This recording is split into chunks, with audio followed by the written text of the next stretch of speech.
Hey, Maya? Maya, can you hear me?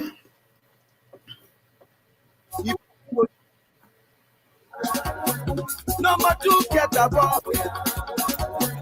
He passes to number 3. Number 3 get the ball.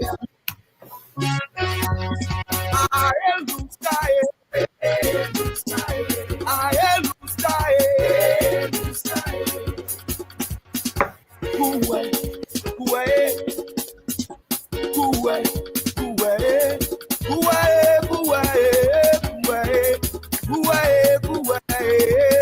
Can you hear me?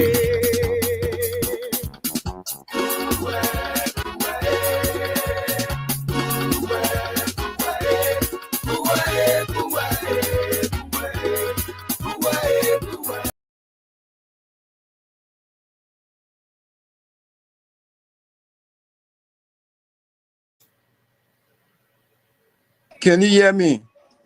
Yes, I can hear you. Can you hear me, right? Yeah, I'm hearing you. I'm hearing you. Yeah, we're just waiting for Tomalin and the other guests to come in. It's gonna be it's gonna be a lively show tonight. But in the meantime, we will be playing the Lone Star team song until we get the folks. Okay, yeah, you can just go ahead and be playing it then. Okay. Yep. And just check the chat. You can just check the chat. Normally, I don't like to talk over the music, so I put my messages in the chat. Yeah, okay. Just keep your eyes on the chat then. Okay. Thank you. Yeah. So Facebook will no copyright to any song playing in the background here. We own no copyright to any song playing in the back here.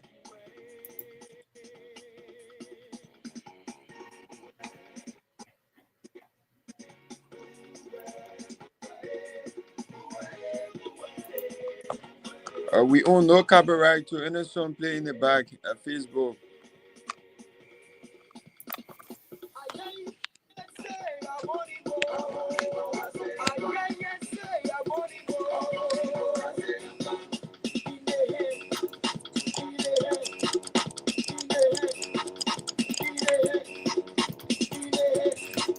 We own no copyright to any song playing in the background Facebook. This is a special edition of the closing argument.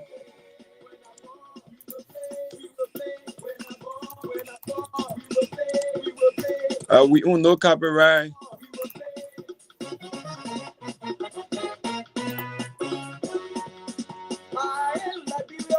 So if you are just joining the show,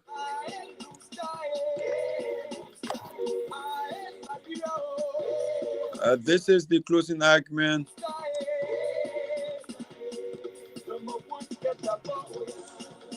A special edition. Number 2 get the ball. He passes to number 3.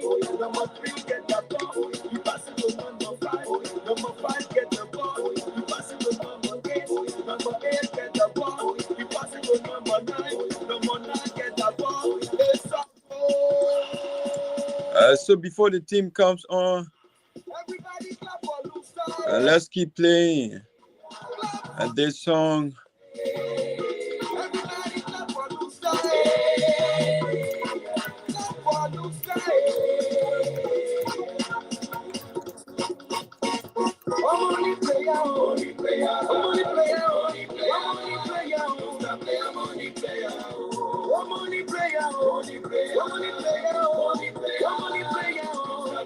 So this song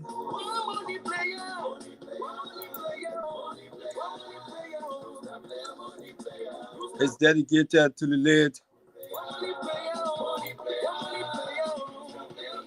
Albert Knight.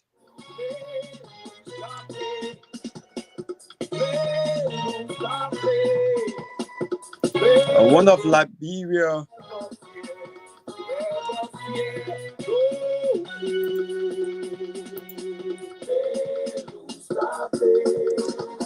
A longest player.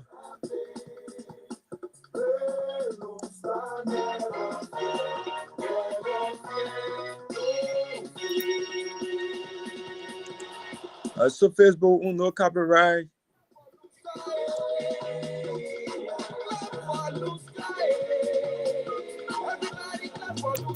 So if you are just joining us, please share the live.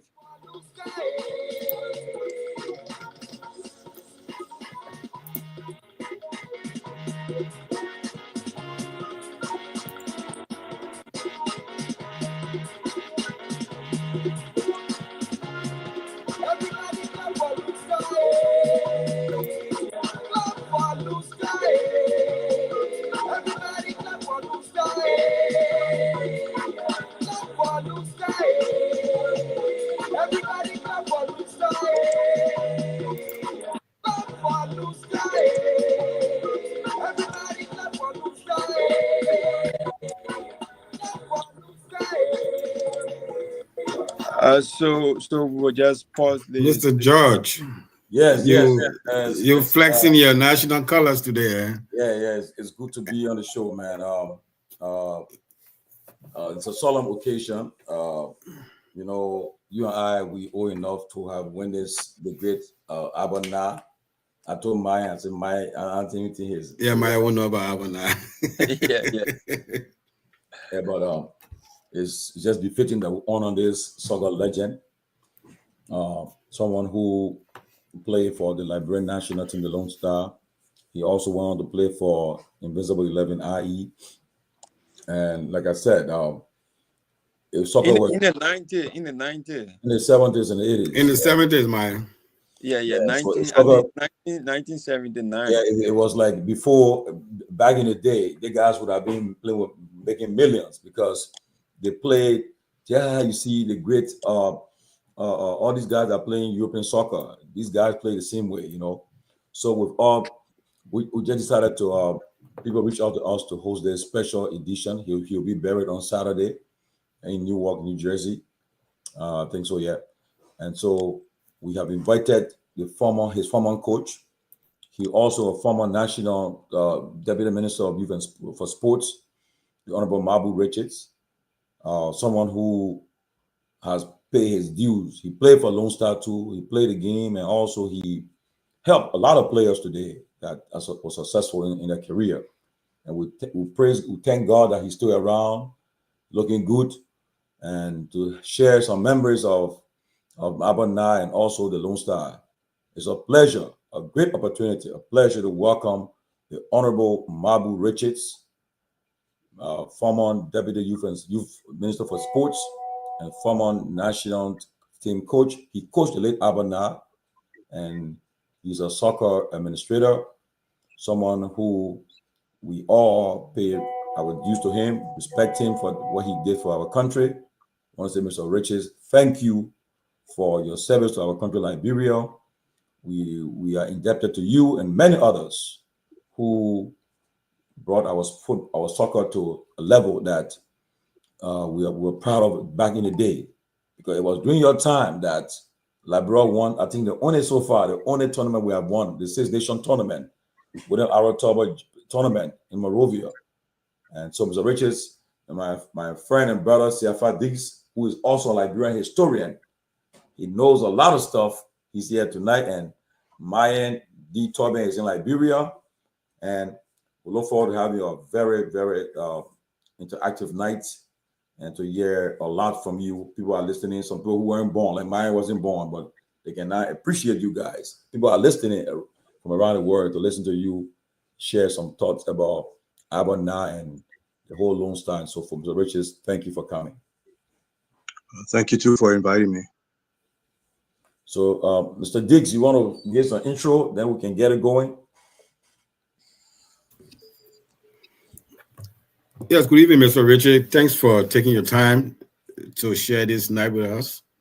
I know I don't think anybody on the platform knows Abana more than you do, or anybody on the platform knows more about Liberian football more than you do. I mean, you grew up in a football family, so it's a great opportunity for us to share this time with you and get some knowledge on Liberian football. I mean, it's always been a folksy conversation, so at least we have somebody who are eyewitness to most of these events, past and present, and I would take this time to express our heartfelt thanks for your contribution towards football in Liberia.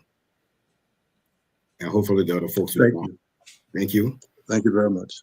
And just a full disclosure, you got 2 Barrow men on this show, so I think you're the only IE man on this show right now. So, well, you know, there's a history about IE and Barrow. I don't know whether the Barrow people understand or know that. For those who know the history of Barrow, know that it's because of IE that Barrow came into existence.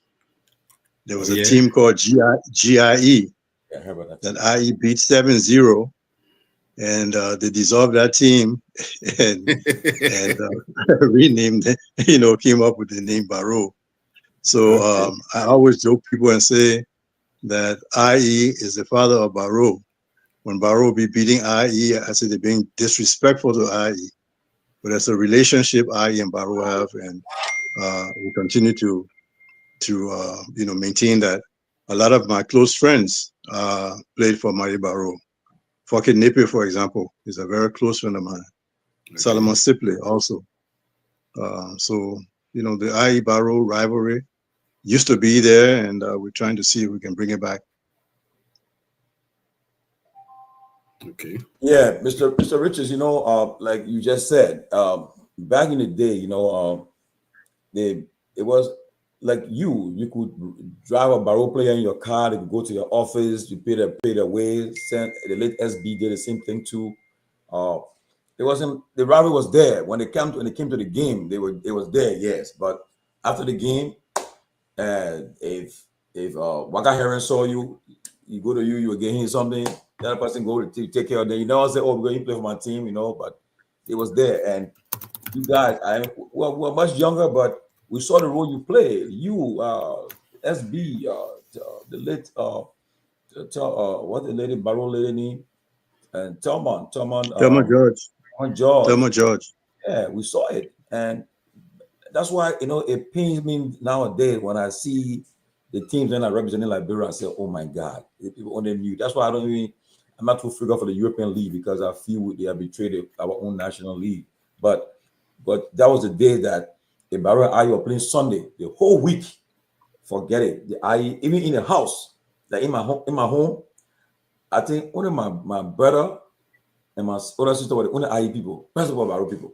So the whole week, the argument on, everybody on, keeping speech for each other. When we go to watch the game, when they come from the game, if Barrow beat, forget it. They will go in the room and go quick. IE beat, everybody mad. But that was the time we enjoyed, But tonight we are talking about Albert Nah. One for you to tell the people watching around the world. You got right now, we got more 800 person watching live. We don't know who watching on YouTube and listen to the radio in Morocco. We don't know, but they are watching around the world. But tell us, who was Albert Nah? Well, I got to meet Albert in 1976. I had finished my college education, and I returned home. And being an IE man, my father being the first captain of IE, founding member, there was no way I would be playing for any other team but IE. And so Albert and I met as players of IE. We played together in 1976. We played in the league, and right after the league, I left to come back to the States to do my master's. But as a young footballer, many players and even coaches used to say that I was a very fast runner. I could run. There were not many defenders that could match up with me. But when I saw this young man, Albert Nah, joining the IE team, he was a special package. Albert had speed. He had dribbling ability. I mean, he could go through defenses. And I think this is why many refer to him as the scissors. But Albert had a unique ability to be able to shoot while dribbling. Most guys, when they're about to shoot, they telegraph. You see them positioning themselves. They, as I said, cocking the gun. But Albert had the unique ability to hit while on the run and while dribbling. So he caught many goalkeepers off guard. I came back in 1978 after completing my master's, and I met Albert on the team as well. And we had a coach, a Ghanaian coach, who was preparing our team for the 1979 league. And that team had a lot of top-notch players like Sakpa, Anthony Gray, Frank Jericho, Joka, Mile Freeman, Benedict Wise, Vinicius Charlie. We had some Ghanaian players, Ben Morte, Kofi Ntin, and one Collins Fargo, who was our goalkeeper. We're preparing for the league. And so Alba was part of that squad.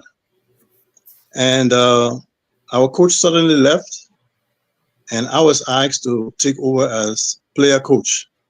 So that's how I got involved as a coach of Invincible 11. Okay, so I had the opportunity to play with Albert on the team in 1976. And then in 78, I had the opportunity to serve as his coach. And, the Chinese came in latter part of 78 to sign the contract to build the SKD Stadium, what is now called the SKD Stadium. And they brought a team from one of the provinces. At the time, the national team was preparing in Yekepa for the Six Nation tournament. And so the team came down to play the Chinese team. They drew, and at the time I was employed as a labor relations officer at the Ministry of Labor, Youth and Sports. And Mr. Willis Knuckles, who was the assistant minister, called me the following day and asked if I could play the Chinese. Well, we played them and we beat them 4-0. And as a result of that, I was asked to serve as an assistant coach on the national team in preparing the national team for the Six Nation tournament. But Alba was an integral part of that squad. There was a lot of young players, that Josiah Johnson invited to that squad. Waka Heron, Benedict Wise, Anthony Nagbe, Mile Freeman. These were young players that Josiah saw as a future for Liberian football, and Alba was part of that squad. As you rightfully said, we won the tournament, and that, I believe, helped to prepare the IE team for the 1979 league. Alba was an integral part of that winning team. We won the league and the knockout. And just the other day, I was talking to Benedict Wise, and he reminded me, we decided to have a highest goal scorer award. And to not make players selfish, we said, if you scored a goal, you get 1 point. If you made an assist on that goal, you also got a point. So it was equally important to assist as it was to score. Well, at the end of the season, Alba scored more goals, but Benedict had a greater number of points, combination goals and assists. So he won the trophy. Alba, being as competitive as he was, I believe up until his death, felt that he should have gotten the highest goal scorer award, But that's who Alba was. He was a brilliant football player, had exceptional skills. He was a great striker, a good teammate, and a very good friend. We maintained our friendship over the years. I travel back and forth to Liberia. I come to the States, and every time I come to the States, after greeting my family, there are 4 individuals I make contact with. George Telewoda first, Benedict Wise, Albert Na, and Fokin Nippy. It's a routine. So we maintain a very good friendship over the years, even when he went back home to start his business on Camp Johnson Road. And it was just sad to see that, Albert, having retired, looking forward to going home and spending the rest of his life there. His life was cut short. But, my wife always referred to Albert as the scissors. So when I mentioned to her that Albert had passed, she was shocked. And so we would like to extend our greater sympathy to the family to Siplewea, who I know personally. I also coached him, and the rest of the family for the passing of our friend Albert now. Siafa? Yeah. Oh, I mean, what a touching tribute. I will call it a tribute because if it's not a tribute, I don't know what it is. Okay, let me ask you a question, Mr. Richard. How did you get into football? I know your father was captain for IE. So, I mean, was it influence of your father? The reason I'm asking this question because we had a stigma back in Liberia that, football was grown-up people's sports. But now we got Mabu Richard, the son of Joe Richard, Liberia mining engineer, playing for IE and coaching IE, and playing with these guys from PHP. So, I mean, how did you get into football? Well, as you rightfully said, my father was a founding member of Invincible 11. But what a lot of people really don't know is that IE, the original members of IE, were students of the College of West Africa, St. Patrick's, and Liberia College, what is now the University of Liberia. So these young men were students playing football back in 1943. So, the situation that footballers would amount to nothing. Many of those individuals who played on our IE team, like you indicated, my father was one of the first Liberia mining engineers. President Torgbean asked him to establish the GSA, so he established GSA from scratch. He also established the industrial free zone from scratch. Lawrence Morgan, a renowned lawyer, played for Invincible 11. Dr. Brewer, I think the first Liberian pathologist, played for IE. I mean, you go, Thomas Booker, for example, was Minister of Public Works. Dr. Charles Wofor, a footballer, PhD from Yale University. So there were many young footballers who, gained an education. But like you said, I grew up in the IE family. My father used to take me to IE games when I was about 4 or 5 years old. And there's a story he told me about a game between youth leaders and IE. I think they played about 3 or 4 times. And on this particular day, he dressed me in the IE uniform and took me on the field. And youth leader beat IE. And so the players said to him, "You never bring Mabu back on this field." But I was a good player, football player in the neighborhood. We live in the coconut plantation neighborhood directly behind Danny Howard. And I mentioned a lot of my friends were former Barrow players. Christopher Nippe was the one who introduced me to my first team, Rocket Section. Christopher Nippe became a goalkeeper for Mighty Barrow and the national team. Like I mentioned, Foket Nippe and myself go back in the 60s. We played together. Tia Fokofo, Felix Kofa, Coco Rare. We all played together. I played at CWA, and I got a scholarship to attend the University of Bridgeport in Connecticut, where I played from 71 to 75. But, the game of football, it provided me an opportunity to meet a lot of people. My upbringing, I was talking to Benedict just night before last. My parents always said to us, look, you happen to be in a situation where you're privileged, but you know better than any individual on the other spectrum of the pole. You when you cut yourself, you bleed. You breathe the same air. You're no better than anybody else.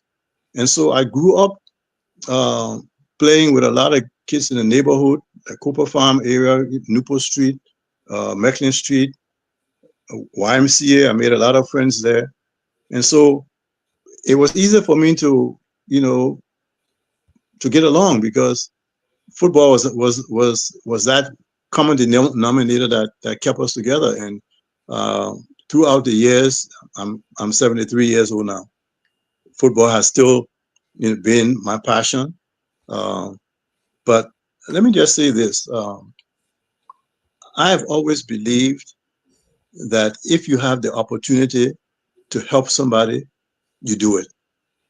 I remember in 1980 or so, I went to the University of Liberia and I spoke to the authorities there, and I said the national team, current national team, was made up of high school students, 11th and 12th graders. At the time, the university was accepting those who made the highest, school entrance scores. And I said to them, look, these guys may not make your 5% or 10%, but if they pass by virtue of being on the national team, they should be accepted. And the response to me was, we have to maintain our standards. Well, fortunately for me, about 6 weeks or so later, I got a call from my former coach at University of Bridgeport, the late Fran Bacon. And he asked me if there were any players in Liberia that could help the university. And so I made an opportunity for one player to go. The following year, 2 players went. And based on their performances, other colleges and universities started recruiting Liberian footballers.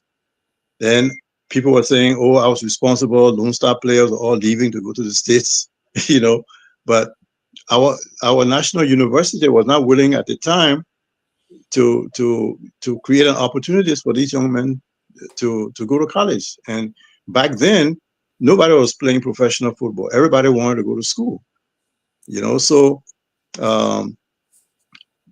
to see, so many of the young men who went or went abroad or came to the States, on scholarships, were able to complete their schooling, better their circumstances, and planned to retire in Liberia.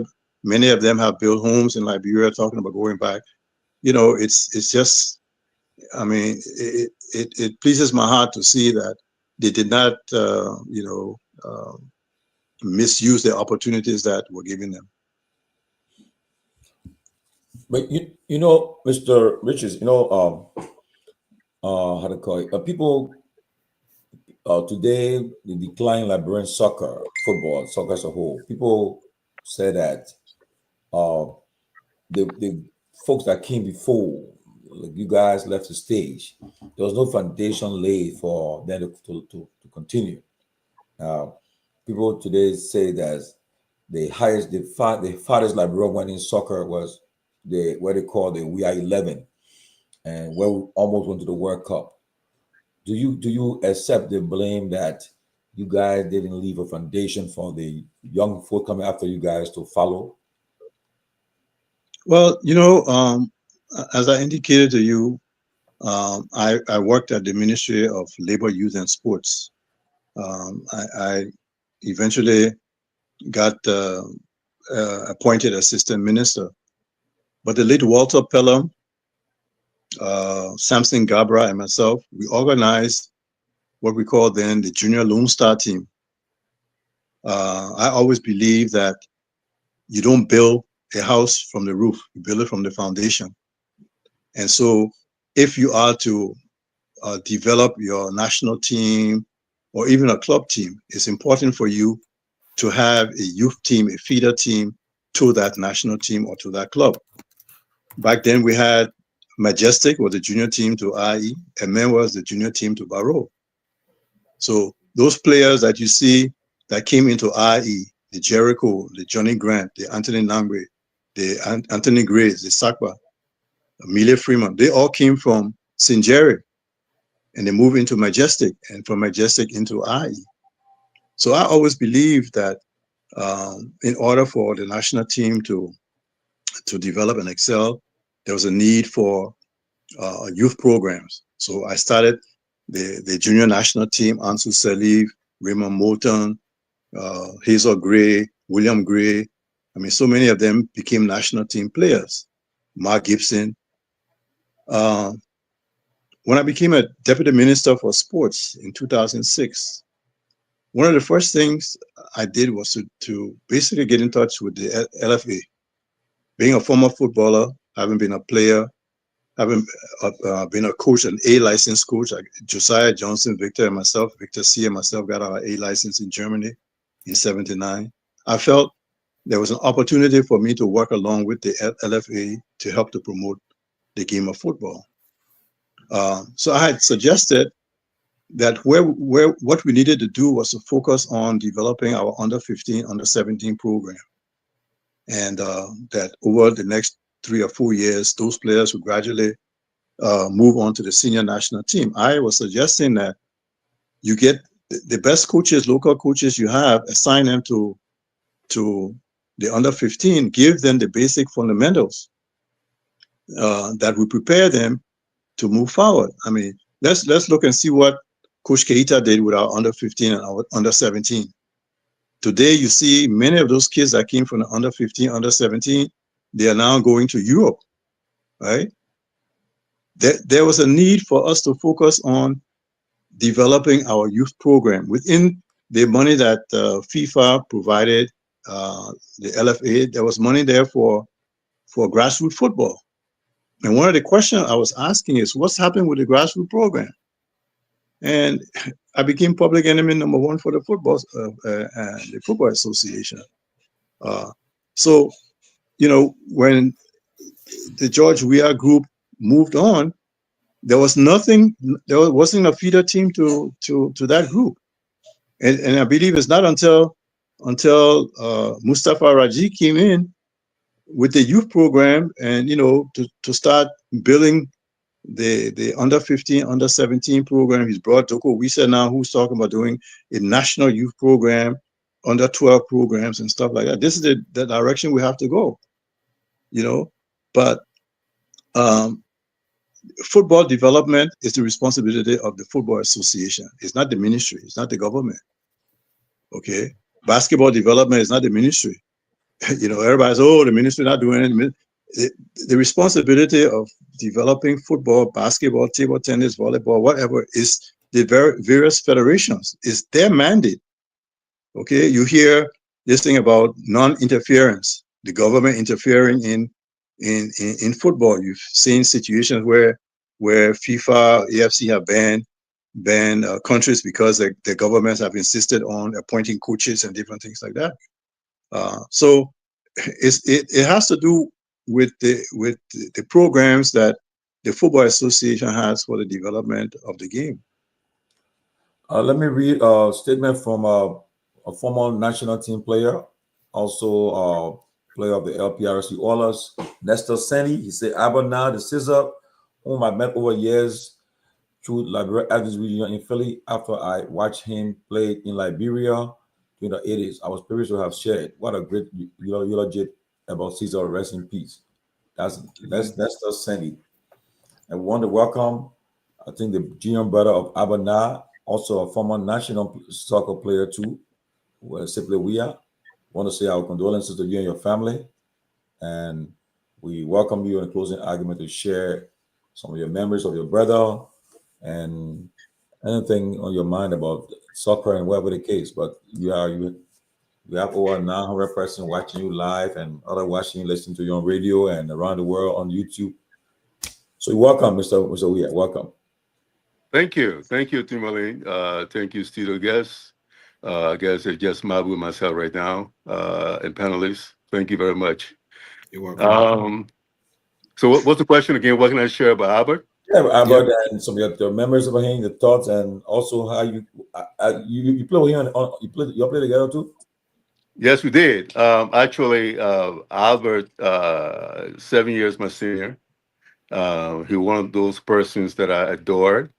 Just imagine having a brother who was a shining star, and all I needed to do was just try to emulate him and come close. And I was so lucky to have elevated to close to that level to play with him and other great players like Sakpa, Grant, and all of them. And of course, Mabu there, he one of those coaches, even though we're not talking about Mabu right now, but I want to mention him because he one of the coaches who saw the younger players as the basis for building a team, and showed that's why he thrust at us into the game with all the so-called gurus of the game, like Albert and Sakpa and the rest of them. And yeah, so that's one of my fond memory to play on the big field, like we used to call it back then, Anthony Thomas Stadium. It was always our wish to play on the big field, and I happened to do that. Of course, I went there prepared with experience from Bajenike and the great Batman before I got to IE, so it wasn't by fluke. But Albert, I mean, just knowing his scoring prowess is just something that most of us players that like him or played against him but not know for sure. And one thing I must say about Albert, he one of those players can stand still and kick a shot. I mean, a shot. Unlike just running towards the ball to kick. No, he would stand right there and score a magnificent goal. So that's the kind of person he was. As far as his family, Albert was a family man. He adored his family. Albert and I, though a little distant in age, but we're like brothers. We call each other Peking. Uh, and he was just adored by everybody. His children, who are his legacy now, adore their father. His brothers, those in Liberia and one here, and myself. We loved Albert, respected Albert, and Albert just a beacon of hope. Let me also recognize the former IE team manager, George Telewola, watching live. Mr. Telewola, welcome. The IE folks are all here, but yes, so IE people today, right? Today, IE show, right? IE too. Similar, you play for IE too, or you play for? Oh yeah, I play. Like I said, I play with Albert, so it was IE. A Lone Star. Okay, wow. But Tomalin, you see the man wearing a yellow T-shirt, right? Yeah, this is a memory of Albert right here. Memory, nice T-shirt, simply. Thank you. I'm going to throw out a question to both you and Mr. Riches. Something I noticed for you players from the 70s and let's say the early 80s, whether it's IE, Barrow, Batman, St. Joseph Warrior, but I see that sense of, brotherhood amongst y'all. And every conversation that you always hear about Mabu Riches, Sempreneur, Mabu Riches. So, I mean, you guys tell us what happened during those years that up to today's date, I mean, that brotherhood still exists. I mean, it's very close. I talked to Tanu, I talked to Sipley, and it's always about, it's either Mabu or Sempreneur, Mabu, Sempreneur. So, can you guys share some of the secrets? Well, Sipley, you want to go ahead? I can come in. Okay. Well, even though we're talking about, like I said, we're talking about Abo, I had to put in Mabu. Mabu is just, he was a young coach with us. Abo and Mabu, I think it was still around the same area as age-wise. But Mabu was very stern, not stern in the fact that disciplinary kind of thing, but he made you to want to play. He is a very good coach. And as far as just quite recently, maybe about 5 years ago, when you coached the team in Habel, he was still doing his coaching. Madu, like I said, he did not discriminate as far as you were a senior player, junior player. Once you can play the game, he was happy there. And through Mabu, we play with our older brothers, and as they left, we stepped in and didn't miss a beat. I heard someone say, because of your brother, you went to IE, right? I said, no, I came with the credentials. Like I said earlier, there was other teams prior to Bajenike, and then it became Batman, obviously.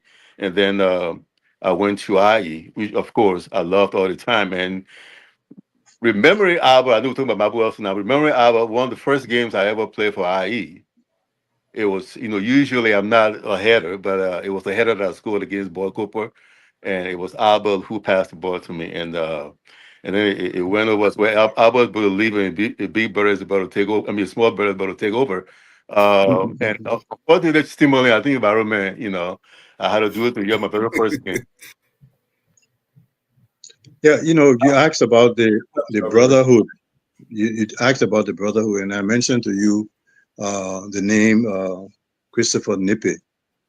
Like I said, I got introduced to my first team by Christopher Nippe, Bubba D, the guy Julius D used to play for St. Joseph Warriors.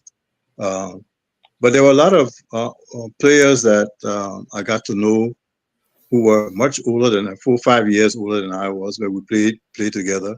But like Baba George, for example, Baba George and myself were very good friends. Samson Gabra, Samuel Toe, who played for Barrow. I remember I met Samuel Toe. We used to play. We had a team called Young Warriors on the Old Road. George Telewoda and myself played on that team. Stanley Brisbane played on that team. And Samuel Toe I met at the Haywood Mission. So I've known Samuel Toe from the 60s, and we maintain our friendship. It was important. I mean, you establish relationship with individuals, and it's not just about the game, like you said. At the end of the game, your friendship is still there. You maintain your contacts over the years, and so the game of football is a brotherhood. It's a brotherhood. It's a society, and so it's something that you go to a football function, and whether you played in the 60s or you played in the 70s, the relationship is still there. I remember when Sipley and myself were preparing to go to Germany in '74 on the select national team. It's almost equal, right? Solomon Sipley, yeah, Solomon Sipley. I mean, fantastic defender. And I remember Josiah used to require us at the end of practice. We used to have to take 50-yard sprints, either from the goal line to the center of the field, or from the center of the field to the goal line. And I used to think I could run. And so whenever we had to do those races, Solomon Sipley always used to challenge me, or I always challenge Sipley to see who would be the one to cross the line first. But so our relationship even went back as far as YMCA, so the brotherhood, the relationship that exists between footballers is not just, because you played on the team, but it's a lifetime relationship, a brotherhood that you take to your grave.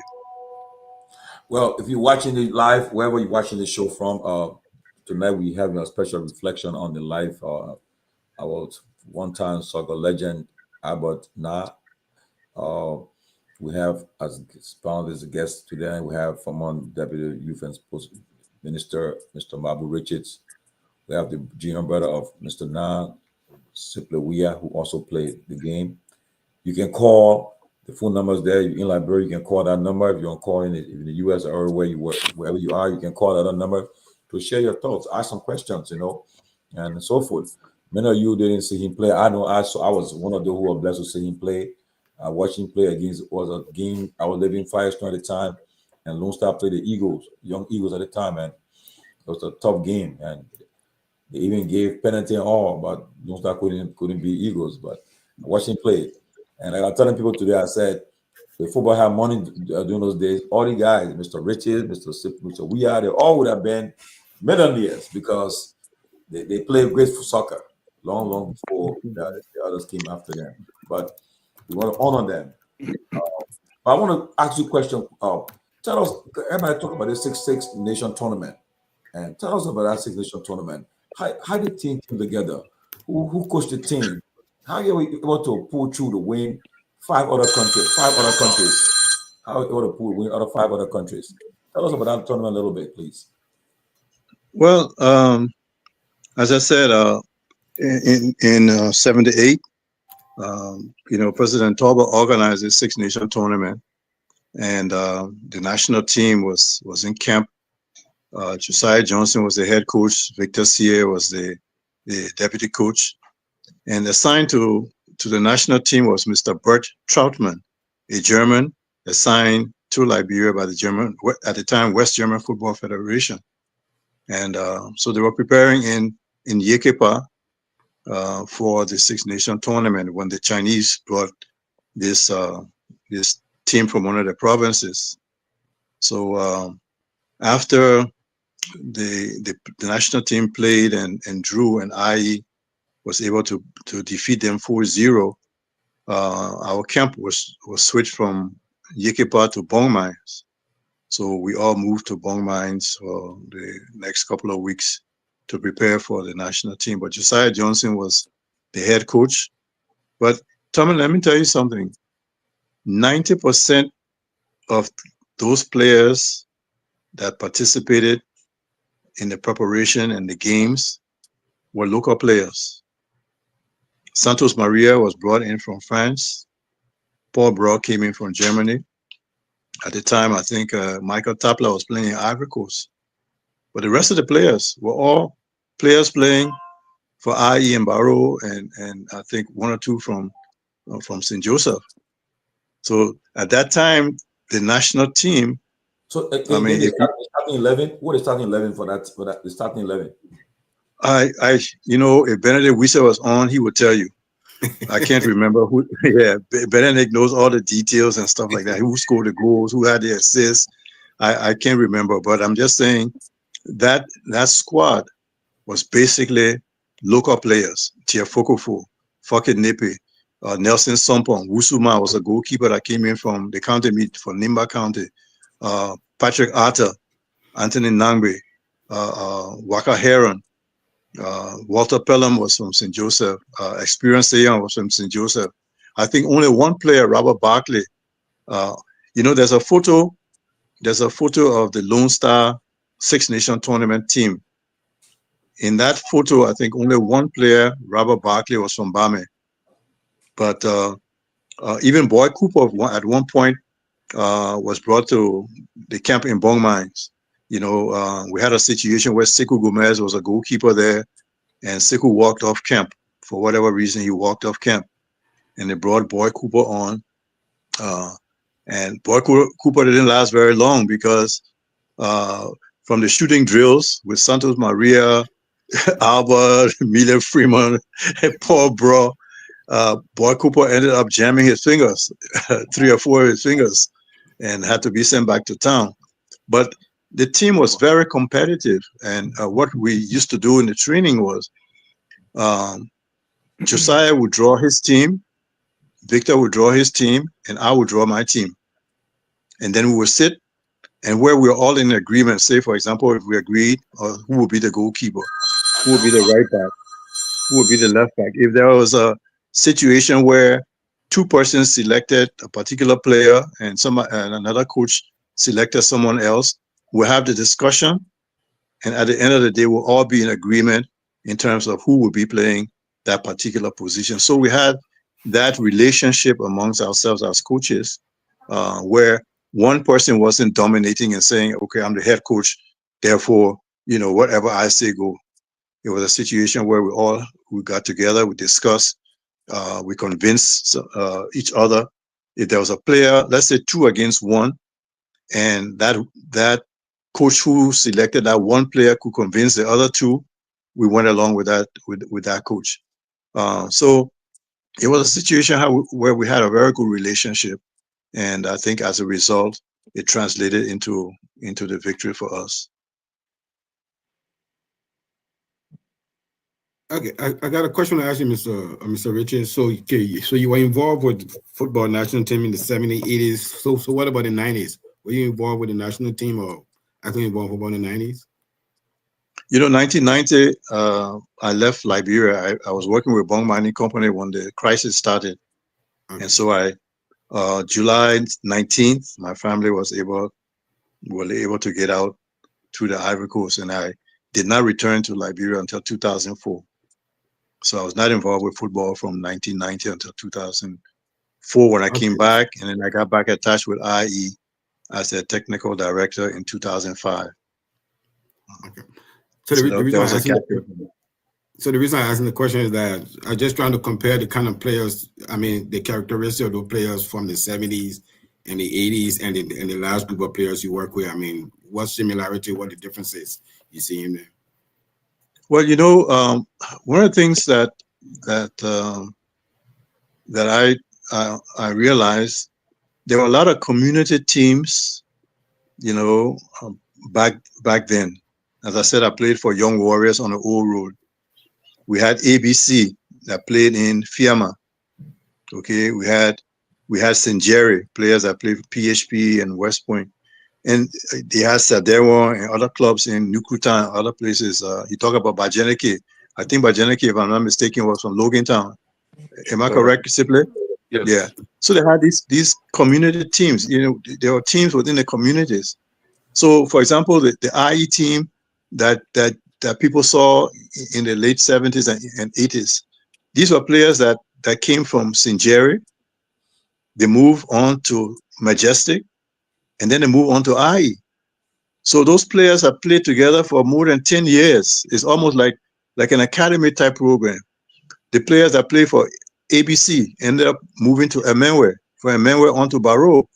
So when you saw Barrow and IE playing, it was ABC versus Sinjere. It was Young Warriors versus ABC. So I'm just saying the competition was there. And one of the things uh, we start to see as a result of the move towards professional football is that the young talents, as soon as a player was identified as a young player, oh, he wants to go play professional football. And he didn't, spend enough time developing the fundamentals and preparing him for that venture into professional football. Then the issue of transferring, people jumping from one team to the next, there were loyalty. Players were loyal to their clubs.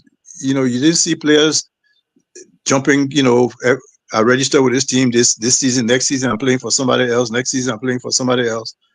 So all of these things, help to, in my opinion, help to bring down the standard of the game, because when you don't play for the love of the game, you're playing for the financial benefits. It's a different thing. And I think the players back then had greater love for their teams, and so I want to believe that's one of the major differences I observe. Simply, let me ask you a question. I want you to give a scenario because you play with Abana. Give people watching and listening now. Give 2 instances where he scored a goal. Draw the play, how it happened, like what's when the goals he scored, because he around the 18-yard he was very deadly. But give a scenario, draw a play that when is he scoring a goal? Can you share with us a scenario about that? Well, yes. One scenario is the game against Tonnerre. Um, there was a scramble in the area, and then I think the ball was probably far from the 18 yard, and Alba blasted that ball. It hit the crossbar and bounced like that, and everybody, were happy and jubilant about the goal. But actually, it wasn't a goal. Oh, really? I, as a player in on the field, so excited that Abu had scored. I thought I just went and kicked the ball in the goal. I mean, I just kicked it. It was right in the goal basically, but it was across the line, the goal line, and I just blasted it in.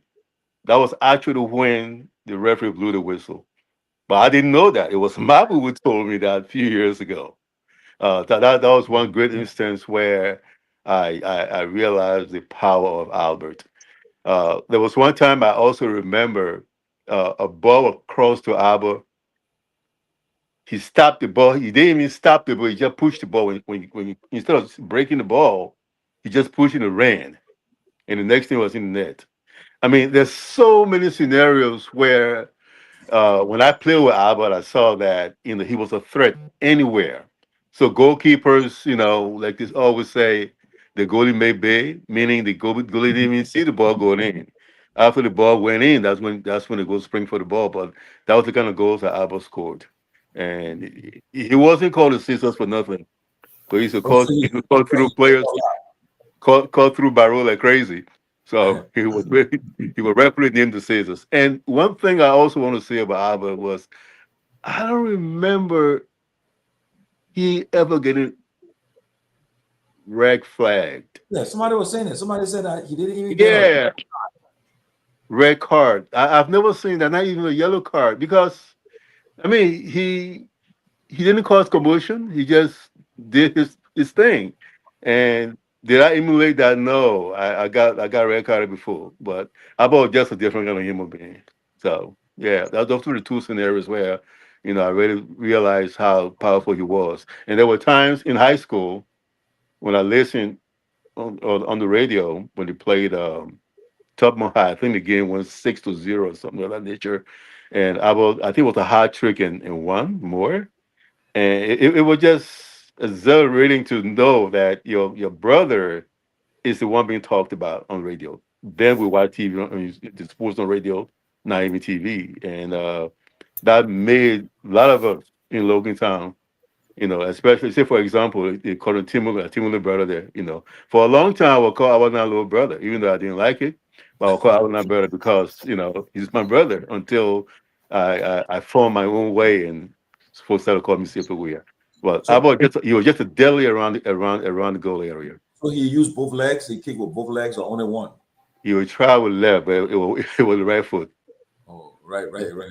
But what's one of the goalkeepers that really suffer for him? What's because the goalkeepers that because I noticed I think Edwin Crow was telling me that he always used to tease Zoga and say, Zoga, if I were playing the time I was playing, you were minding goal, you're gonna take too many goals from me. But who's one of the goalkeepers that really And suffer? I also heard you say he played against me. I was yesterday straight to you and say you were been now or not.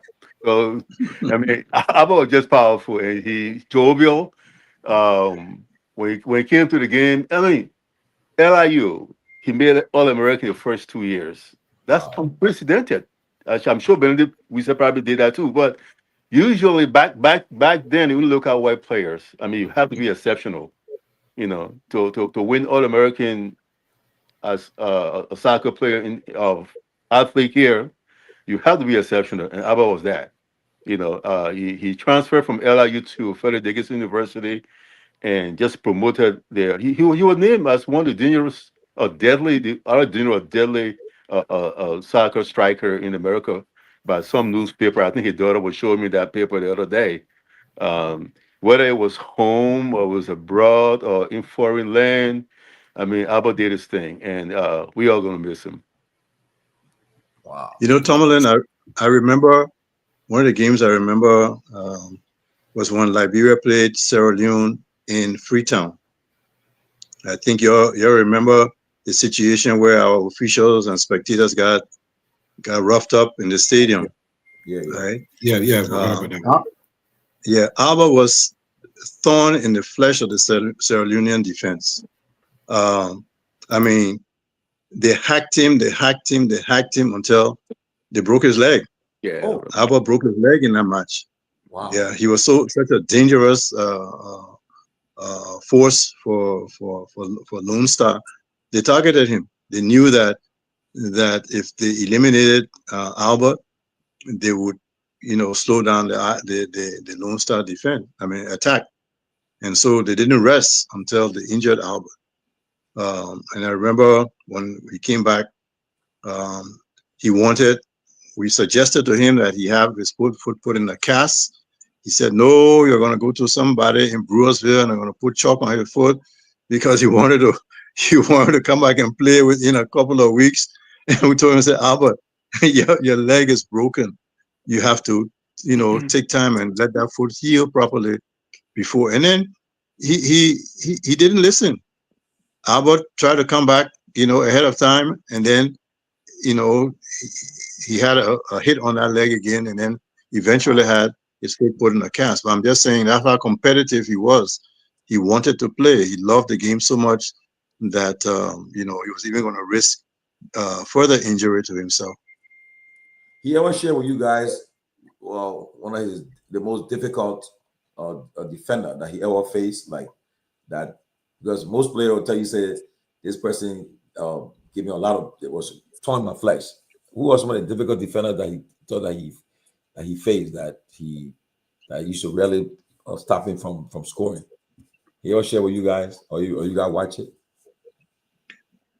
No, he never shared with me. But during the period that I served as coach of IE, like I said, the team that I took, assumed responsibility for was a crack team. At that time, IE dominated, so scoring goals was a situation that we racked up a lot of goals. We won a lot of trophies. Even in the 80s, when the PRC came, we had these PRC tournaments. IE won the majority of those tournaments that were held during that period there.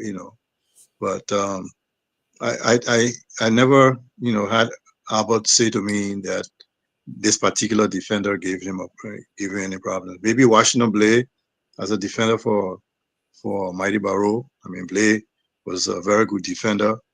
We had from St. Joseph Warriors, we had the Trinity, Emmanuel Trinity, Walter Pelham were in the defense. So I don't know. Wow. Safa, come in. Well, you guys can call. People, you can call. Yeah, I mean, people calling. I mean, so when I saw Abana play, I think I was a little kid. My father took me to the game in Yekepa there, and when Lone Star were camping Yekepa for that Six Nation tournament, and then where they camp? Yeah, they in Yekepa and then put them on the bomb, like Mr. Richard said. And then besides that, they used to do a tournament in Yekepa, like around the Christmas time. All the players would come up there. My father was a big seasonal man, so they always would come and play for a season like that. And Abana, and then we said just come and see them play. So I mean, he was a great player. As a Barrow fan, I mean, there were a lot of nights I would turn the radio off before the game is even over, because by that time the score is 2-1 and you got hope. Then it's 3-1, it's 4-1, and then you hear Herbert Grisby singing Abanani, and that was the end of the night for us, Barrow fan. Okay, Mr. Richard, I want to talk about somebody that left us. Okay, go ahead. You live. Thank you, and thank you, team. My name is Nestor Sandy, and it's a privilege again having this moment with these great football icons we guys got on the platform this evening. But to kind of go back a little bit, I was growing up. I grew up on the Oro, just where IE practice ground was, and there's a place called Richardson. Yeah, I think if anyone remember that, I think Mr. Richards know what I'm talking about. So Richardson is where I used to live, and I always on IE practice ground. One of the guys who I was so a bigger fan of. I think by then Abraham left. There was Claire Andrews. He was someone I was so admired, at that time.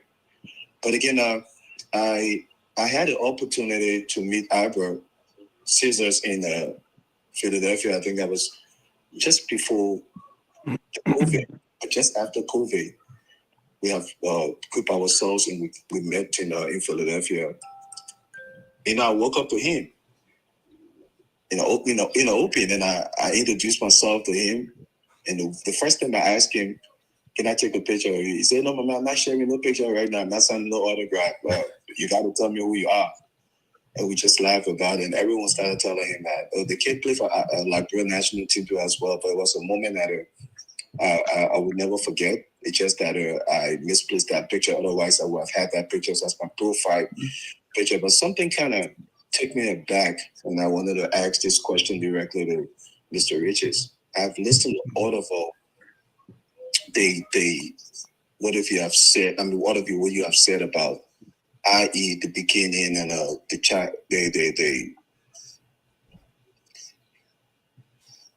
the transformation of soccer in Liberia and what you have done over the years. But my question to you is that we saw IE at the place where there was support. How did you guys generate that moment to get IE funded? And because what is happening, the narrative right now, the perception amongst people when they talked about the Liberian soccer is that we did not institutionalize soccer in Liberia. It was just meant for you guys' pocket. It was home had a position that could support IE the most in order that it was just few members or membership that you guys have. But did you guys kind of take IE at the pace where you find, like Ivory Coast could be one of the example I would use, where you see in Isaac Mimosa, you see marketers will pay the dues that when they talk, their voices are heard and all of that. We try to, what IE at that moment, because that wasn't something that we were following. We never had an open. There was no social media that we could trace accountability and all of that. But now, what's happening? The position of IE is just something that you look at. You're looking at IE from that point and looking at IE from where it's at right now. What are some of the things that you think that is lacking and that can be done to uplift that great institution? Well, you know, what you said is so correct. And I don't know whether it's just a disease that we have in Liberia, this issue of institutionalizing organizations. IU was founded in 1943. I think borrowed 1956. And we're still running them like runtown teams. You know, we're not running them like businesses. You look at Ashanti Kotoko, for example, in Ghana. You know, they got their own stadium. I remember when we took IE to play against Kotoko in the club championship, there were 106,000 spectators in that stadium. Wow. 106,000 spectators. I mean, when those guys started cheering, our players were nervous. Before we could blink our eyes, we're down 3-0. You know, you have these clubs that are institutions. I remember during the administration of Sam Burnett, he had the fan clubs all over Liberia. So whenever IE was playing, the various fan clubs used to support the club. I remember going to play in Buchanan, and you would have thought that Buchanan was Invincible 11's home, because Mr. Kriku, who was in the army, Kriku had organized the fan club in Buchanan in such a way that they came out, you know, in great numbers to support the club. The problem we're still having, and I know this has been in the discussions in the chat rooms, Vivian Jones, Eric Daniels, and others have been talking about transforming IE, transforming it into a business. And for me, I've said over the years that I'm not prepared to put money into a runtown team. When we're ready as IE fans and supporters to institutionalize the organization, to run it as a business, then I'm prepared. 2012 to 2022, I ran a youth academic program, New Horizon Football Academy in Harvell, Cotton Tree area, focusing on youth development. And so my emphasis was on these kids, their education, making sure that they put something upstairs, that letting them know that there's a future after football. So my focus was football, yes, but education as well. So my support to IE was limited because I was paying more attention to focusing on my academy program. But this has been the problem. We have this young man now, Cassell, or the FC Facel, who has come in, brought in professional players, talking about building his own stadium and so forth and so on. IE doesn't have its own playing ground. Barrow doesn't have his own playing ground. At one point, we were talking about Premier League, Premier teams. And I think FIFA set the conditions under which you can consider yourself a Premier team. You must have your own stadium. You must have an office with a full staff. You know, they give the criteria. So after FIFA gave those conditions, we went back to first division, because I think at the time, maybe only a Robert Salif team at the time may have met the conditions. You have LPRC, for example, you had NPA. You know, they're still not being run, you know, like a Ashanti Kotoko or a SEC, you know. So we really have to change our mindset. And so I don't know how we will do it. Sir Joseph ran IE for a little while, and then Jonathan Sokwe took over. But again, it became a burden on those individuals. You know, they had to take money out of their pockets every day to support the team. One of the things I had suggested was that we reestablish the fan clubs, you know, in the various counties and so forth to help support the club, i.e. payroll or something like $5,000 every month for just for the football team. Then you had the Majestic team. Then you had the male basketball team and the female basketball team. You know, I think Kadiatu ended up taking responsibility for one of the clubs. But I'm just saying you can't run an organization, you know, like that. So from 1943 until today, I remember Lawrence Doe had given IE some land. Maybe George Telewoda, I don't know if he can call in. He might be able to give some background on that. But that land was somewhere in the Coca-Cola factory area, but it never got developed. I don't know whether it's because of the crisis. But yeah, this is the problem. To the caller who just mentioned it, we as clubs, you know, have not really institutionalized ourselves.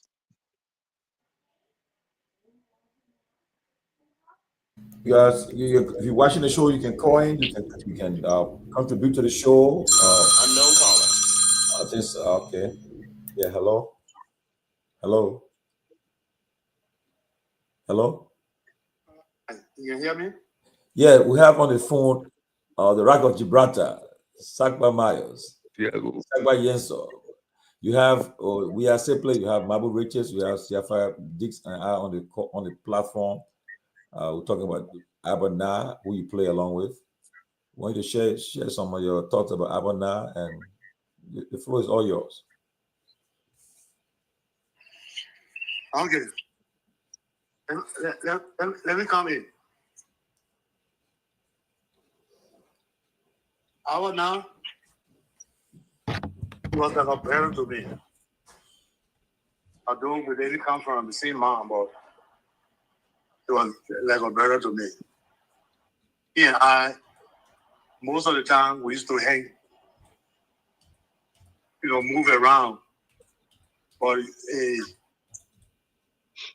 used to like it bluffing business. Who's talking? Number one bluff boy. He used to buy, when he buy new shoes, he would hang it by his neck and be moving around with it. Because the shoe was very expensive. Yeah. But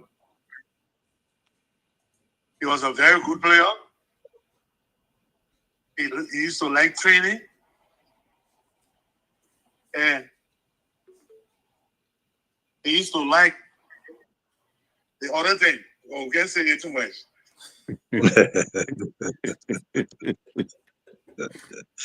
Oh God. Sagba, are you talking about yourself?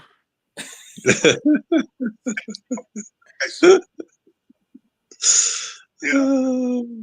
But you know, most of the girls over there, you know, are defenders. Only get like defenders, okay. And you're now a defender. But super.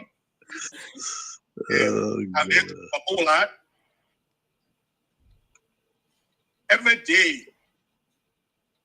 I talked to him 3 days before he died. Wow. He and I were on the phone, talking that it was time for him to go to work. He said, my man, I gotta go put in my hours. You when you retire already. Yeah, I gotta go put in my hours. Then after he died, Emmett called me. When Emmett called me, he said, my man, I was gone. I said, don't tell me that bullshit, man. I just talked to the man 3 days ago. The man called. He says, I'm not joking. I don't, when I talk to you, I don't be joking with you. You know, you're a big brother to me. I will not joke about our dying business. So I said, what? Yeah. Now? Yeah, man. Man, I couldn't even sleep. Every day till now, I still thinking about it. I even talked to Seleke we are today. Yeah. And it's not an easy thing. It's not an easy thing on me, especially me. I don't know about the others. It's not an easy thing on me. But hey, what can we do? We cannot judge the Lord. Amen. You know, we cannot judge the Lord. So, guys, we meet on Friday and we discuss again. Talk about anything, you know. Our brother and friend leaving us. We don't know who will be next. So let us take care of ourselves, hang in there, and do the best we can. You know, we can do. Thank you. Amen. That's sacked by Yenso, the brag of Gibraltar. He one of Africa, one time Africa, one of the best defender in Africa. He had a specialty passing ball to goalkeeper with his head. He would run through and the ball would go to the goalkeeper. We watch all of those when he's played. He's in Rhode Island, and we want to also always give our thanks to them for playing for our country. The blood and the sweat were in vain. They play for the country. I know, but I would say football being where it is today, the guys would have been the teams would have run after them because we saw them play. And so it was, Mr. Richard said that during that days they were for love of the game and love of the country. They weren't for money. I want to say, Sakwa, thank you so much, senior brother. I want to say thank you, and we look forward to seeing you over the weekend in New York. Thank you. Thank you. I got a question for Seleke and Mr. Richards. So I mean, after Abana left Liberia, who was the striker that was close to him in terms of skills? You're looking at him. Yep. Looking at who? Yep. You're looking at him right now. Simply. Of course I was. Simply stepped in as a striker for IE. You had McCollum Rare, who was there as well, but simply, stepped in Abel's shoe. I just remembered when we were on the camp in Bong Mines with the national team. For those who played, who were coached by Josiah Johnson on Mighty Barrow or the national team, they will remember that in the training, Josiah always talked about mobility, improvisation, penetration, and Monsayo. He talked about the willingness. You must have the willingness and the zeal. And so the name Albert and I had for each other, whenever we met or talked over the phone, I would say the zeal, and he would respond the willingness. So that was the name we had for each other. I shared with Benedict Wieser a photo of a lineup, IE lineup 1976. Wow. There were 17 of us in that photo.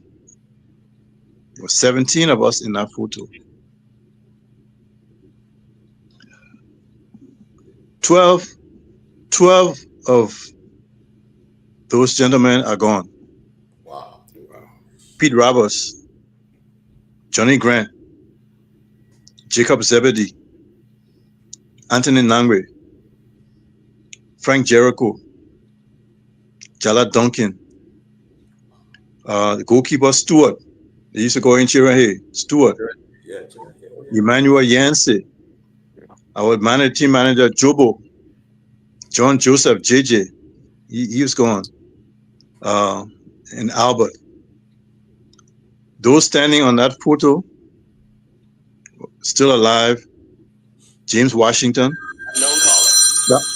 Charles Okai, Mile Freeman, Sakpa, and myself. Wow. It's a reminder that we play our part, and we all move on. So if Sakpa asks the question, who's going to be next? 17 persons, 5 standing. You know, our time on this earth is short. And I always say we have a responsibility to try to do the best we can to improve the lives of those who we come in contact with.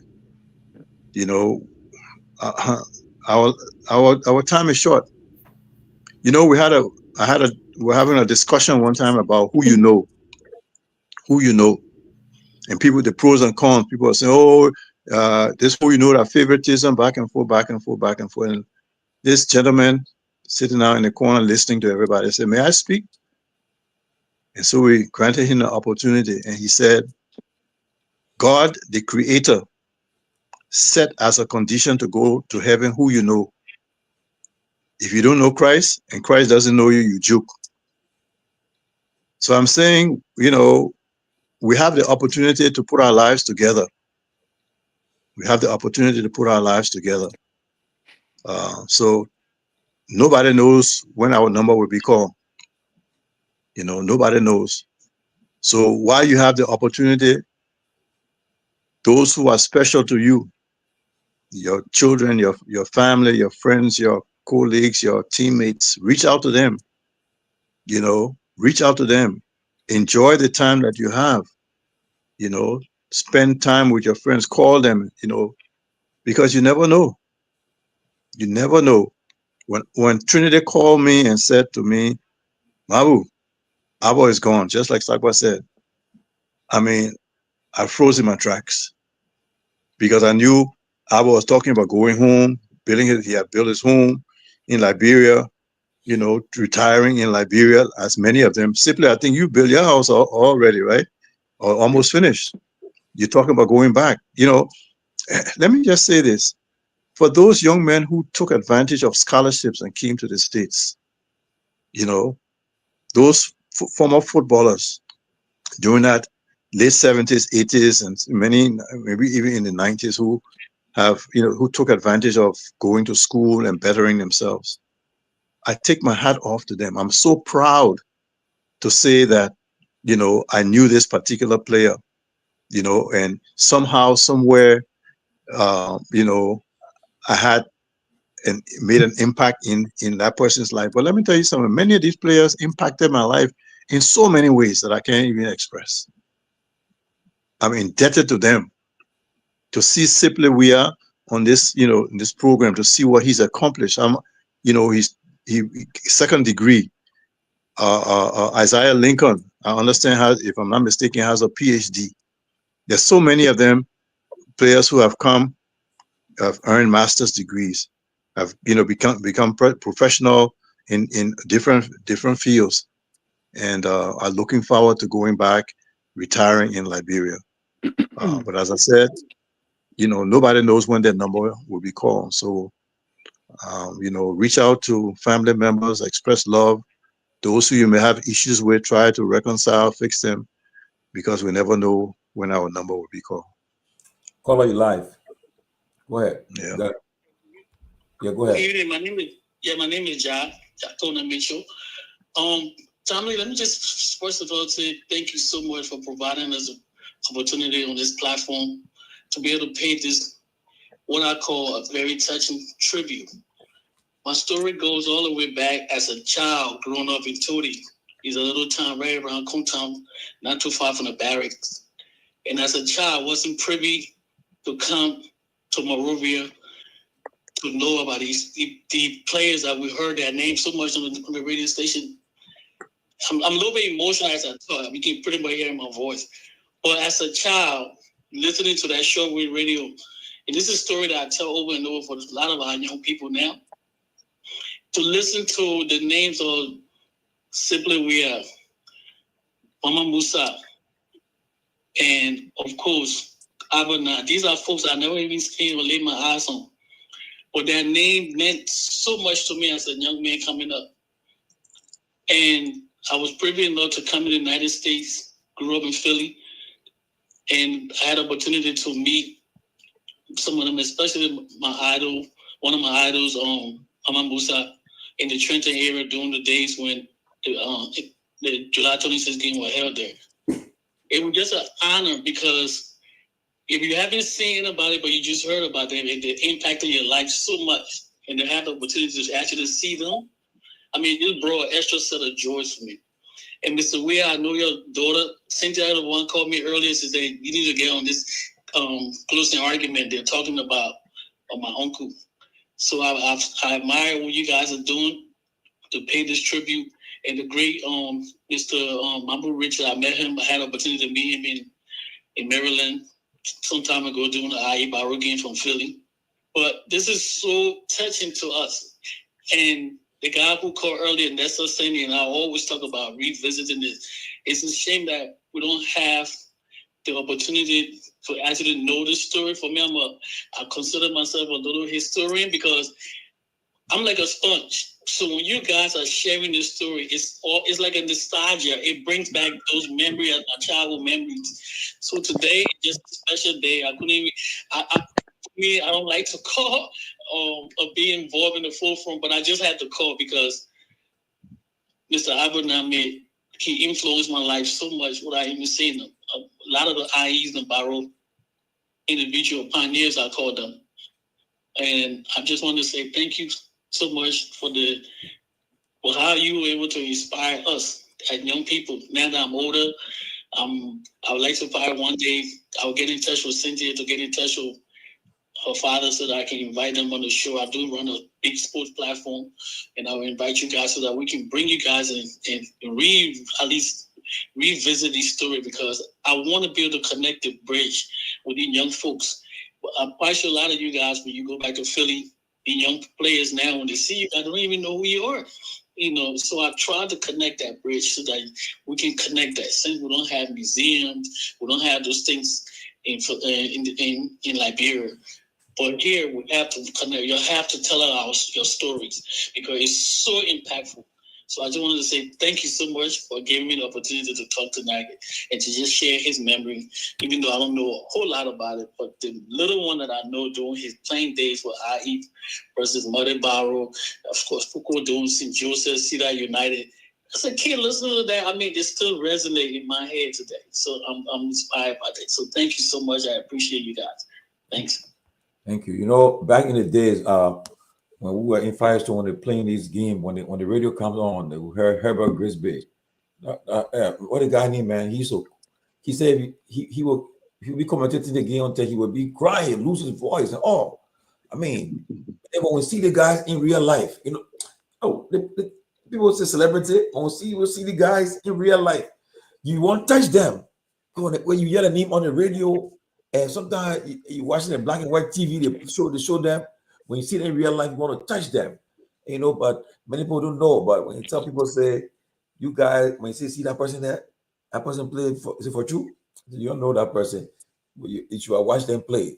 And like Mr. Richard said, like most of the guys came on scholarship. They went to school, and because back in the days, people look at footballers, they just dismiss them. But when I tell them about these guys, they are career people. They play the game because of love. But how they play the game during this present age, the guys will be signing big contracts. But that's life, Caller, go ahead. Oh, that's the IE former team manager on the phone, Mr. Telawada. Go ahead, Mr. Telawada. You live. Mr. Telawada, you live. Mr. Telawada, you live. Listen, my greetings to everybody on the panel. Yeah, I'm coming. Hey, George. Can you hear me? Yeah, you live. You can hear me? Yes, live. Okay.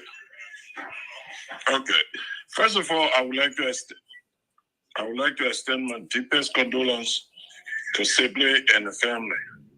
Yeah. Hello? Yeah. Yes. I can hear you. You're not getting me? We hear you. I would like to extend my thanks to you.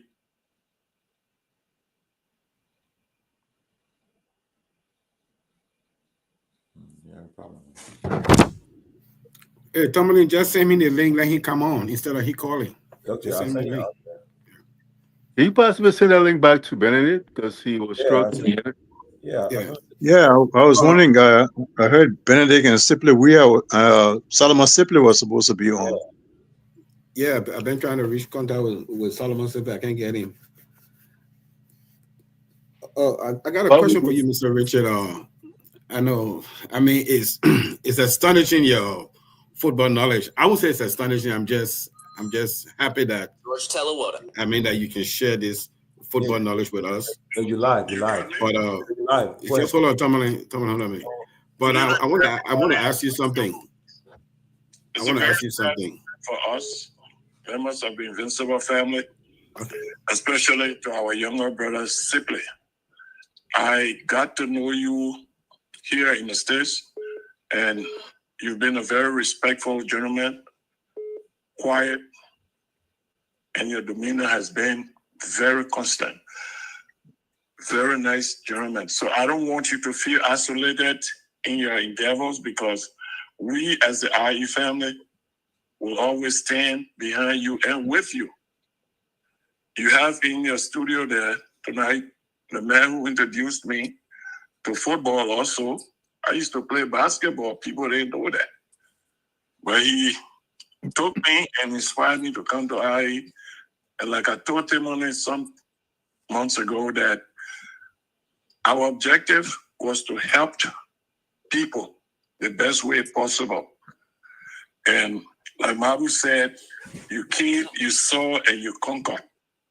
But what I realized of you, every time I've talked to you, when I ask you what Abba, you will say, that man is coming, or he has something. You give me a very, very solid, genuine, and sincere comment about your brother.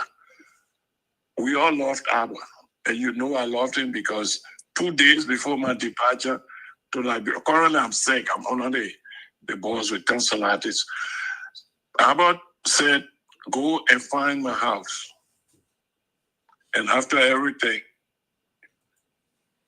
he said to me, when you come back, I want you to talk, because I'm going.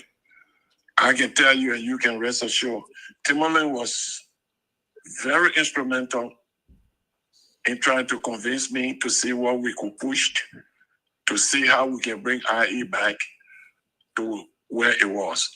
And I said to him, if I'm entrusted, I promise you that will be my last mission, because I am one man who could take a bullet for IE business. So Mabu introduced me into the club. And with no reservation, simply, feel free. I think you have 2 big brothers alive. I can tell you that much. Okay? Any day, anytime, feel free to call. We may not have it to give you, but the inspiration, I admire you a lot.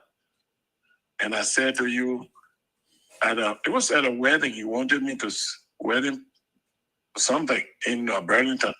And you wanted us to sit together. And I told you, I had to go sit with Mom. He said, you're running away from me. I said, no, you have Ava. Right. I say all this to say that our association is going downhill, and Tomalin has really inspired us. Okay, I was able to convince 1 or 2 persons. I've spoken to Board Charles and Eric Daniels. They accepted the proposals. We have to come back together. But for a man who contributed a lot to IE, I think if we can find the proper fundings and find a place where we can build, put up a structure, a stadium, build a stadium, he will be placed into that Hall of Fame. And those numbers will be hung up. People who are fighting over numbers, we have to eradicate that stuff. And we're going to, for me, I'm going to approach it very rigidly. Mabu knows my style of discipline. Okay? It has to be done. We will do it in our time. Once again, I want you to hold your heart, like the Liberian people can say, we'll pray for you. We'll lay our hands on the family. I just can't make it more. My voice is bad. My tonsils are swollen. So I prayed that everything goes well, let Abba rest. You have a friend, you have a family, the IE family. We look forward to you. And to Mr. Richards, the issue on the land was bought. I think it was 6 acres of land at the time, but we could not find the deal. And I reached out to several persons in government who were all IE officials, and they said to me, "Oh, you got to send money for us to go to the archives." I went out of my way. I went to the archives, and the people said I should get them $500. So I asked them if I was buying the land, and they said no, but the land is sitting there. So knowing the era, it was by the market in the back of the Coca-Cola factory. So I discovered that a Mandingo man had built 2 houses on the property. The rest of the property was still there. At the time, the cornerstone was there. So I took it up with 1 or 2 other persons to say, listen, if you go to the lands and mines, Eugene, Dr. Shana will go up to find or locate it. He will help you with a location, but they never did. So that's the situation on the land. It was bought for camping and training at the time. So once again, I would say that I look forward to starting out on a mission that I am entrusted with so far. It led the approval of Mr. Daniels and Butchers. So I hope we all can work together on it. But Abba definitely deserves a particular spot in that place. Players like Gladstone Ofori, okay? Players like Frank Jericho, Garrison Saka. We cannot say that. So thank you very much to Closing Argument. I will start my support on the Cash App and inquire also on the publicity fees. I don't know what is going to entail, but we have projected March, hopefully by March 15. If you say you are a Yellow fan, let us meet in Monrovia in March and have a jamboree where we can sit there and curse each other and discuss what all we did to one another that we didn't like, so that we can come back together. So thank you very much, Closing Argument. Thank you, Mr. Richards. And simply, take care, be strong. We are with you. Yes. That was the former team manager of IE, Water. And we are trying to memorialize the late Abana, who will be laid to rest in the next 48 hours in Newark, New Jersey. Abana is a former Liberian soccer legend. He played for the Invisible 11 IE and the national team, the Lone Star. And today we have his brother, his junior brothers, Mr. Pewee. Also, we have former Deputy Youth Sport Minister, Mr. Marvel Richards, and also coach. They are sharing the night with us and reflecting on the life of Abana. And many of you, I can tell you how we'll be in Newark this weekend. The last time I saw an event was the late Mike Gibson. Well, what I saw there, and I know, who knows, there'll be a bigger one, this one in Newark. The players came together from all walks of life. You have from Barman, Joseph, Cedar, you name it. They all came together and they saying a great send home for Mike Gibson and Abana. He's a legend. He's a hustle name in Liberian soccer. And I see people already start arriving today in the area. So Newark will be on fire. It will be shut down. Come and see Liberian soccer greats as they honor their one of their late Abana, the Scissors. Now we have roughly 35 more minutes, but we still reflect on Abana. We're talking about soccer too. My question is, what happened? Did you guys play the game with Morocco where they beat Liberia 5-0? You guys play that game on a hot sun? The poor kid on the desert, you can't get off 0. I want that to do. No, I remember that game vividly. I remember Abba, something may have happened, and Abba was not in the game at all. He either didn't wear uniform then. Something happened. So Mabu, I don't know what the strategy was to play Morocco in the hospital, thinking that they're gonna pale, they got pale skin, sort of do that. That was roaming around because they were pale. They won't be used to the heat. But what they forgot is hot over there too. But before we can stress on that particular question that Timona just asked, I just want to go back a little bit regarding um, you make commendation on a lot of student athletes, so to speak, those that came here back in the day and what they have accomplished and how you feel about them. And folks in TV land, being a student athlete is rough. It's not really really easy. But somewhere else, say for example, I was in me, I came here to do biology and hopefully medicine, right? But you were flying or taking the bus to go play games everywhere else, and forget it. You forgot that that's a lab that you have to complete, and if the lab is not complete, you're not getting grades for it. So we have to change, our major and perspective. For those like Albert, came here making big time in soccer, and you play your own scholarship. You're not going to sit down. You're going to train even when you're hurt. You would sit down and watch the game. You can say, I'm hurt, so let me go in the stands, or I'm not playing today. It was hard. So I really, really, people like Tanu Myean, I really, really love the fact that we student athletes came, we tried, we accomplished. And Mabu, just thank you for bringing that up. I know we talked earlier about Apple was ready to go home.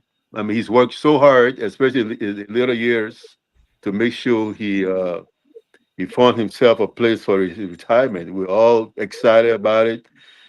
He talked a lot about it. He would even try to form a team near Hotel Africa, and no grooming, only the kids I would deal with and stuff like that. And here we are. It's not going to happen. It hurts, when such thing. You hear people talking about athlete back then, what they've accomplished. Being in America, Abba worked so hard.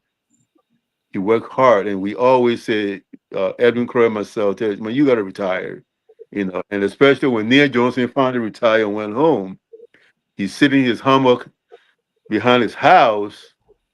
I was still got a foolish man, all sitting in a hammock, so he anticipated going to do the same, and go fishing. I mean, we're just looking forward to it. So for me, I was at a July 4th African picnic in the Detroit area when my sister called me to tell me that, now her passed. I said, who now, my brother? He said, who other now you know? I mean, and my day was just ruined because we've talked. For some reason I talk to Albert every day or every other day. But a week passed and I didn't talk to him. If I didn't talk to him, well, my wife talked to him all the time. I asked, when last you talk to Albert? He said, you know what? It's been a while though. They would call him readily. And of course, by then he was dead. He didn't answer the phone.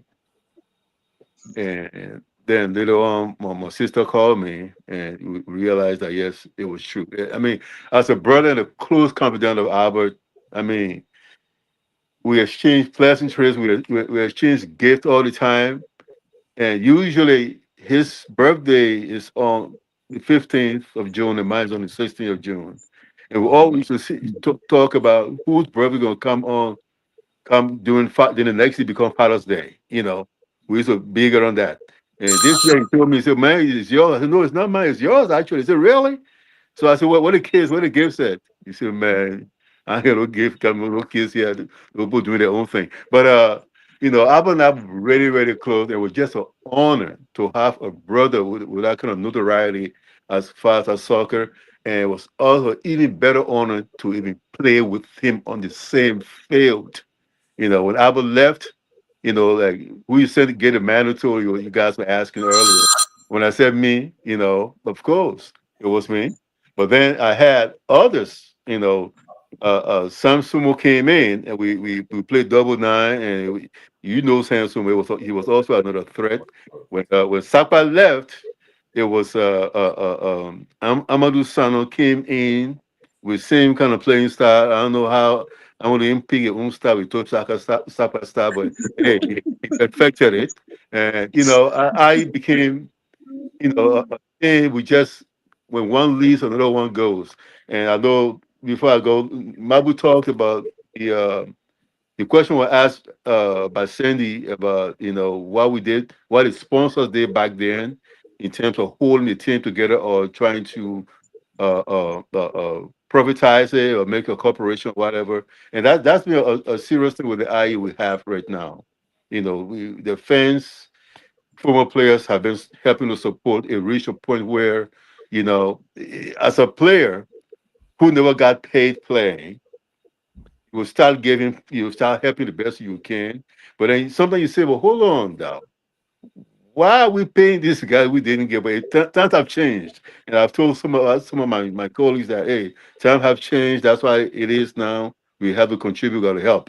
But then you keep on helping, and it's almost like the same thing over and over. So, but I hope, that George said, thank you, George, for what you said about my brother and myself. Like George said, are you going to come back? We'll do the best we can. We got to join forces to bring our team back. And Albert will love that. And I mean, one thing again I want to say about Albert, he is so much of a giving person. I just heard recently that Albert gives to firefighters. Not too many of us Hmm. do that. Not too many. He gave consistent for over 10 years. He gave to firefighters. We know we do need our churches, but firefighters, police officers, when you do the kind of thing, you show how you have an awesome giving spirit. And it seems that what I can't from yet talk about yourself, saying you're talking about Abba. You're one of those who will see the same thing about Abba he gives. So Abba had a lot of chamu, what chamu means. And he's like, I remember we came from Cameroon. Sawa wore a sweater as hot it was in Liberia because the sweater matches his pants. And you cannot walk with Sapa because about that morning, Abba saw me. I said, Sapa, going to pick me or going to go. And he said, oh, man, you will not stay in that goal. I said, why? He said, you go. We left Ken Johnson Road. By the time we reached Broad Street, almost after 5 to 10 steps, someone stopped Sapa. And he would talk, and he was that kind of person. And that same was happening. By the time we got to Moriba College, I told him, I see you, man. I gotta go because I can't stand this. But again, the players back then, that's why we were. The players before me, they were very good, very very good players. I mean, awesome. Tomalin said it. They could have gone Europe, millionaires by now. But again, those were the times, those were the conditions. But almost all of us that came here, we came for a purpose, and a good number of us accomplished what it was. And thanks, Mabu, very much for that, commendation to us. Call on the line. Go ahead, caller. Hello. Yes. How are you? My name is Mary Carter. I'm calling from East Orange, New Jersey. I just want to commend you guys for putting this show together tonight. I really, really appreciate you guys. Abba was a very good gentleman, and I want to commend you guys again for doing this. I hope that lots of us are coming on the platform tonight to call in for the good work that our yellow boys have done for us. I remember when Seleke Kromah passed away in Newark here, people were asking, is that your president that passed away? And we said, no, he was a soccer player. So I'm hoping and praying that we will do the same for our this weekend. And I just want to thank you guys for putting this platform together tonight. The last place I interacted with Howard, it was at the funeral of Blanca Bowman's brother. And I was joking with him. I said, Sapa, you come, let me take your picture. I celebrities. And I took their photos. But I've always had Howard near me as a brother. I came in this country in 1987, and he always had a high regard and respect for me. He would call me Mayu, and I call him Gayu. Everywhere we went in Newark, that's how close we were as brothers and sisters. And I just want to say thanks to you, God. And I'm hoping that we'll give him a decent burial this weekend. May his soul rest in peace. My name is Myean Carter. I'm a former treasurer for IE in Newark. Amen. Amen. Amen. Shafa. Yeah, Mr. Richard, I want to ask you something. I mean, you have a very good knowledge of our football, past and present. The present part is the one that really, got me off my seat. Most people sometimes when they leave the scene, they just forget about what's happening after they leave the scene. But I mean, you're pretty much in tune with what's happening today. I want to ask you: have you guys ever chronicled all of the historical facts about our football that people can go to the LFA and see them on file, see pictures of them?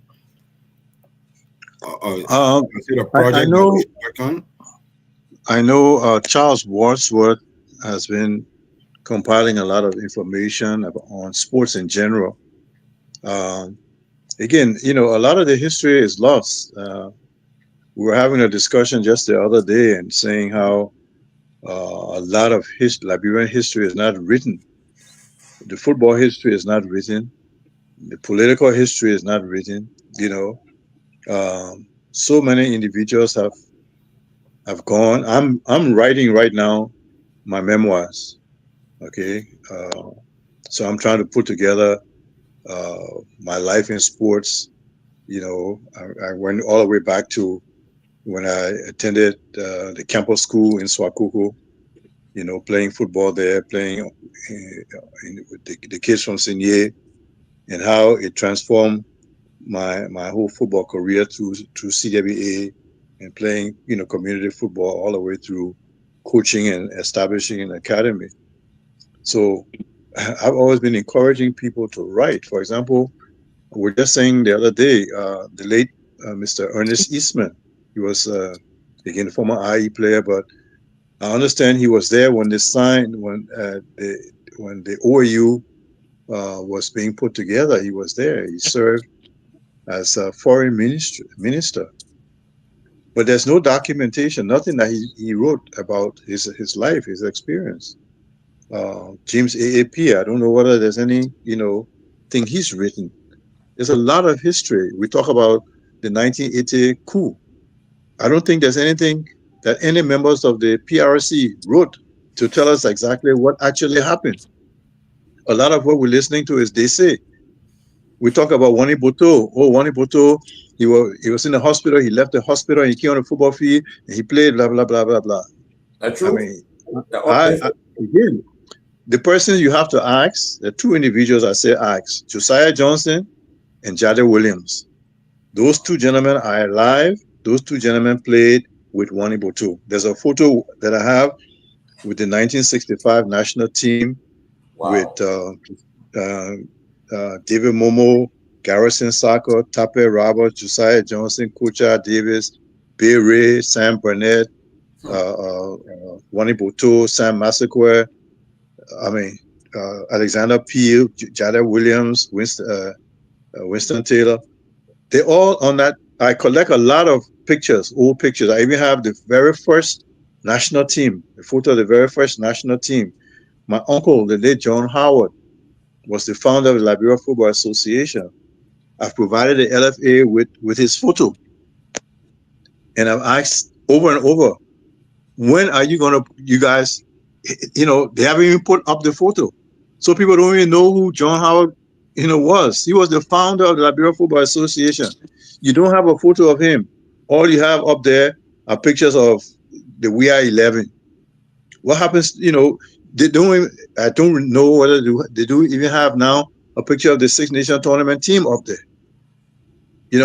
So a lot of history is lost. Benedict Wise, one of the greatest footballers Liberia has ever seen, West Africa has ever seen. We don't have any videos, nothing to show. of these players. I mean, Sylvester Pewee, like the George to the Water mentioned, Gladstone Ofori, Jackson Weir, you know, a lot of the greats that we had. There's nothing written about them. So, how do we pass this information on? When you ask young people, about Benedict Wise or Sagba, they have no knowledge. They don't know. All they know is the current players. And how far back did Wise and them play? Not too far back. But the majority of the Liberian players only, you know, have heard the names, and there's nothing written. So uh, I know Benedict has a lot of information. I'm hoping he's going to put it, compile it and put it, so that people can read. He has a tremendous amount of information on Liberian football. So quickly, Right. quickly, right? Have the anybody from the government got in touch with you, because once you play for the national team, you deserve a national burial. I saw, because I remember when Mike Gibson died, and remember I think the government sent somebody spoke at his funeral from the government. The government, I mean, I'm sure they're aware it needs it all around. Anybody from the government reach out to the family, that they will be represented at the funeral, or whatever the case? Yeah, we don't know whether they will send somebody over here, but I think there's what called is it Gazette or Gazette? What is it called? Official Gazette, yes. Official Gazette. Yes, that has been written, and I heard the Liberian flag and insignias would be that's what it said, half cast or whatever that word Have is mass, have mass, have mass. in in Monrovia and the embassy here and well in all public buildings in Mosquito County and at the embassy here in the uh, um, New York. Washington. So yes, and in Washington. Wait, okay, yeah, in Washington, and I think they should send somebody here to read it during the funeral. Yes, Yes. we have contacted somebody in. The ambassador, or they will send somebody from the mission. Somebody will be there. Yeah, somebody will come and read it Yeah. for them. The president of the foreign ministry, and issued by authority. So Yeah, That's good. yeah, he got that. Yeah. So, well, I mean, before there's, this weekend, can you tell us more about the funeral arrangement? Tomorrow, the events are happening on Friday to Saturday. Can you share with the public? well, I don't have I hope my memory serves me right. Tomorrow is the wake, what we call reflection night, where we'll have you know tributes from almost everybody that wants to get a tribute. We like a program, you know. Um, on on the next, well, after that, I want to say the happy reflection. After reflection, whatever that means. We in Newark now. Remember that. I do work, yeah. The following day, the funeral um, will be held at the church called the Bethany Church. Bethany is all everything is and then the repast will be held at the hall of here on the in Newark. I'm sorry, I don't have that sheet with me. T-shirt you wearing? Everything's centralized. You're facing some T-shirt. How people get some? How can people get some on the T-shirt? Only yellow? No red. Unfortunately, by my decreed, we ain't giving nobody a red shirt. It's all gonna be uh, yeah, Well, so but the man play for Lone Star too. And the man play for Lone Star. What happened to the red, white, and blue? it ain't gonna be red. So you are inside. But you can't just do blue and white. Just do blue and white. We'll get you 2 out of the 3. Okay, bring a t-shirt. I was thinking it to the person market and put it there. Hey, we ain't gonna do that. We want a sea of red tomorrow night. And we want to shut down Newark. I know our colleague mentioned about Sekou. I was here during Sekou's funeral, and what she said was exactly truth. Wow. The crowd was so big that they were wondering who was this person. Was it the president of your country? Something like that they said. And yeah, so we anticipate, you know, something of that nature happening with Albert. Now we got social media, so the promotion is out there immediately. Timothy asked, how can you get this shirt? Yes. The shirt, you know, there will be some at the Our way just for that data all. Just for please yeah, do. the Please yellow, do. just for that time. They are on sale for $25 as well. Oh yeah, I'll try to get mine. Yeah, so wait just because of Abbott. Yes, sir. Charles Ivan Martin, he will be Let me know what your size is so I can save it for you. extra large, yeah. But give me a large, yeah. Extra Give me a large. large. Oh, I'll take a excellent. large. Extra large, yeah. And Reverend I'll take a large. Charles Ivan Martin, he'll be they giving the message on Saturday, the eulogy there. Correct. Yeah. Powerful man of God. So Yes. So, Yeah. folks, you guys watching from all around the world, we're talking about Ira now, and we all sorry for what happened. But like somebody said, we can't question God. But he paid his due. He played for the national team. He played for IE, and just an amazing guy. People said that he never. His friend, one of his close friends, Evan Crow said he never seen this guy getting vexed. He said he just loved making fun. He said, man, like you said, he didn't even get a yellow card. I said, what? He said, yeah, yellow card and so forth. Football during those days, you play with IE and Barrow game. one IE game, I think the referee was this guy called Jito, small guy. I was playing Sparrow. That day, the police got to go for the guy. The guy said Johnny Green and they went for the guy. I don't play with the IE business. That's no joke. Yeah. Let me ask you a question, Mr. Richard. What will you say to people that come up with the proposal that since our national league is kind of dead right now, and the only time we see a lot of enthusiasm around football in the country is the county meet. I mean, like prior to the Civil War, National League was vibrant, county meet was vibrant. Some people are proposing that they do a test run using the county meet as the National League and see how it goes. I think this is not something new. People talked about that before. Even this guy, Adolphus Dolo, had a team called Nimba United.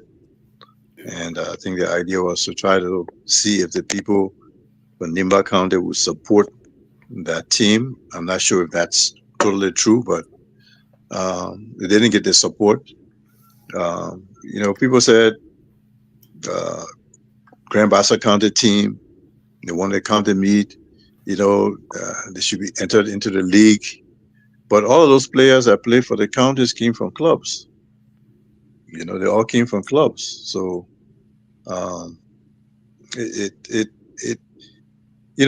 like you have in the English league, you have Liverpool, you got Chelsea, you got Manchester. Those teams all, are from cities. And so the idea was to try to do the same thing, but I don't know whether it's gonna work. I mean, I think they tried. The idea came up some time ago, but people are still interested in the IE, the Barrow, the Liska, and Painesville United and Watanga and so forth and so on. Everybody wants to own a team. So I don't know if that will ever happen. Thank you. Well, we're out of time, so let's. And I got one question for Sipley. Hey, Sipley, did you ever play in a county meet? You ever play in a county meet? Yes, I did. It been so way back that it used to be called territories. I played for Sastan territory, even though my folks came from Ignises, was it? Yeah, Krukos territory. Yeah, my folks came from Krukos territory, but I played for Sastan territory. Obviously, my grandmother came from that. But yeah, I played in county meet. Yeah, I think Alba played for Bolsonaro and Bummy. Let's start 18 talking that truth. Barrow beat who owned the land. Barrow won that game. Prosper Tandy, he scored a goal. Tandy again started his score, so you come with that fake story. Tandy again started. The game, as Tandy again started, people still coming on the field when the goal Barrow scored that day. Prosper Tandy. Who talking about that? I think that let's not say that. Yeah, he's saying who owned the land. They beat Barrow 3 games. Let's stop it. What wrong that guy? That game, I remember people coming on the field. The game I just started. People still coming on the field. Went, oh, people say, what happened? The Barona score.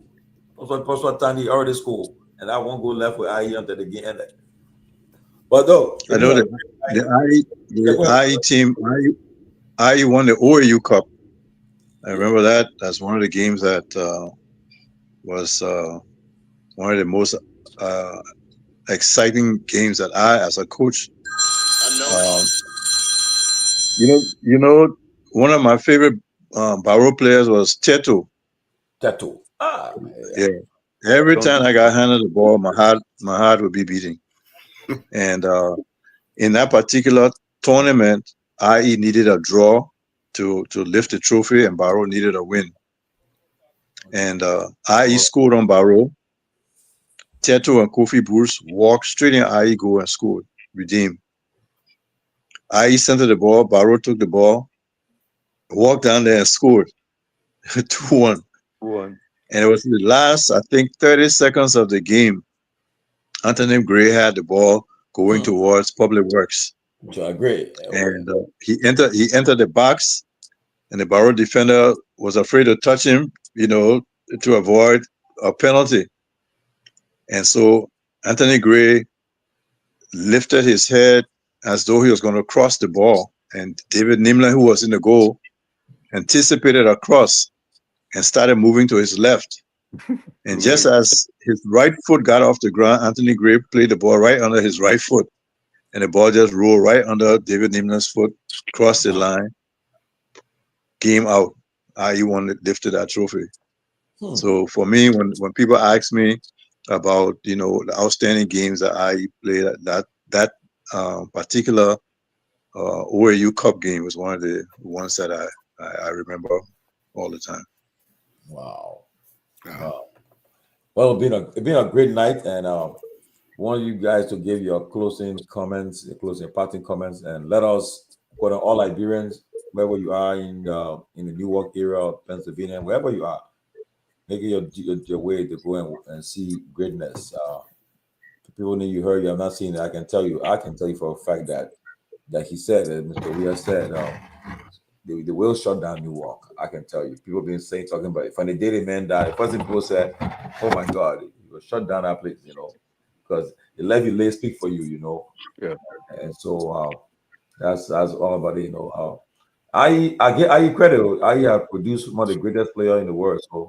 So you guys, but just that IE and Barrow today is so sad that where they are today. It's sad. Well, I don't even focus too much on the European game because when I was growing up, the two teams we cherish, and Myean, Cedar, all these teams. But today, here we are. But Mr. Richards, I want to say thanks to you for your service to soccer in Liberia, everything you have done, Mr. Weir. You guys changed the notion about football players. People thought football players were just going on, but no, these are people who are career people. Most of the guys, most of your guys, your peers that came in some of the 80s, most of your went on to school, you played the game and went on to a career path. And today is a testament of what people are saying. And I want to say again, but you guys can give your closing, and so it's all yours. Well, let me just say thank you again, Tomalin and David Daniels Davis, right? Deeks. Deeks, excuse me, Deeks, for inviting us. Abba was a friend, Abba had his own fashion. He made his own fashion statement. Abba with his suits. But he was a friend. He was an excellent football player. He made his impact, and we just want to, ask the family to continue to just be strong, hold together, and we look forward to, joining others in giving Albert a grand farewell. Simply, Brother Dix and Timo and George, thank you guys very much for having us here tonight. I just wish Big Brother Solomon Sipley and Ben Wisa were here as well. Those besides Mabu, as far as Liberia football history is concerned, I think Mr. Wizards and Authority, and I wish you were here to give up more insights. I've lost my brother. I lost my best friend. I lost a gentleman. I lost a father. I lost a grandfather. I lost a husband. My brother Albert now. Um, we were seven siblings. He was the oldest. The second, Francis, passed, is deceased, and I was next after Francis. And then Michael is next to me. James and Thompson, who are twins, the ones. And the last, George, is deceased as well. So we are five. We've lost our brother, and we are mourning our brother, of course. And I know again, Newark ain't gonna be the same as of tomorrow and Saturday. Albert, as a man, he was. I want to speak of him in the present, but I can't do that because he's not here. He anticipated a lot more of his life. Albert had a young heart. He don't even think he was that old, you know. But we already call you should have Peking. He calling your people up Peking, but that's what he religious. He loves that. Uh, we exchange gifts all the time. Like I talked about earlier, our birthdays almost the same day, and we were just good friends. In New York or Newark, in Detroit, wherever I am, I thought Albert would be there, and I'm gonna miss him a lot. I going to bury a wonderful, wonderful player, a good human being. And of course, he loved all friends, especially females, of course. Not necessarily his girlfriends, but no woman does wrong. My wife never does wrong. He speak more closer to my wife than I was. And of course, closer to Edukra unbelievably because I will challenge some things he wants to do to advise him. You say are too straight sometimes, and you tell Edwin these things, and of course, Timothy know Edwin, you say that you tell me still. So I will create a secret for him. But anyway, we're gonna miss him, and folks, come on, let's celebrate a legend. Thank you, Timothy. Thank you. Yeah, I know we're having us. We met on a solemn occasion, but what we were planning to, we're looking forward to after we bury Albert, maybe in the coming weeks, we'll get back to you guys. Want to have a bigger show where want you guys to give a lot of maybe help some advice from our players. Maybe you guys get some ideas. Like Mr. Richard was saying, we want him to talk a lot of history about soccer, about Liberian soccer. Like he says, his uncle, the first LFA, Fofana LFA, and what a yeah, all of these myths, they were all myths about the man in hospital, he got to play, when he scored there, he went back, all kind of stuff. 1 year, all of these things, ask all the questions. People would call him. Mr. Richard is still around. We thank God that one God to give you more good health and long life because we want to hear a lot from Liberian soccer history. We'll reach out to you, have a bigger platform, and where you'll be the guest that day, and we'll question you. All the questions we'll ask it. Tell us about all these things. We want to know all the story about football and where we are today. Mr. Simply too, we'll definitely reach out to you guys to need all of you guys to be a part of that thing. Mr. Diggs, he's a historian. This guy, he know everything, man. In fact, the whole show, I will answer you. He was the dream behind it. When Abba died, immediately he said, "Look, I do something about it," and people started calling. Thank you, Diggs. Yeah, so You're welcome. Good. but Siapa, it's up to you now. You can send us home. Yeah, Mr. Richard, or Mr. Weah. I will end with Mr. Weah today instead of saying simply. I mean, thanks for taking all your time and sharing with us about Albert, the listeners, the viewers, and the folks in Liberia. I mean, it's a solemn occasion. It's bad that we wait for him to die to talk about our football history.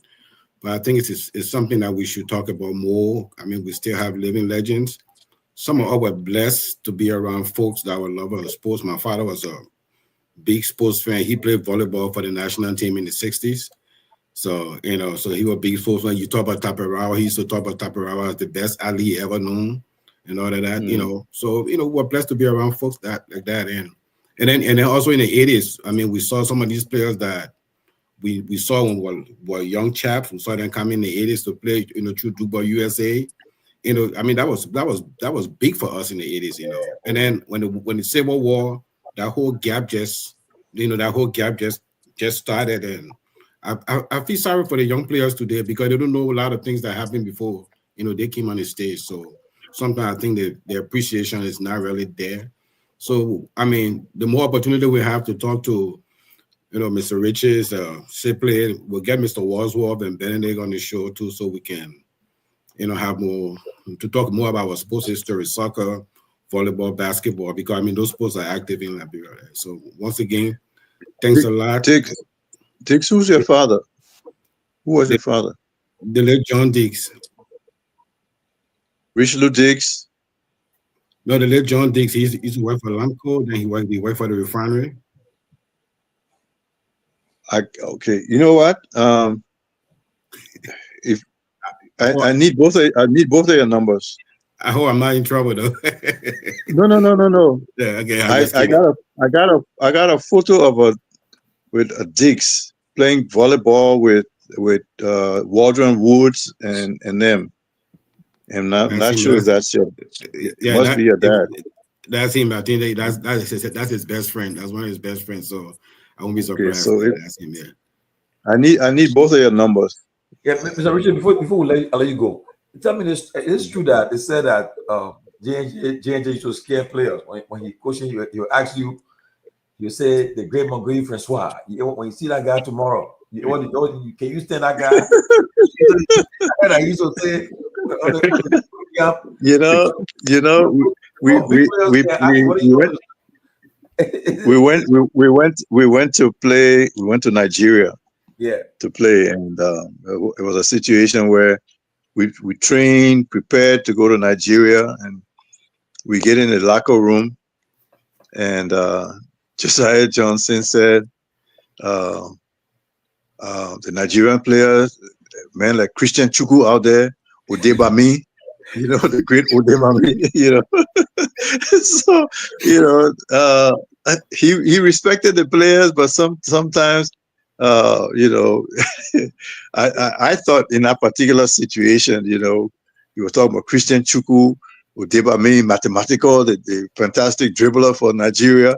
You know, you think we can make it with those people? You know, for me, I thought it was demoralizing our players. I felt, you know, in that instant. But yes, I remember that particular situation. Yeah. Yeah, I mean, but you know, but Josiah is still alive. I visited him the last time. I had a long conversation with him when the former president was establishing his museum, or you know, where he has his memorabilia at the Invincible Park. His minister with our portfolio, Torgbean, and I went to visit Josiah because he wanted to interview him to get some information, you know, on football, so that they could include it in that facility. So every opportunity I get, you know, when I travel to Liberia, I try to visit with Josiah, or at least get in touch with him. You know, he's somebody who I have a lot of respect for. You know, he's a legend. I think one of the facilities, in my opinion, I felt that the football training center in Kehleboe should have been named after Josiah Johnson for the years he coached, you know. But again, we play politics with a lot of things. Yeah. I actually felt that for Josiah's contribution, the years he coached the national team, you know, some facility needs to be named in his honor. Sure. Thank you so much. If I may, I also want to thank lots of folks that reach out to me to express their sympathy. Go ahead. All the players, majority of Lone Star players, friends of Albert, males, Deba, when he first heard this, he made sure he went on blast on his Facebook page, and I saw that. The former president, spoke with me for about 20 minutes a couple of days ago, expressing his sympathy as well. I want to thank everybody, for saying these nice things about Albert, and thank you very much, and may his soul rest in peace. Thank you. Thank you. Thank you so much again. I want to say thank you, and we look forward to we'll be knocking on your door soon, very soon. Knocking at your door very soon. Yeah, this lady, she been praying for this day. That main call her Eugenia. She's into this sport. She want to sponsor the show for bringing these guys on the show. So she been talking about this show. Want to bring former players to come in. Yeah. So Eugenia, Mr. Bridges is available. Mr. Weir is available. So you sponsor it and we'll get it done. So we'll see it happen. We'll see it because we'll do it. And pray for them to get good health and long life because we'll hear all about it. It'll be that day we just talk about Liberian soccer, talk the whole history about it. Because most people don't know it. So some people carry lies around now. They lie, you know what happened. That I never knew that I just might say you play for different teams, not IE, but again, I heard it tonight that you play for IE, you follow your brother. There's a richest part knowing from IE. What were you, Timothy? Oh, Penny will say cameo. Oh, thank God. Yeah, can you come on? Thank God. Oh my God. Yeah, where you been? I had to wait for my son to come home. It's a technology, man. Man, but Mr. We said people been asking about you. Everybody refer to you as a sort of historian, though. But share your thoughts about Abba and tell us your relationship with him and your playing days with him and so forth. What it is sad that just a minute, let me just say, yeah. Abba and I became teammates 1977 when I went to IE. Wow. And but before that, he started a few years ahead of me playing for IE. And I watched him as a striker with the ability of a medical doctor. How he goes for his team. He was precise. He was not the kind of striker who score goals because he was lucky the ball hitting them, on the knees or the head and they're going into the goal. He could actually dribble. He could. He had the ability to receive the ball with his back turn to the goal, and then turn swiftly and take a shot without even backing away from the spot of the ball.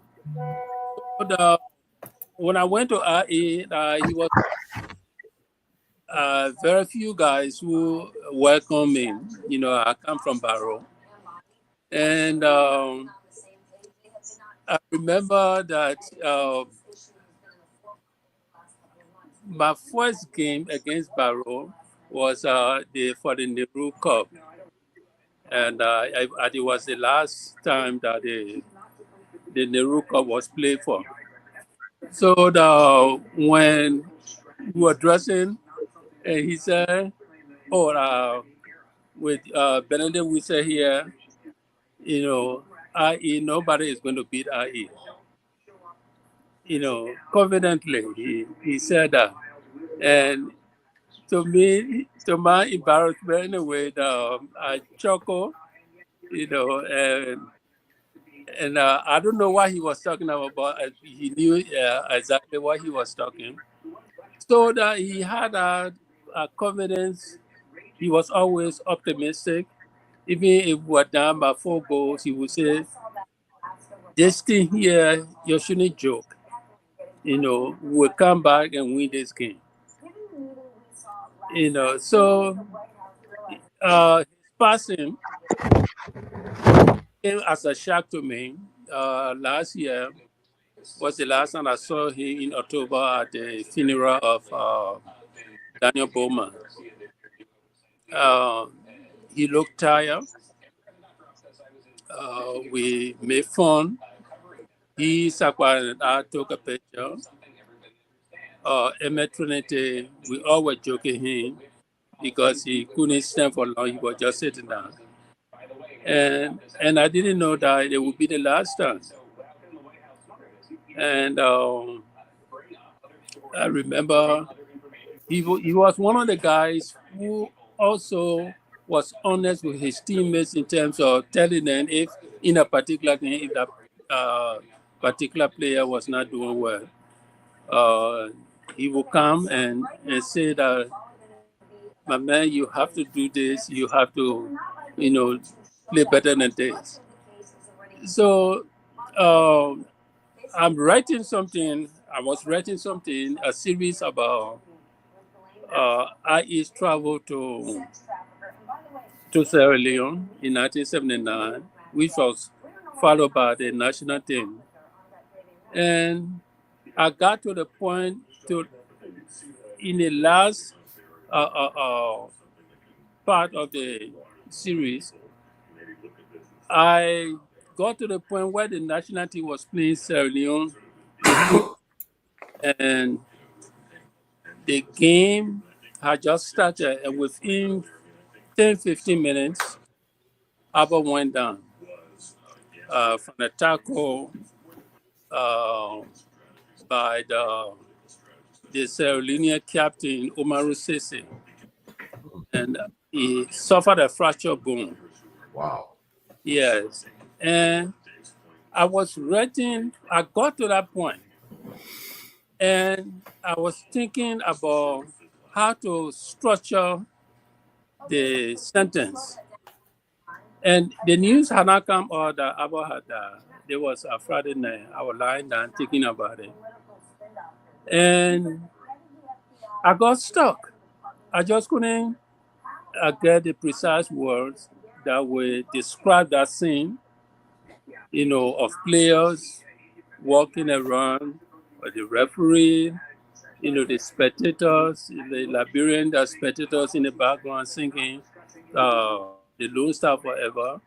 So I was struggling, trying to find the words to describe the scene. So I left it.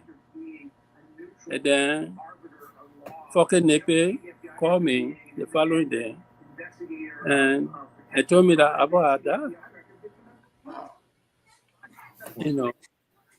And up to now, I had not gone back to complete that because I'm still struggling. I got stuck, not knowing our life had ended. So he was, I would not describe him as a friend because we didn't hang out together every day. We kept in contact with each other, but we were not friends as two people who went out every day, who spoke to each other every week, who traveled long distances together. No, we were teammates, but we respected each other. We respected each other. If somebody was in a crowd and you saw that person first, either he would make an attempt to find his way to me to say hello as a family. And if I was the first to have seen him, I walk to him. So as a player, yes, if people were voting in Liberia for players who were put in a Hall of Fame, of course, Abba would be the first ballot football player to be elected into the Liberia Football Hall of Fame. So yes, we have conversations every time we met rather, about current start of footballing that we see today. And when we play, you know, our era and that of the people who preceded us was brutal. When I say brutal, people actually came to kick players. And then We go. talk about, I'm sorry? I said we go. Yes, yes, we go, yes. You know, the old days they were let the ball let the ball go and don't let the man go, something like that. You know, and we would talk about it. And so as a player, Abba was great. He was good. He was a good goal scorer. He didn't just do that. He could also dribble. There was a difference between in comparison between him and Pablo. Pablo was an aggressive person, but Abba was cool, calm, you know, and could actually read a game. He could dribble. He could take on defenders. You know, so I don't want for us to remember him as just somebody who scored goal, but somebody who was a total player. You know, and you will be missed. Yeah. So when you play, you are playing number 7, you play number 9, right? Yes. When I went to IE, actually, I didn't go from Barman. I was a center forward when I started with Barman in '76. I was a center forward, and then I went to Barrow. Oh, you're a Baron Group? Yes, Oh, you know, '76. I started with Barman, and then I most of the people are Barrow, then they go out to IE. Oh yeah, Barrow, a great team, man. What? Merci, Manu. Thank you. We are all red for the one to IE. See? Thank you. yeah. Wow. So so when I went to the Barrow, I was news on the left side because Waka was on the I was playing right wing, and I would play center forward. I mean, I play about maybe 3 or 4 games for Barrow. Then I went to IE. When I got to IE, the the number 7 right wing position was played by Heron Bernard, but Bernard at that time was leaving the stage, and there was a game against I think St. Joseph Warriors, and there was a deadlock in terms of who would play right wing. Nobody wanted to play right or left wings because it's something that you're outside of the game and the guys in the middle, they control which way the ball went. So so I just decided, I said, okay, I will play right wing. And it happens that I was lucky, you know, to have done good, to have done okay there. So yes, I did play for Barrow, and then when I went to IE, our first game was against uh, Barrow in the finals of the Nehru Cup, and we were camping. We went to a restaurant on Kirit Street, Kirit and Center Street. Okay, they had a hotel there, Rooster Restaurant. So when we were about to leave, we were still there. Barrow came also to eat in the same restaurant, Oh. and there was a football booth that the Barrow people had bought for me, and they wanted the football booth back. They wanted the football booth back. So, um, well, well, as we were just coming out, and they were coming in, and the team manager Charles Miller, he came to me and said, he asked me, where is our football booth? So I said, football booth. Yeah, he said the booth we bought for you. You know, so I said, well, And it was just about 2 months after, before I went to IE. So, so I said, I have the boots. So he said, we want it. So I said, no, did you pay me to play for Barrow? And the first two people who came to my defense, Abana and the late Tonian Stewart. Yeah, Okay. people know him as The goalkeeper. the goalkeeper. Yeah, and the first thing I heard, I was we are not going to stand by and see, you guys can't do your Gronant things, it seems that the medicine man told you to do this, to do that. Yeah, provocative word. So he and Tonian, they came to my defense. They were the first two people, and there was something about also. He doesn't give me out.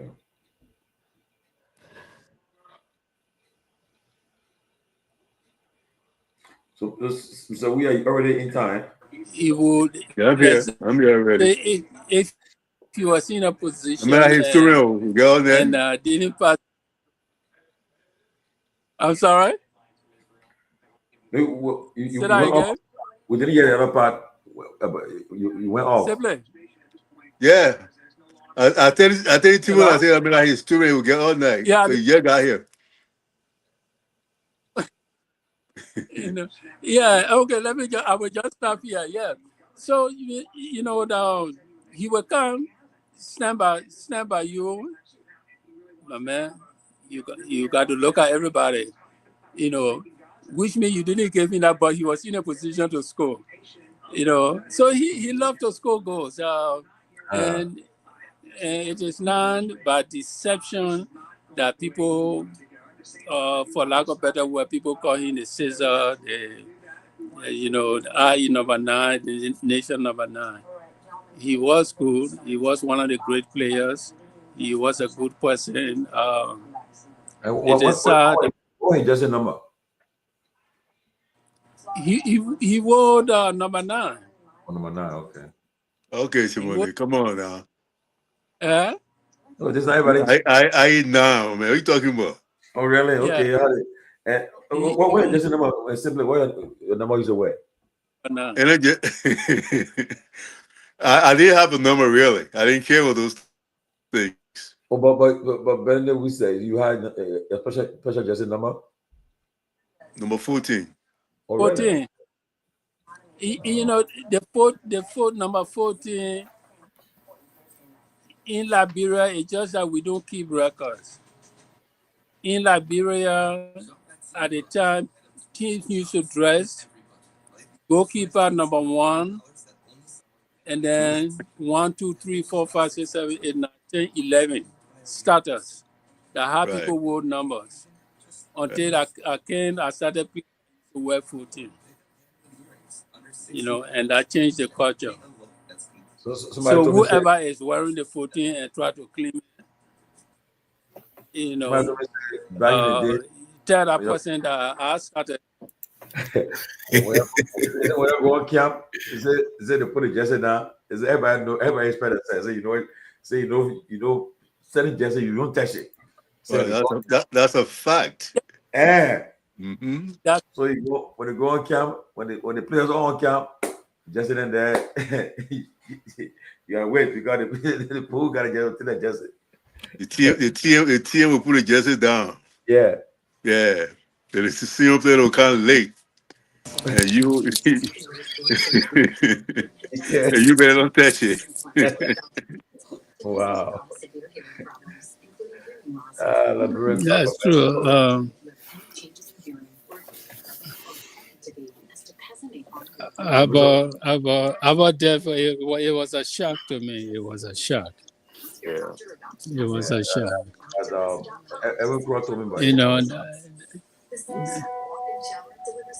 you know, the group of players that I play with, Jericho is gone, Joker is gone, Johnny Grant, Anthony Nagbe, Raymond Motor, Henry Brown, Stewart, and now Abba. Before we leave now, we're about to leave, but we're asking this First Nation tournament, that 11. Can you join 11, that 11-man team, the first 11 on our First Nation tournament? What is the 11, starting 11? The first game, yeah, the first game, we have Philippe in a goal, Sakwa and Siple, Foke. Solomon. Yeah, Solomon Siple. Okay, you're right before the twist, yeah. Solomon Siple. He played number 2? Siple? Yeah. No, he was playing number 5. The man was the captain. Number 4. The captain. That's I played 5, right? Yes, about number 5, and Siple was number 4. Who are 2 and 3? Foke was 2. Foke was 3, rather. Kokora was 2. Oh, Kokora? Oh, yeah. Yeah. Kokora played on our Six Nation tournament. You know, how you going to back in school? Very versatile, man. You know, Kokora, to me, Kokora, the greatest mistakes he made, you know, was playing in the forward. Kokora had remained a defender when he started with Bama and then he went to Barrow. If he had remained a defender, we would talk about him with respect as we talk about Solomon Siple and Sakwa. Wow. Yes. That's how good he was. You know. So it was Santos, Anthony Gray, Paul Bro, Marco Tapla, and Waka Heron. And you're on the bench? Yeah. Wow. Yeah, at that time I had not defined again. I had potential. That was it. Wow. Yeah. It was after that tournament before I actually defined myself. But take a look, you're one of the greatest players that played the game. I mean, you played the game, saw you. That number 7. Yeah, you brought a lot of things to that win. Yeah, you probably whistled dribble at one point in time. Yes, we saw it. Hey, Tomalin, check your WhatsApp. Yeah. Check your WhatsApp, Tomalin. Saw it a lot of times. Got a picture down, Solomon Siple. Oh, Solomon Siple. Oh, Toba gave him a 1-2. He was captain, and we went to the Bento. Yeah. Wow. We went to Bento. The president invited us there to Bento, you know, to congratulate us for winning the tournament. Wow. And also it was there that it became known the stadium, which is now Samuel Kedo Stadium, you know, the contract had been signed and the construction work was taking place. The preliminary construction work. Oh, so I guess I haven't told. Wow. Yeah. The stadium you're looking at there in Peaceville, there it was Tobal's government that negotiated the contract, and the preliminary construction work had begun, undergoing when the coup took place. Wow. You see, but again, after every hour now, we'll call you guys here. You guys can't talk about the history because people want to talk about the same. Everybody will say refer to Benedict. You know all the historical stuff. But the thing, yep. Yeah, we gotta bring you back. Yeah, you about the game. But Wednesday we say thank you because of some occasion. Thank you so much, and we look forward to meeting in New York this weekend to memorialize Abona. Yeah, last time I saw a gathering of soccer players was Mike Gibson's funeral. I know this one will be bigger, even bigger. Okay. Yeah, so I know when they say all the old football songs, you see the guys that performing, man. You think that you won't find But you won't put it down. You continue celebrating our. But it will be interesting in New York today. Look forward to that. Thank you so much. And look forward to seeing you in New York. So we are. Thank you. I will get my T-shirt. I will wear it tomorrow. All right. Okay, I'll put your name down. You and Diggs. One extra large and one large, right? Yeah, I wouldn't be there, but I would just send the money just to have the T-shirt. Thank you. Simply, you on that side or you stay over there? Yeah, I'm in Newark. Oh, okay. Okay. I'm in Newark right now. Yeah. Okay. Okay. We'll see you tomorrow. So, yeah, God's willing. Okay. Thank you, Mr. Definitely, yeah, sorry, you know, my ignorance about technology. Yeah, it cut me out. No, don't worry. Don't worry. The next time we'll do a show. All these things I say, hook me up. Yeah. Okay. The next time we'll do a Thank show. you.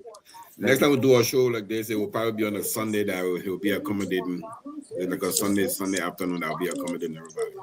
You know, okay. The weeknights. Thank you, guys. But we have to do this. Thank you. Have a good night. Yep. Tomalin. Yeah. Wow. Thank you, my man. Thank you so much. We held it down. Oh man. Thank you. Held it down. It was revealing, man. It was like people up in our bros to up there to watch their thing, you know. I mean, we learn a lot. We learn a lot, though. A lot. We gotta do it, man. We gotta do it often, you know. Do it often. Yeah. Man, Mr. Riches is a football encyclopedia. Yeah. I mean, beside the big teams, he was naming all the neighborhood teams in different parts of Monrovia. Yeah, Bajanike, I have a Bajanike. I mean, but he was naming team on the old roll. Yeah. Yeah, I mean, Logantown, Nukuta, and then even he's even up to date with current day activity with football in the country. Yeah. You know, I mean, that's good, you know. But then the sad thing is that the LFA don't memorialize these people. I mean, our dad. They act like this thing never existed before. You know, they just walk in there and it's all about the present and not the past. Yeah, man. You know, and these are the same people that watch when they watch European football. They see, the players coming to the field with a black strap on their right, you know, on the left arm or right arm, you know, all those things. You know, but we don't do it, man. We don't. I mean, we just throw our history away. You got people like Mr. Richard that can just say that. I mean, we spend 3 hours with him and we learn a whole lot than what the folks in the LFA know today. Yeah, and in Liberia, one thing we don't do is you don't retire judges in Liberia. But if you retire certain number, nobody's wear a number again. They retire Jesse. They ain't got no wall of fame. You know, I mean, what people, none of those stuff. Every time, and put somebody into the Hall of Fame. Put somebody picture that people pass and say, well, yeah, this is the person. The person played. The person happened. And you know, but and you know, there's something he said that has a real bearing. That these kids nowadays, soon they start playing for Division 1 year, they go professional, they go Malaysia, they go Singapore. Yeah, I said it today. And then when they come out, they score one goal, then they play non-stop. They play for Marcel or play for. If you look at George Weah, you know that a lot of people don't know about George Weah's professional career. When George Weah went Euro, George Weah was already seasoned. Oh yeah, he was seasoned. That I think Weah didn't went to that. They went Brazil, right? Brazil. They went Brazil. They came back. They opened the stadium. You know, when we play Ivory Coast with Sekou Bamba. Yeah. We played Zone 3 tournament. We lost in the final to Guinea, and then they play regular African Cup with IE and Wafu Cup with IE. I mean, the number of international games George Weah played at country and club level before going Europe, he was seasoned. Yeah. Even the Diego Drogba, Marco Issy and Samuel Eto'o, they didn't play for the national team until they started shining in Europe. But we went to Cameroon for 3 years. But guess what? In 6 months, they went all of that place. Yeah, he left with that. But I mean, when we went Cameroon, what was the tournament? was the LFA 50th anniversary tournament. That's a historical event. Yeah. Since we had our 50th anniversary, what year was that? 1988 or 87? 88 because I won 87 championship. Yeah. So 88, right? 88 because I remember that was the Zone 3 50th anniversary. Mm-hmm. Yeah. And the sign Tonnerre took him for 3 years. Tonnerre Claro Cup, but then he went there in 6 months. I think they were playing the African Club Championship. Club Championship when kind of calling Claude Leroy. Claude Leroy saw him and he recommended him to Azam Benga. He went to Monaco, and the rest was history. But when he went to Monaco, he was on the bench. I think they have Mike Higley, Glenn Hollow, Yusuf Fofana. They were the stars attackers on that team. I think, and they said one of them got hurt. Now how come they told we said you'll be starting, and we started that game. He's scoring all. The rest was history. How come he was on that team now? You know. Yeah. Our guys in today they're playing these substantial lead and then they won't be making morale. Come on. I think right now we got 2 or 3 kids that play in Europe. You know, Oscar Dolly, Devon Tier, they play for this. They play for the team in I think Czech Republic or Austria. You know what I mean? But why don't people play in France or in Juventus or PSG? Then why we not player playing? Why? Well, they haven't crossed that path yet. They haven't reached that level yet. I mean, look, it's challenging. If you don't have a vibrant domestic league, it's a big problem. And let me use the occasion to congratulate Tim Weah for signing his contract. I watched him sign his contract with myself. His parents were sitting there, and I said, yes, 25-year-old, you get it. You come and play for the big club, Olympique Marseille. Tim, go and make history. Go and do your own, man. Make history, leave your legacy there. And I watched the video. I didn't know he was very fluent in French. Oh, he speaks French too? Oh yeah, he was. That's a video. There was a huge crowd outside waiting for him. He went and he signed autograph, and he came back and said he was speaking French. I didn't. I said, wow, I didn't know he could speak French. And I said, well, he was there young, and he played for PSG at the PSG Academy. He spent time there, so probably he won on the academy there. Yeah, he started with PSG before he went to Juve. Oh, okay. Yeah, he started with PSG there. Mm-hmm. So. Wow. He funny. But he funny that full step. We have for myself too. Yeah, but that was at a retirement time, man. Oh, really? That was the end of the career. One Monaco first. Monaco won to PSG. Yeah, well, I bet Petty was the one at Marseille when he won the Champions League. Then he left PSG, went to AC Milan. He came back to France, right?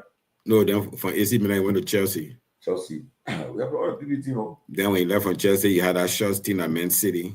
And left after Man City, we went to Marseille. He had a short stint at Man City. Then he had a falling out with the coach. Then we went to Marseille. And then I think after Marseille, then he went to Abu Dhabi there for like 2 years. Then he retired. Wow. Mm-hmm. And Diba, he came from I recall the team in Cameroon. What is the name of that? He came on Douala. He went to France. Yeah, I think he played for Nice. He played for one team. They played on Valeries, one division team. Valeries, Nice, Anderlecht. Yeah, he was every week for that team. Then he played for PSG briefly. Yeah, I mean they had a spell. I mean those guys started playing for Lone Star 85, 86 when they came to Brazil up to 2002. That's a long spell. Because the last go around was Mali 2002, right after we missed. I thought the school the last go there. No, I mean that core group that we are 11. The last go around was the Cup of Nations in Mali in 2002. Oh, okay.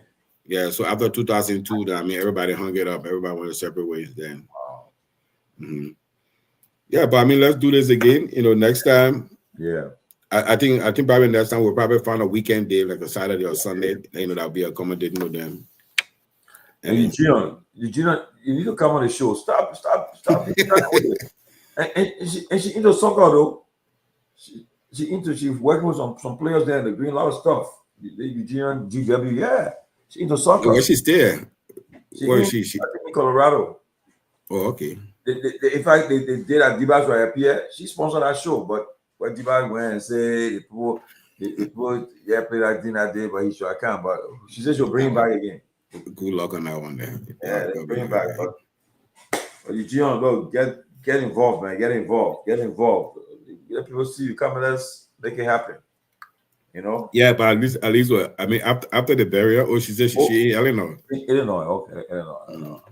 What about Illinois, Chicago land area or Springfield? But I think she moved. I heard she moving on to your end. Oh, Minnesota. I'm making a mistake, but that cool play you want to move there. That play, but now again, it's like getting cold as that. Our time. No. After the week when the trade school open, it's like cool. Yeah, they're gonna enjoy the summer for 90 days. No, for 45 or 60 days. She moving Chicago. She living in Chicago land. Chicago land, the city and other surrounding suburbs. Oh, really? Chicago land area there, yeah. Yeah, man. So, hey, man, give my number to. Hey, you should give my number to Mr. Richard, yeah, so I can get that picture. Yeah, I'll do that.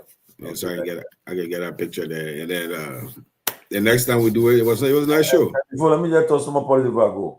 Look, when the drug march today, I supported bots. St. Jackson said something. He said, why people didn't march when they caught that $100 million drug at the time? Why did they march? At the time, she was ready march. And when they caught the people, let the people go. And when I wanted to march, you see the mistake we're making. They didn't let the people go. Only a drug bust. If you want to catch Shafadi for drugs, I gotta be in possession of the drugs. So who was in possession of that $100 million worth of drug? It was Abijade, the importer. He used frozen goods, right? So the imported this thing to the country. Then they tell the police that these guys want to buy drugs from me, and then the police arrest these guys. But these guys don't have no drugs in their possession. You arrest the people based on somebody telling you that this man came and said he won't buy my container and got drugs in it. Yeah, so the people they put arrested, they took to trial. The people never had no drugs in their possession. It was based on the Abijade people allegation that the people came to the country to buy this container from them that got drugs in it. So if they had told you that, you tell them, say, go ahead and do the sale. If you know you're not part of the drug business. Then when you do the sale, when it's in the man's possession, then you nail the man. But the container was in possession of the consignee, and the consignee was Abijade. So they need to ask Abijade how the drug get into the container. And you guys don't have a relationship with these people. So somebody just filed a container into Liberia to come buy drugs from the container. Yeah. So the government blew that whole case up. For me, I think they should move more. They should take more action on drugs. They should put a lot of money towards the fight against the fight. But the drugs, the drugs is a 3-point thing. Yeah, the enforcement, the enforcement, the treatment, and the deterrent. So the people that are not on it right now, you got to work to make sure you got to kill the demand. The thing it's a supply and demand thing. The demand for drugs is high. Execute people for it. Come on, man. I can't execute a man who's had addiction. The man is sick. So somebody's sick, you kill them. I kill them for what? I mean, what you should focus should be those who are bringing the drugs in the country, who are the forces, those who are getting the drugs in the country, the rich people. But trust me, that is a big money game. So another poor man bringing drugs in abroad. No, my man. Who knows? You probably got to put in law enforcement that workers cover up for those things. I can bet you put a reward. So you spread throughout the general community. So you tell us, you come and tell me where the drugs hide up, who the real folks. Give me tips. We'll give you reward. People will break your seat, kind of put out the new will come up. Come and give you tip. You go, you grab that person, you raid them. They will stop it because they are doing this thing because of money. So they're doing it, they're harming our generation. But the thing, bro, is that our law enforcement in Liberia, they like showcase. They showcase everything. When you're fighting drugs, there's very little showcase, there's a lot of intelligence. Because the people that bring that drug in the country, they're trying to slip through the protocol, the procedure. So you need a lot of intelligence. You arrest a woman from the airport, I say you might free her. You arrest a woman at the airport with some of the small bag with drugs in it. You make it to be a big case. Arrest that woman, take that woman there. Probably that woman is working for people. You know what I mean? But as soon as you arrest her, you make it to be big news. This small little bag or something, you make it to big news, the people go under. Yeah. The people go under. So, and then you need a drugs enforcement task force. The NSA got to be involved with intelligence. The police got to be involved. The immigration got to be involved. LDA. It can only be LDA. One LDA can drive it, but you need a task force. When you got that kind of epidemic in your country, you need a task force. You need a task force. You need to put money into treatment facility outside the city. When you say raid the ghetto, how you take an addict go put in jail? Wait, you take them out of there, all the dilapidated buildings that they're using as safe houses, fence them and tell the owner, say you got 1 year to occupy this place, or the government use eminent domain in the name of public safety. Yeah. Finish. But you do it. The first man had the LDA, trust me, that guy is not qualified to be in law enforcement anymore in Liberia, in private security, Seleke Kromah, because he doesn't have the character to be an LDA. It's not a showboating job to hang a badge on you, suit like Miami Vice and walking around. No, it doesn't make no sense. You work under the cover of darkness, you surgical, and when you hit big. It's simple. I mean, you got porous border, so you can man all the border point, but you got to be strategic in those places. You got to use intelligence. They hold in the great United States. They use intelligence. They use sophisticated surveillance to track drugs, and it's still coming in here. Then what about our porous border? You just got DA people walking. The DA people patrol the street. You got police people. One time I went to the airport, and the dog, we had a sniffy dog in Bowman. The dog, it went in line, right? The man, he going so like this. But the dog ran around me. I said, what's this? So I was like, I said, let's somebody say, my man. That guy you're there again. I put something in your. I said, hey. I said, you said myself quick. He said, put something in my clothes. I said, I'll tell you. I was sort of going to the camera will put the camera because I'm bringing that in the country.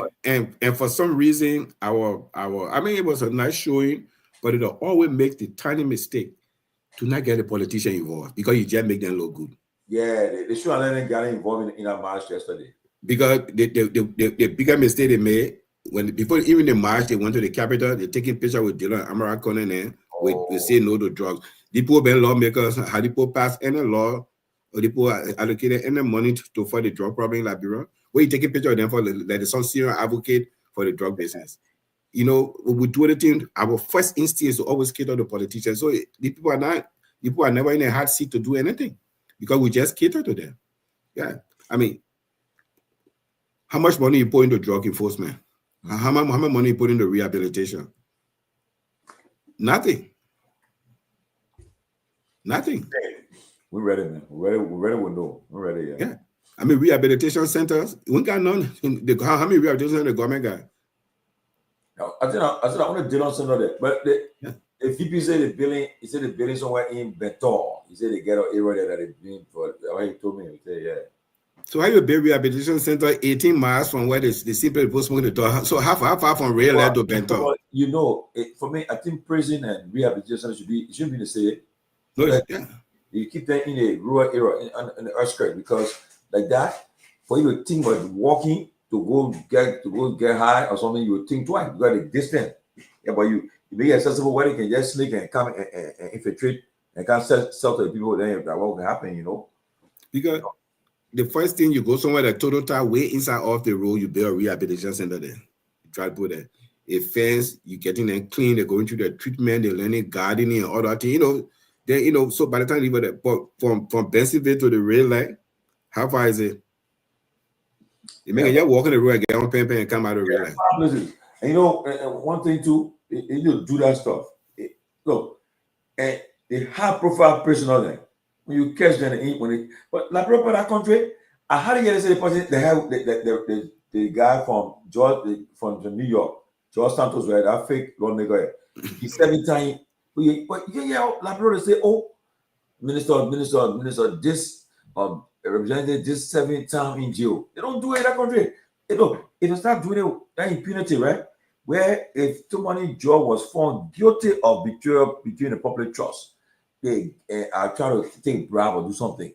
When the judge say the jury come down and say you guilty, they send me for 5-10 years, and they say yeah, somebody inside in that prison there, we will start changing or do another one.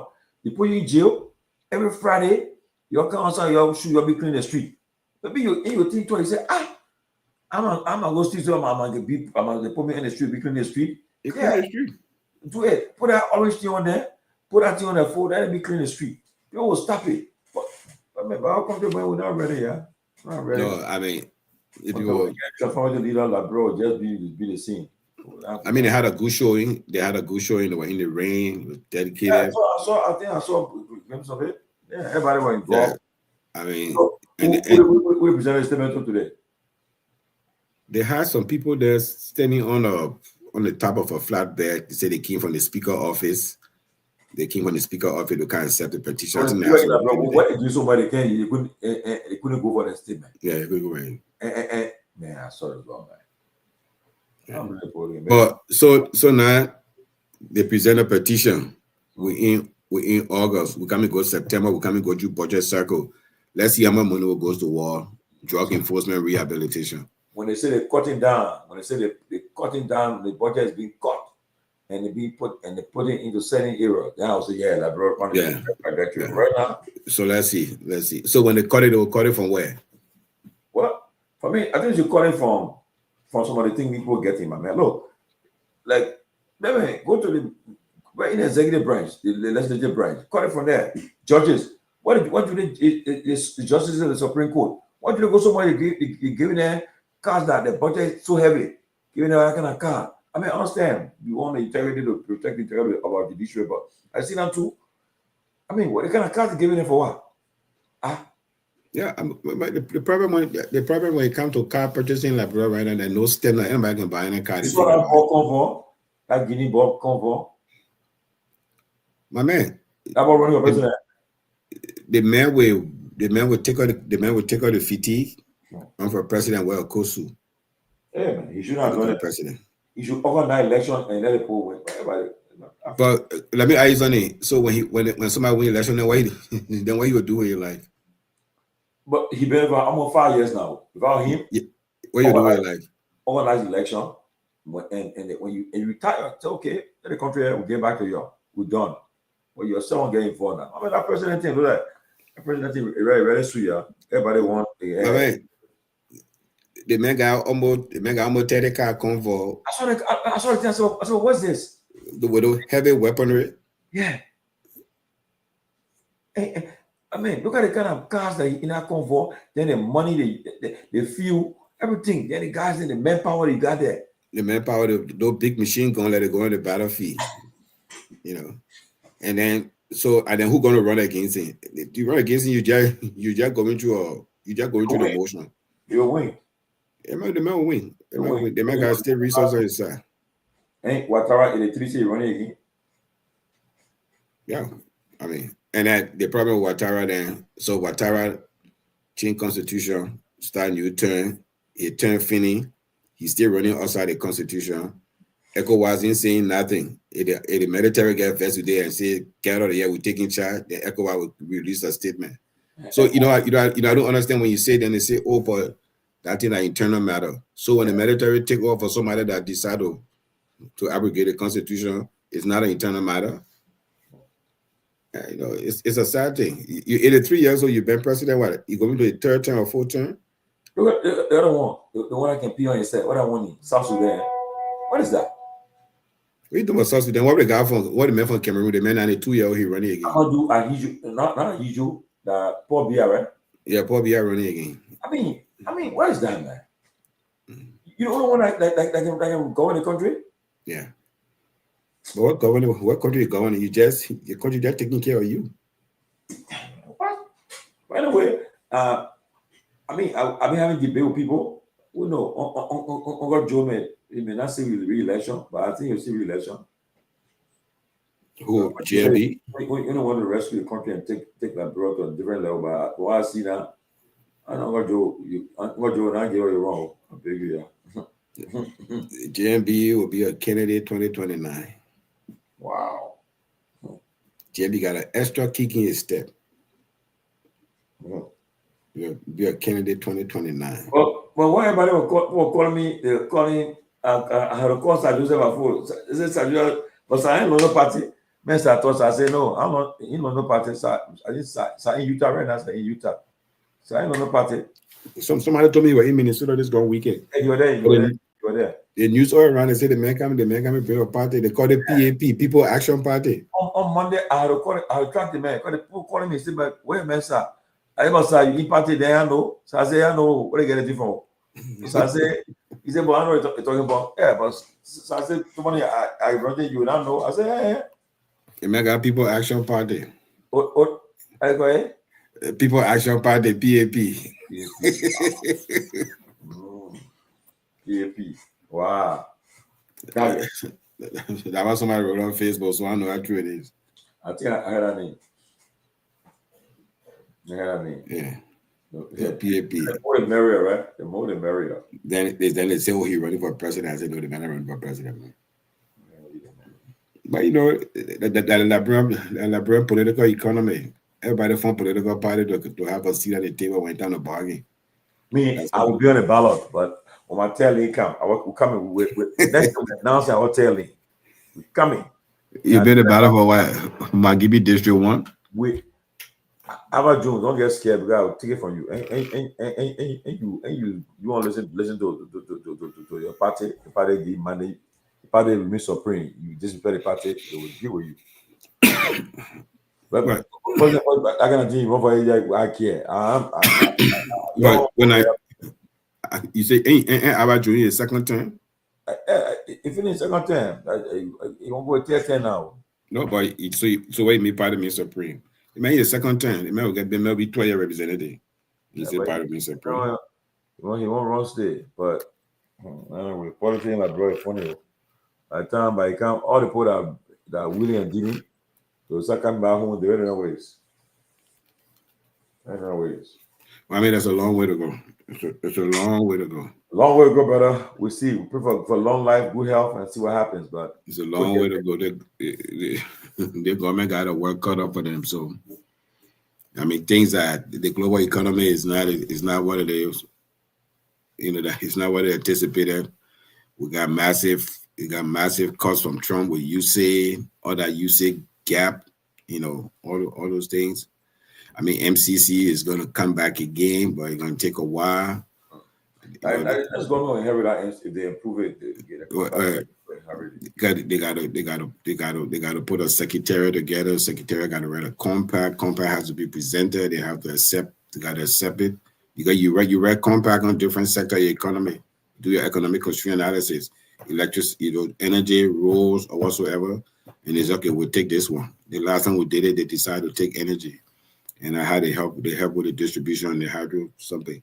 So this time around, I hope they take roads. It'll take roads. Let them build a southeast corridor for us, from Buchanan to Airport. Let them build a southeast corridor, because that's a whole part of the country that is just on tap.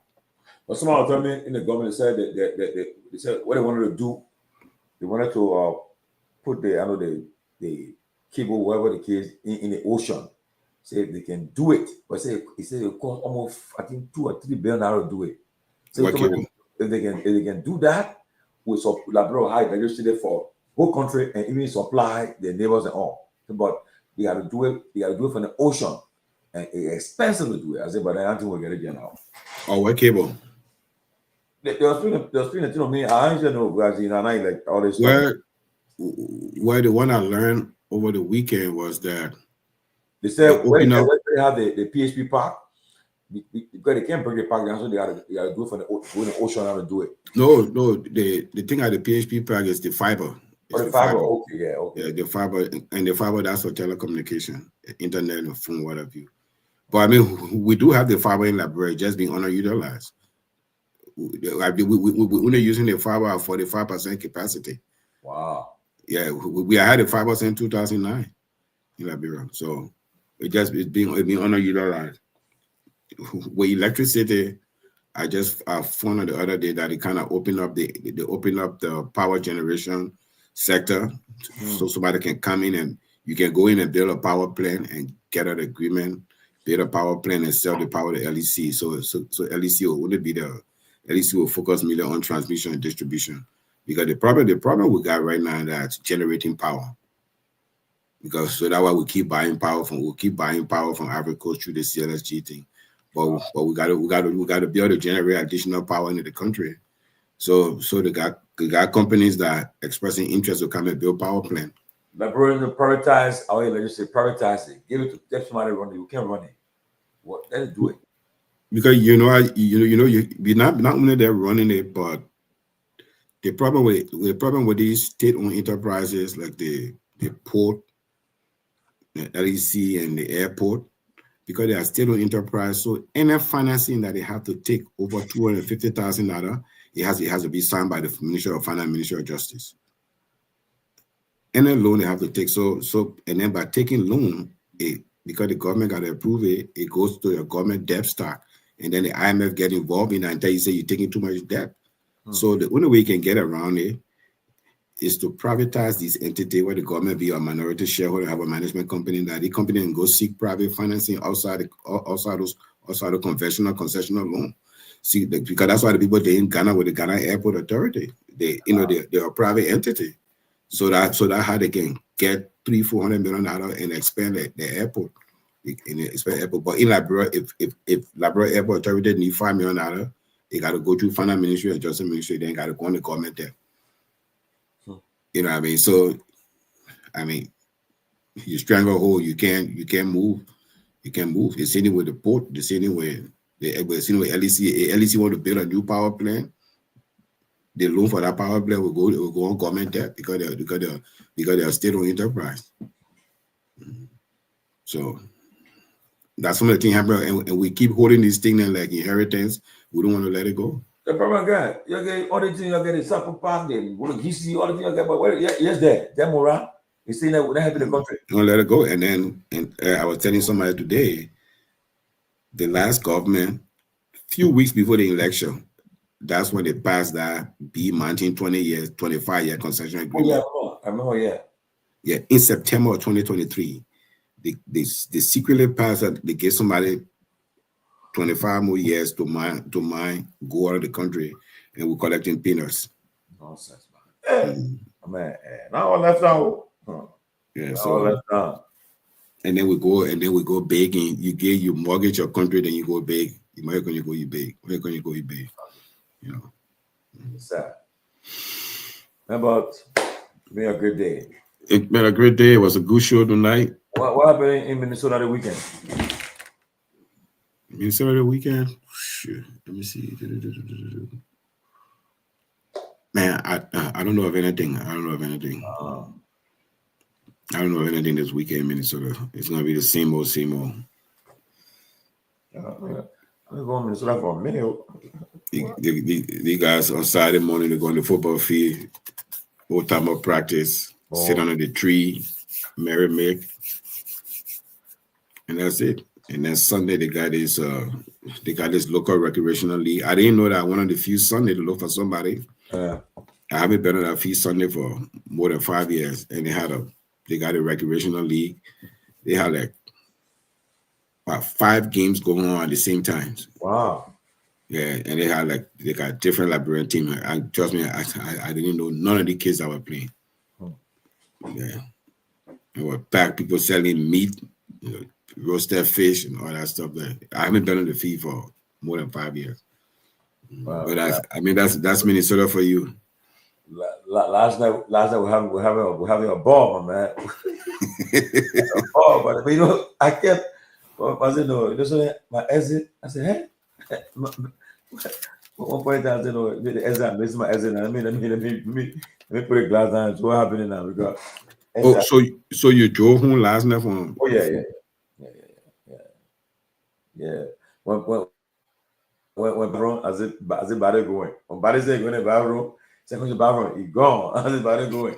I said, no, but Ronnie, Eli, myself, we left together. Yes, yeah, Ronnie. I saw Ronnie in Minnesota the week before 26. He said you were coming back. I don't think he has shown up yet. So you come back, I will see. All right, man. It's called a night. Yeah. It's midnight. Yeah. Thank folks. We'll do it again tomorrow. What's on the show tomorrow? Tomorrow Friday. Tomorrow nothing playing. I know Kehleboe Gongloe were coming on next week. I know that one. Yeah. Okay. Yeah. Then I think the popular minister somebody else will come.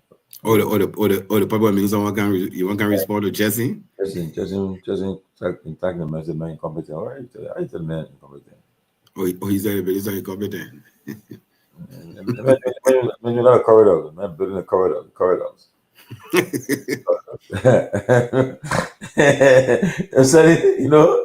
Said meanwhile, yeah, get that thing.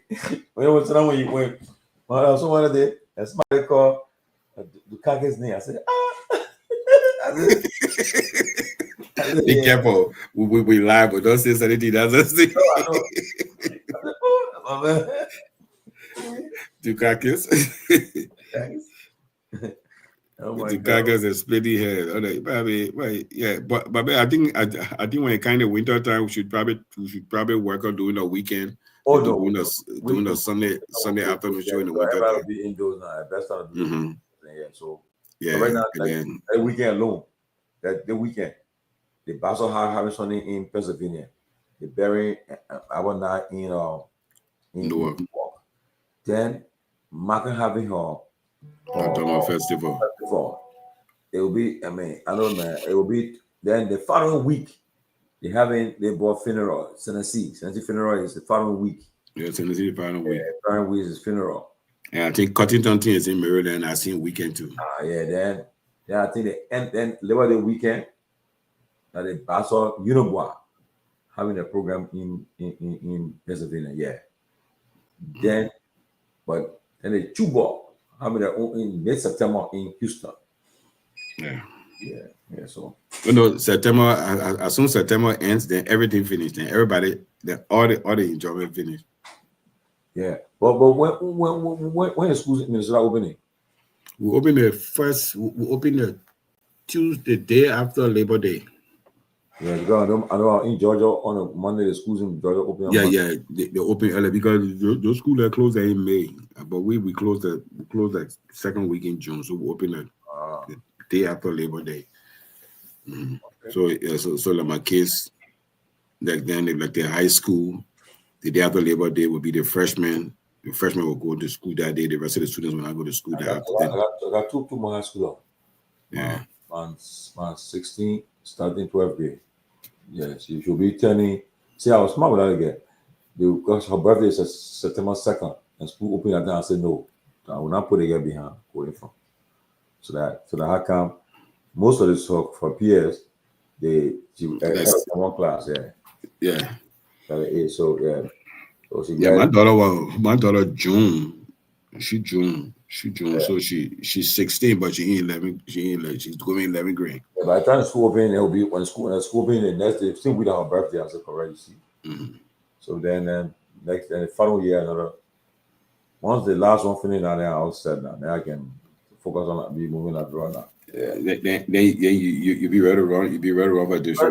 But you see, 2029. By 2029, all the children will be in college before that time. But by 2028, all of them will be in college. Yeah. Yeah, because the last group graduated 2029. Yeah, the last group and last she'll graduate 2027. So by the time, but next year I don't want the following year. Then I'm ready for Liberia now. Yeah, go Liberia back and forth. Liberia will rescue that country. They rescue that country. Okay, good luck. Rescue that country. Then Ben Sanvee can say, when you say these are the country you want to rescue, the country you want that for, yeah. Eugenia, you see what Eugenia said? Yeah. They say the child's brilliant scheme for the mom, and now you. Oh God. Hey, yeah. GW.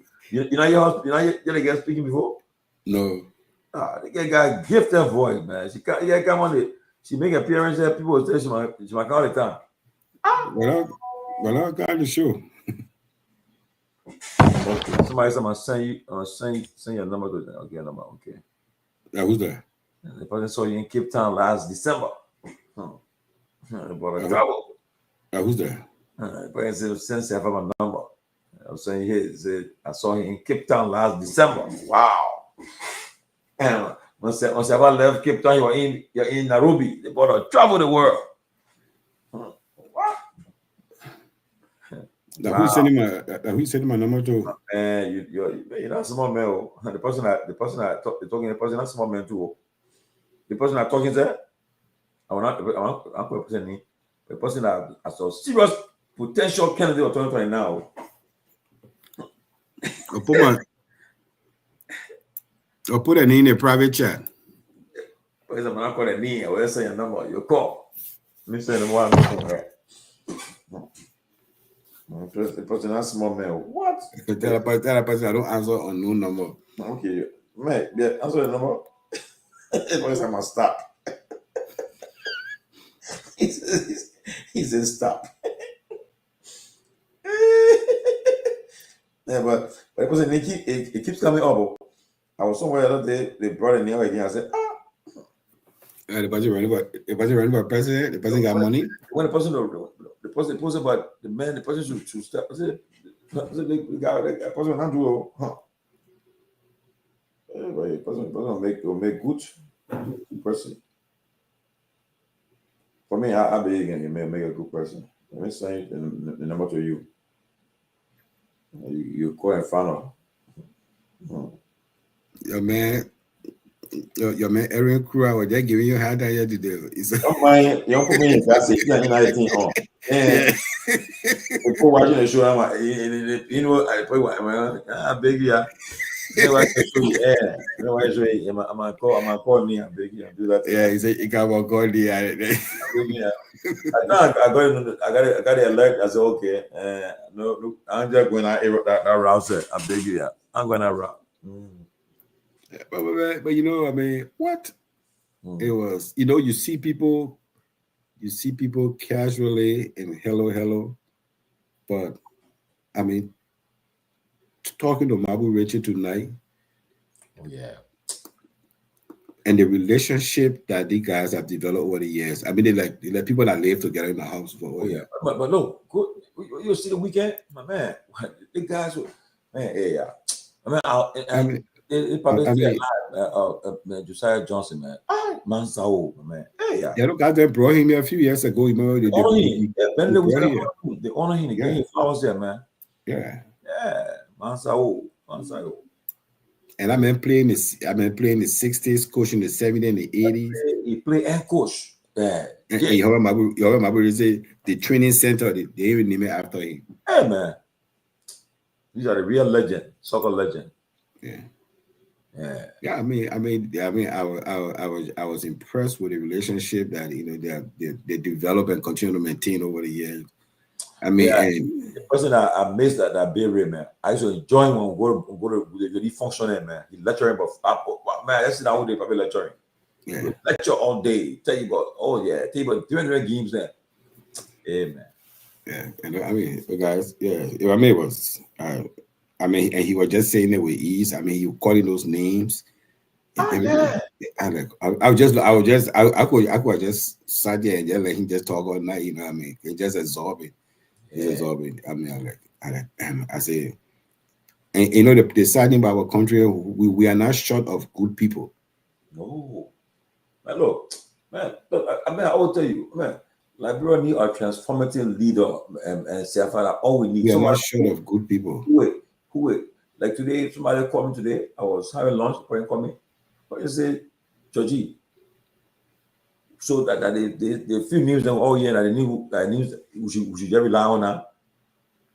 Why other person? I said, but I said, you gotta be intentional now. You can't right now. And look, you have nothing to lose. Take the risks. Say, look, we'll put in the movement together. We'll do this thing. Yo, go for it. And trust me, people will start shaking.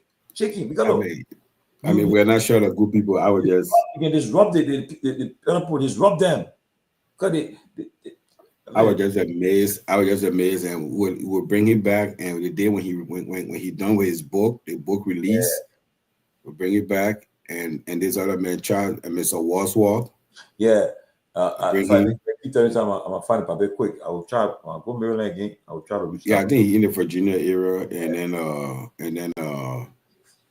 then Benedict. I mean, we got people that besides writing those things. I mean, there's some of them were eyewitness to those things. I mean, Mabu Richard eyewitness to Liberia in the. Mabu, brother with Avanja Riches. No. I think I cousin it too. Mabu Richard's father is the late Joe Richards. He was a mining engineer. Oh, Joe Richards. Joe Richards, what I meant that he passed with that man? Yeah, the tall old man Joe Richards. Yeah. Oh, Ahipa? Yeah. Oh, we got no Joe Richards.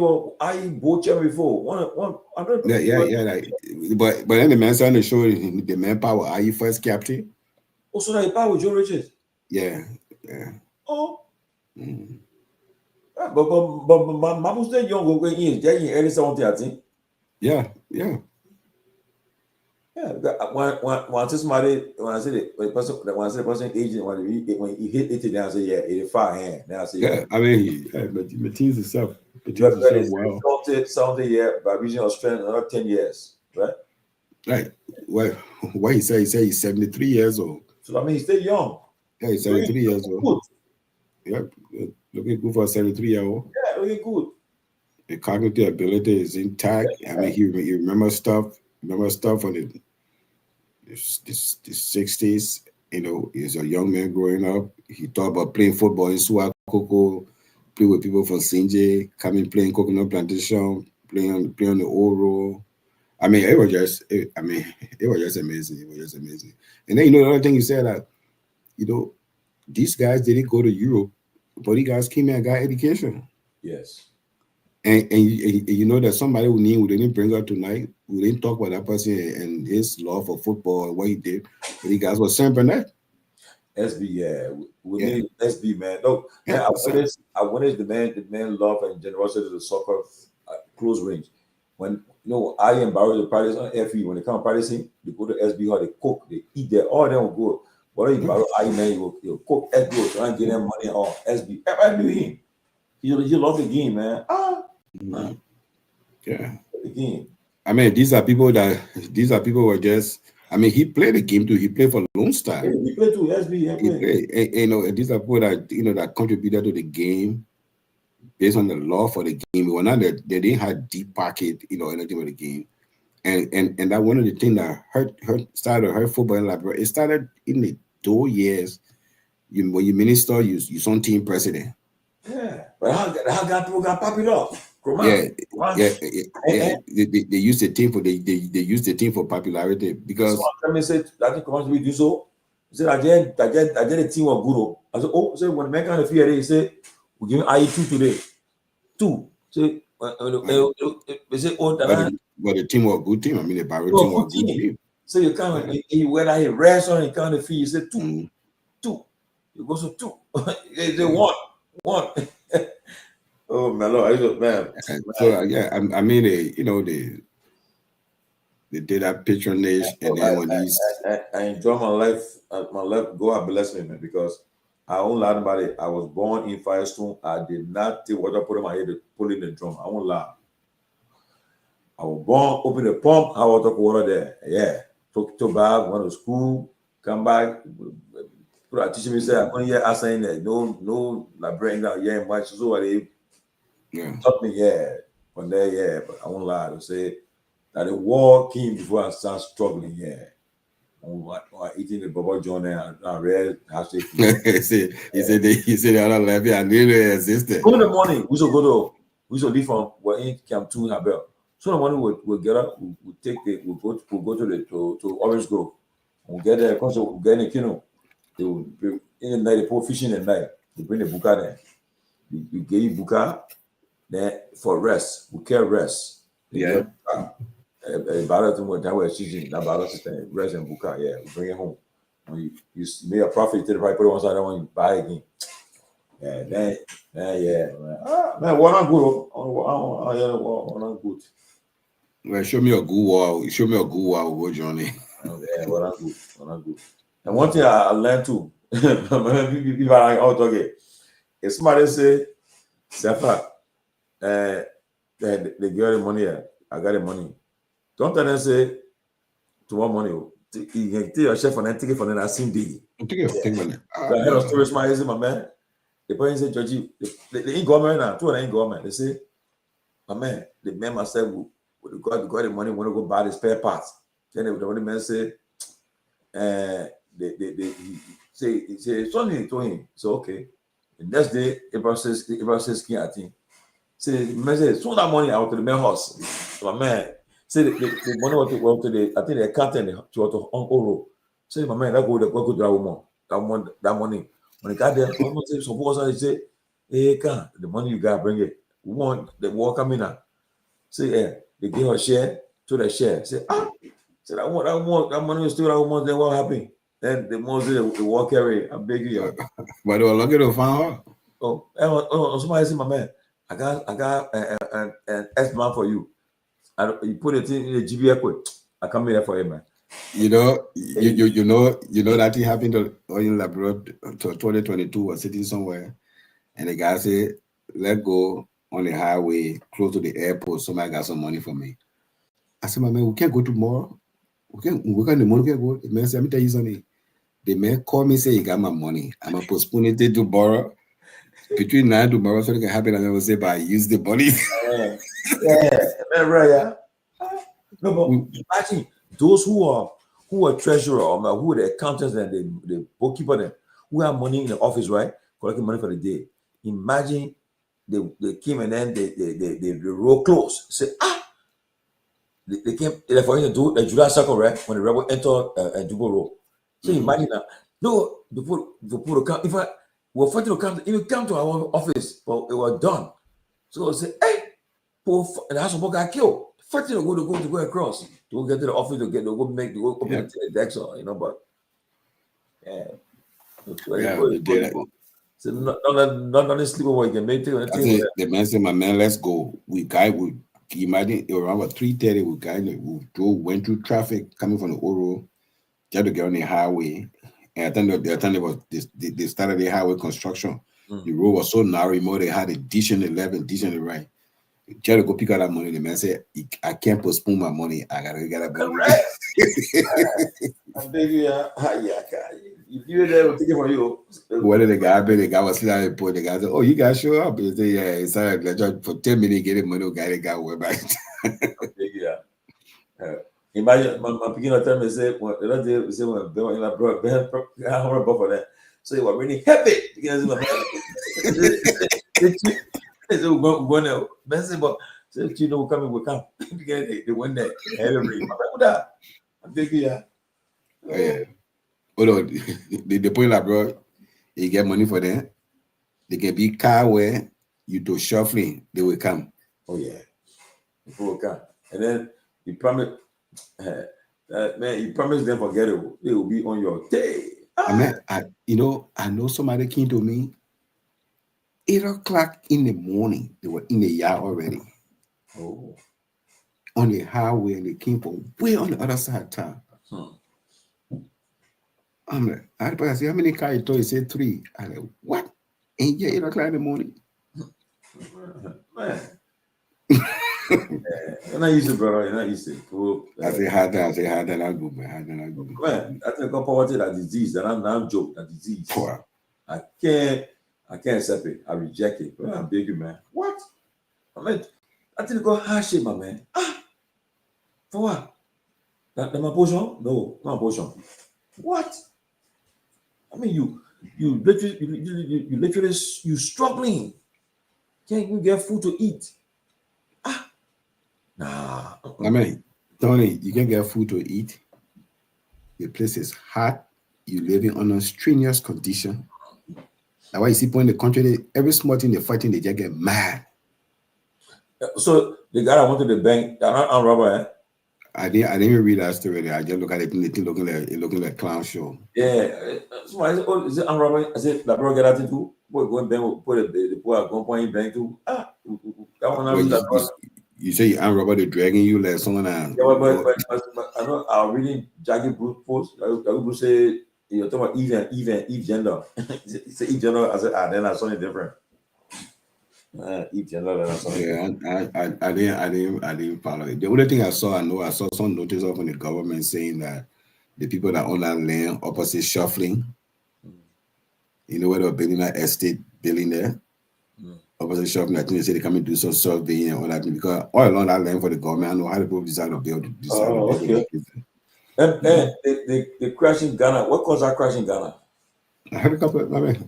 I don't know. They haven't investigated yet. I saw something that real crash. I saw the video that it hits something. No, but no, the helicopter came down. The helicopter came down. Everybody down it, but I know they haven't investigated. I mean, it's too early to determine the cause.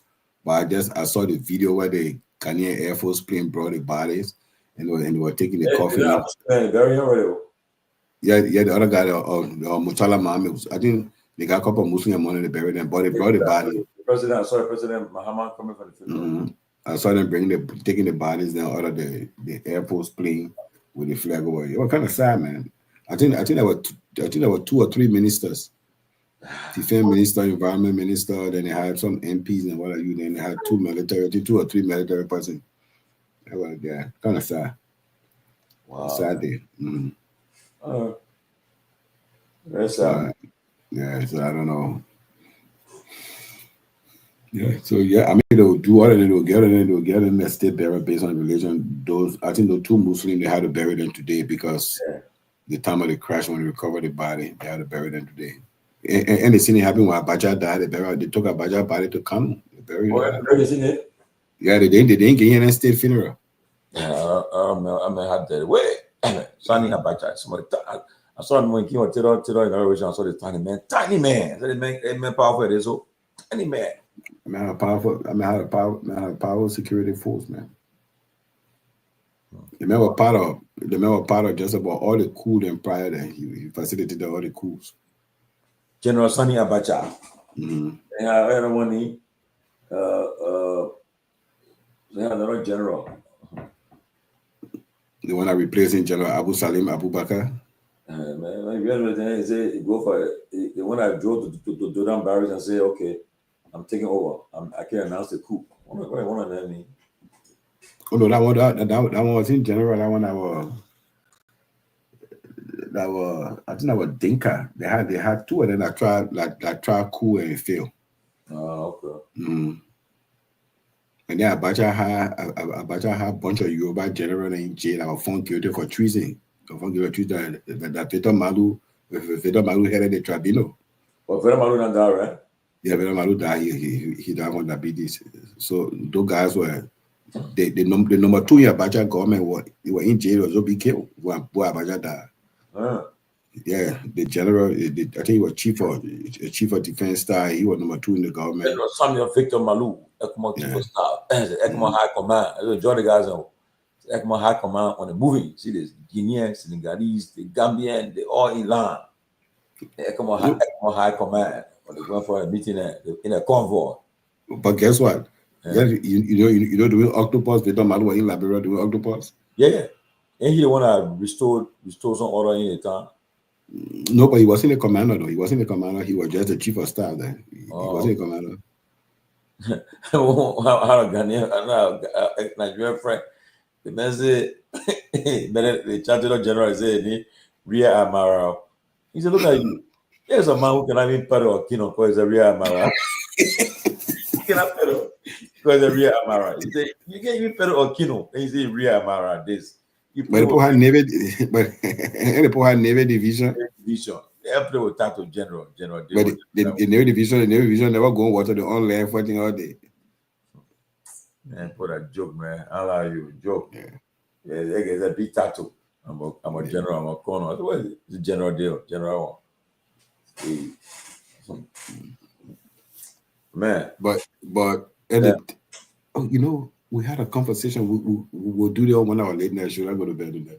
We had a conversation the other day. We're talking with some relatives, and something came up about 1980. Do you know that 1980, after the coup, when they're arresting all the people, you know that they didn't arrest any Totman? For real? No. Sher Totman was senator of Maryland County. He was never arrested. They didn't arrest any Totman. Oh, really? No, they didn't arrest any Totman.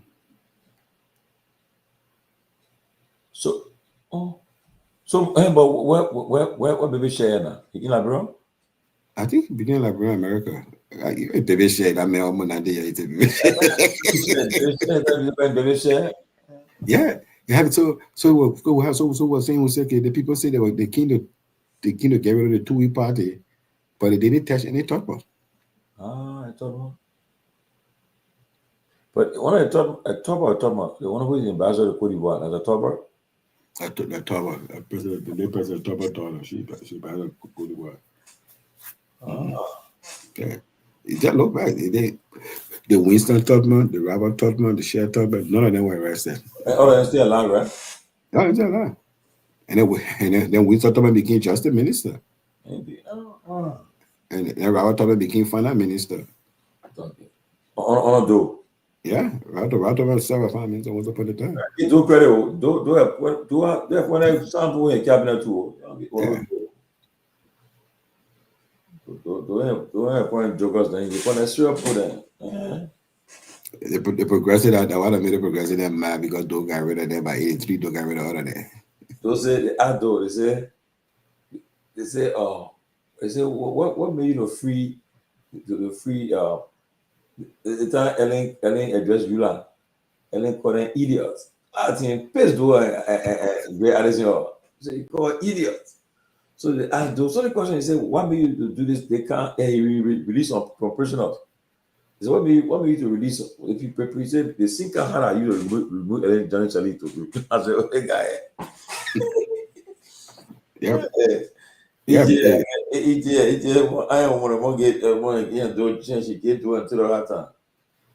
Yep. The people stood their ground. The people stood their ground at the fire when they said they were not taking their seats. Let's not try it. Hold a minute. We still get see a big the only person I knew took their seat was Twan Red. All right. And when he said he made some speech. Yeah, because the Twan Red from Great Crew County, he took his seat. Yeah, but Ellen and Northern took their seat. Ellen Harry Green Sr., he didn't take his seat. Or they didn't take their seat there.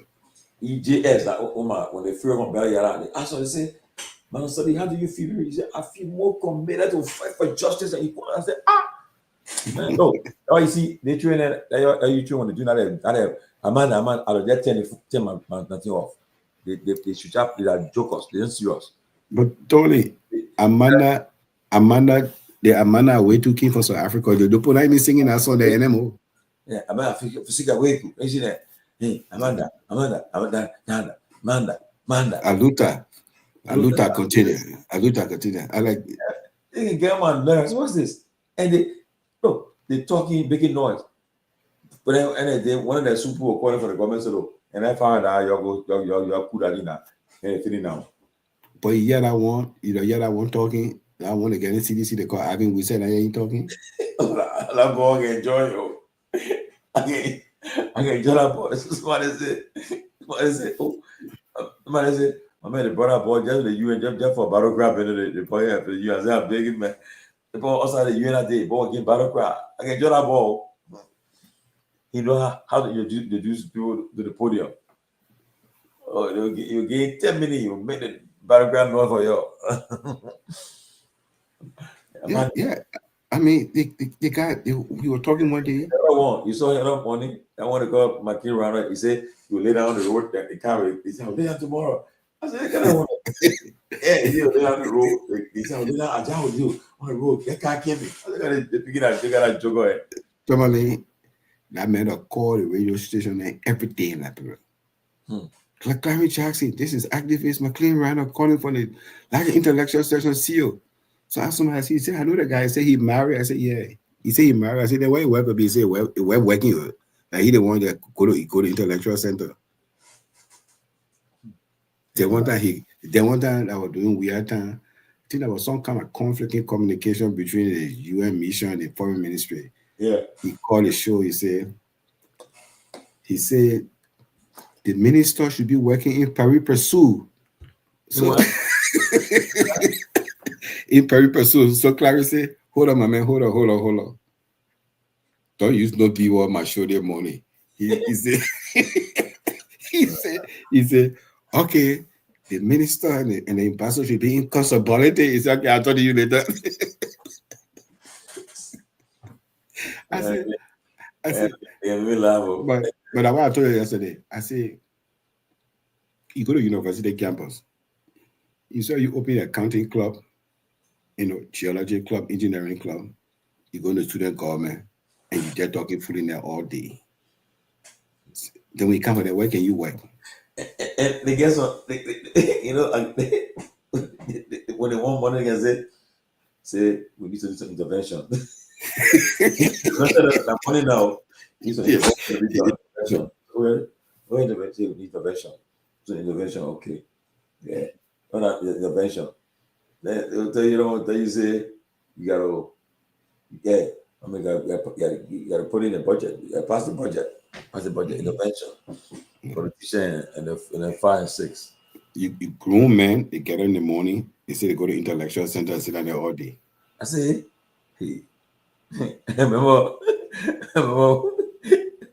who on school when I brought you know, now they defro guy. The man go shit, the man cost all day. Then he saw bang and shit, Ben say, what you want for? I didn't have that for that said. The man gonna say here. If you not cost all day, you can say here.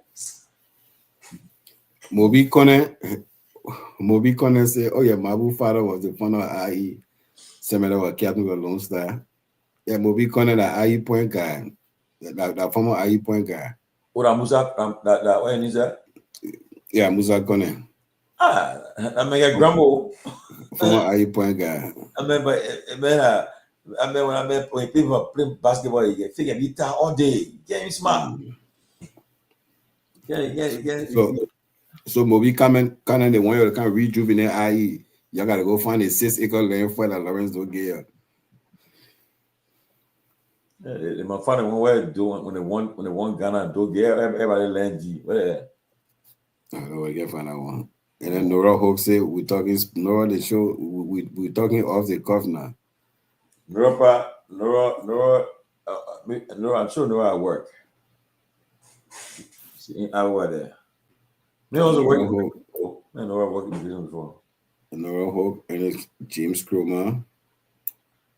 And so George Alowada said he got he wasn't feeling well, right? He could come to show too, but he wasn't feeling well. Yeah.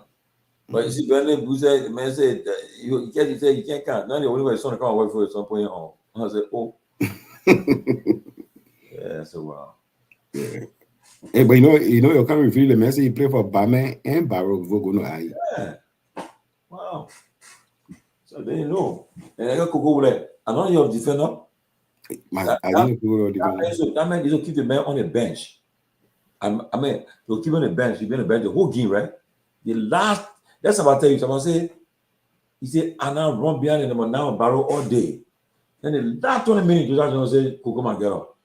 When he said, since I was on the field, I was hearing the noise in the background. Coco, when he walking and jumping, Coco, he said, hey, who coming on the field again? Coco, what?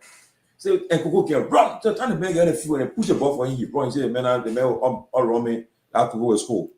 And make it a crowd. Coco. Coco, stay my bro, stay alive. Wow.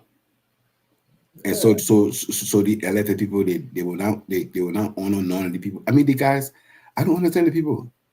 They don't. I mean, before I leave, man. Do you tomorrow recommend I think the president said on your own campaign trail, right?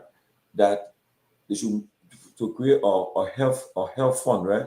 Where Liberia tax for health so that certain amount of age, certain age you have free health because that fund will be there to pay for it. Like they will everybody will have that health fund attack, they will charge them for it to create a health fund. Because when they talk about it, feel that the pregnant women will not be allowed to pay fees when they get in service. People say, well, the president promised free health for a certain amount of people. I tell you what the government, I think they got to rescind that decision, but they say, oh, they were leaked, but people say, well, they didn't leak, they plan to do it. But I mean, who writes something like that on paper? JFK is a government hospital that is financed through the budget. Then you're telling a citizen that you won't get treatment because you pay money and you're in dire need. I mean, who writes it? Then say, oh, it was a proposal. I mean, who even posting that on a piece of paper? We come back to the same thing. This concession agreement that we gave away for free. Let me give you an example. Last year, we were talking to Dr. McIntosh Gateway. He spent a lot of time in Botswana. Botswana, one of the most stable countries in Africa, never had an uprising. Yes. When Botswana gained independence, they had less than 2 mile paved road. They were a poor country, and when they found diamond, what they did, they came up with an agreement with De Beers, and the president passed a law that all the proceeds from diamond will go to only 3 things: healthcare, education, and infrastructure. Oh. Today, Botswana is a middle-income economy.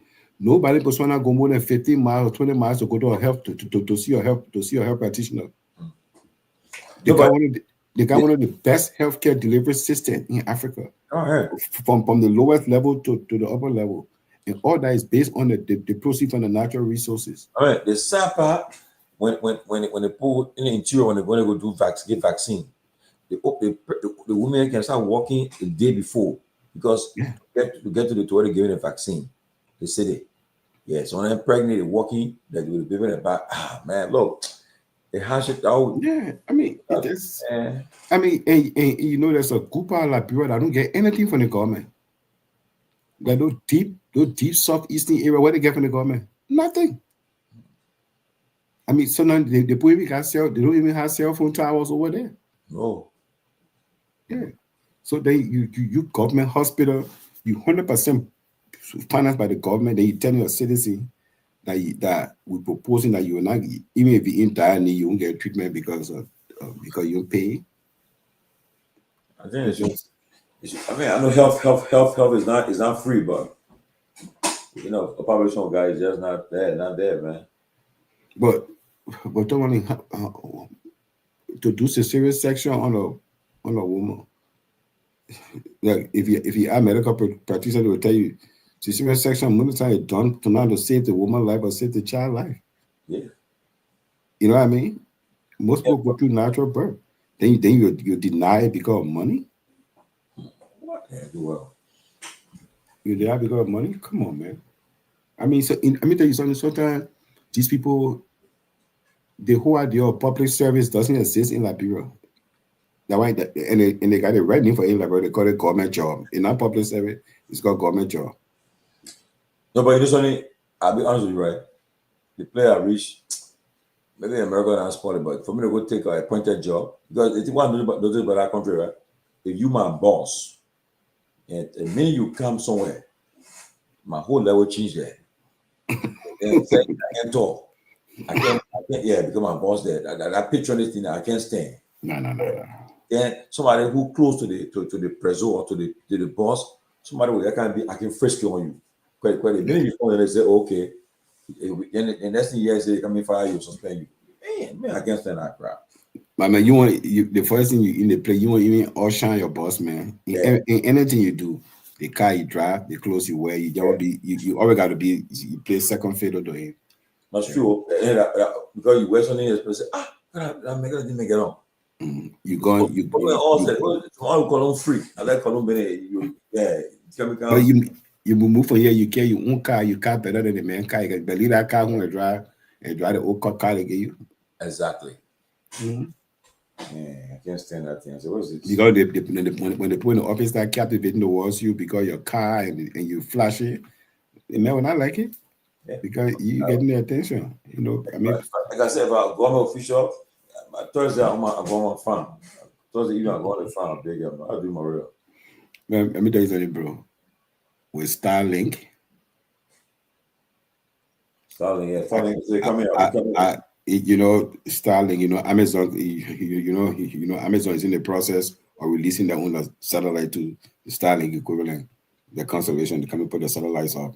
They're pretty close to it. They got the permission from the government too. So obviously the price is going to drop. For those things, you can live anywhere. You got your internet, you got your phone.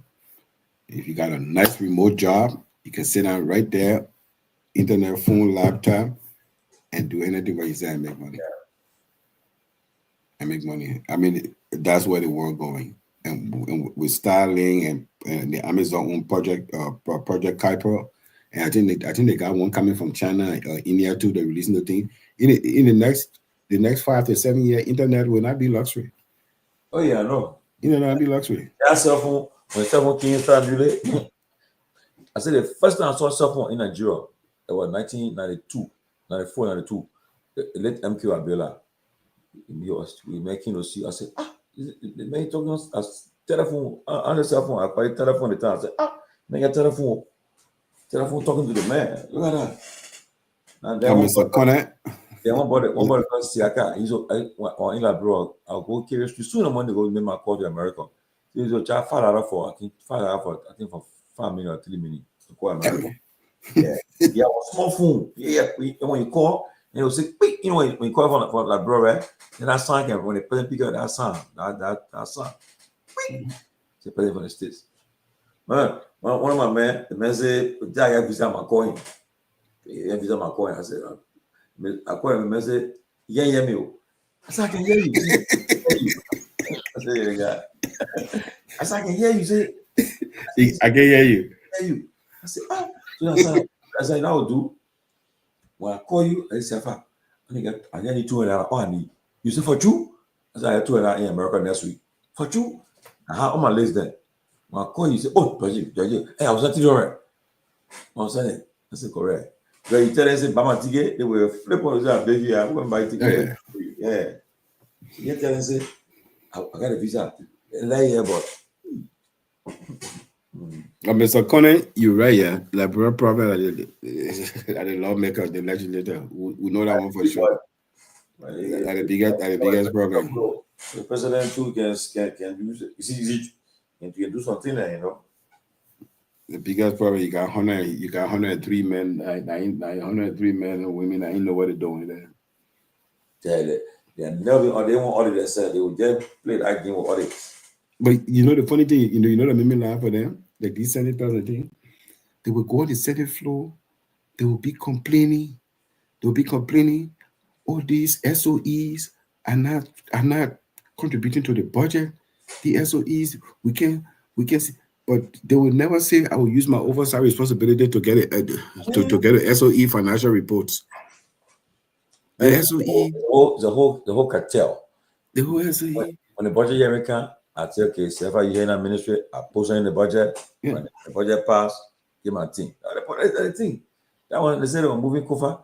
Somebody probably said, my man, Kofa can talk about audit. Team will let him go all the minute with behind, you know. Then one audit, you know what I mean? You want to destroy all the people, you want to destroy there. So, wow. But Musa say, if they bring that audit, they will chase people. Probably you're going to put on our place. Yeah, we'll probably put them from the show there. Okay. The people play with too much money for no reason. They're going to get money out there. Our put just, I don't know, just buy okay. I mean, but the car, you see the kind of car that will be driving, be driving those 6-figure Land Cruiser there. And then one of them told him, the man said, I said, my man, there a car picture, he said, yeah, Georgie, that car cost $96 million. I said, hey? He said, you know how they? The first allotment, the first 45,000 for my allotment, I put it aside.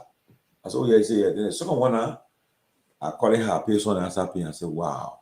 I said, okay. I said, but so I don't go take care for my bro. I said, you don't need for America, don't do it, man. I said, man, run away from home.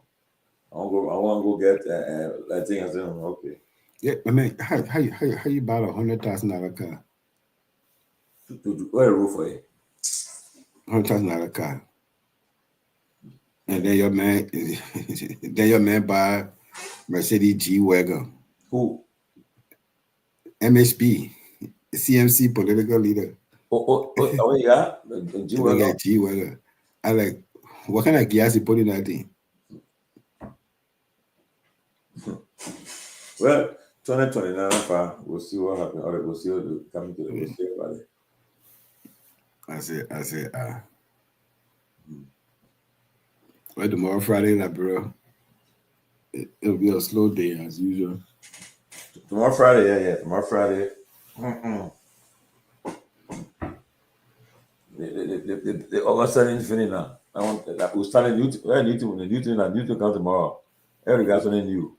Oh yeah. So when I saw today, they did march and they presented the petition in finished now. Yeah, finished now. My bro for you, my man. No, but then what the government official they were marching for? They put us so. You should not get involved. You know what I mean? They let people march. They put feed that y'all trying to get us a credit. Yeah, so what I'm marching for? I didn't get that part there. Yeah, so. Well, tomorrow Friday. Mr. Conner, you are invited to Conner show to talk about basketball. I invite that man, but you not invite me. I think man, I want to invite you to come join, but you won't do it. Yeah, you invited to Conner show to talk about basketball. You will talk about basketball. You talk about basketball in the 80s, mid to late 80s. We don't tell the team honor you. There's a program that will tell you something. One thing you gonna show that they flip on you, then you say why can't be? No, we don't yet to we not yet to do any gotcha movement. Yeah, like gotcha movement. Yeah, we have to educate our listeners and also educate ourselves. And now Trump bring me to line. You got Trump. The man told the press every day. He said, ask a question about. He said, look at you, you're nasty. You're very nasty. That's a nasty person. You're a nasty question you're asking me. Why ask like that? Today the iron by the SP5, he said, is the Democrat, because we have had the best 6 months ever in American history. And as far as I'm concerned, that's bullshit. You're feeling with that? Well, if on fire, they had a lot of statistics again. I said, hey, the guy. Interesting, but I can't lead that pony in Labura. All right, my man. Let me hit the bed. I gotta be later on your side. About 1 o'clock on your side. I think the only part I go do what you like when I go to bed in our room small. That's our room. Yeah, you like coming work and I know she on Labura time. Yeah, she on Labura time. She on Labura time, man. Okay. Also, we're on Care Radio, right? So we're coming go on Care Radio, right? Monday we starting new when everything there, yeah. Okay, then from there today we go we'll be officially registered in America now in Pennsylvania. We got for the Canada did well in the Peabody. So we got 501c, we got our registration, everything in the city, so we can solicit legally now, and we got our pages, our website is being fixed, everything, because we got the station won't be relaying the show. So when I'm talking, I got something on Zoom line, but that thing, I know when I talk about it tomorrow, they're affecting. I know it says some people involved that won't bring that company there, but that's Zoom line coming. I feel knowing the names. What do you mean Zoom line for the second time? You want to bring that? Can you bring corrupt with them? Bring your like repo, you won't get that job. You take him further, getting that job for what? I think they call that. I try my name is Sonny. Somebody tell me say, we not pass the law. We can't change the law again. Let it be so. Because you get interest inside. And look, the country is just like this. So it's something bad for the country. You take over, you just follow it.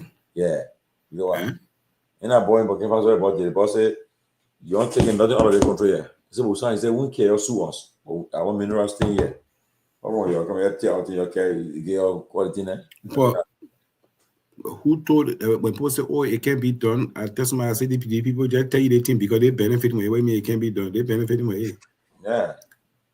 You think if our president tell you say I got evidence that you got the bribery, you got bribe people to pass this law. I got people willing to.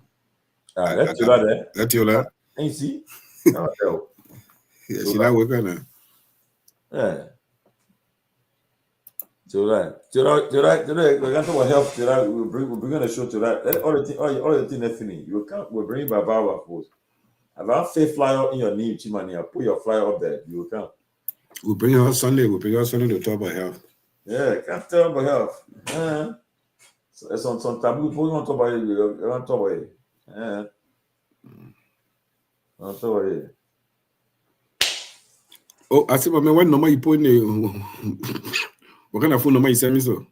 The person said, man, call them. The person said, you're in Cape Town. Call them. That person is a potential candidate for 2020 now. So the number there. Let me check that error code and see what error code is that.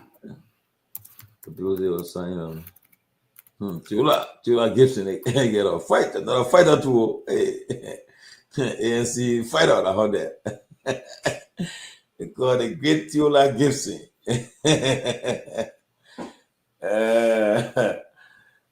Tula Gibson, LeBron female basketball legend. Oh man, don't make her first case. She wanna know legend, man. She wanna know legend. Hey, well, what the girls there? They are people Barrow, the nursing girl. Where are they? They're training that bro. Torres and Tora Nelson. Training Kehleboe team. Hello. Yeah, they used to play for Samaris across the bridge. That one that Bo was in that, right? Yeah, I think Bo was in Gloria Anderson. I think one of them passed away. Oh.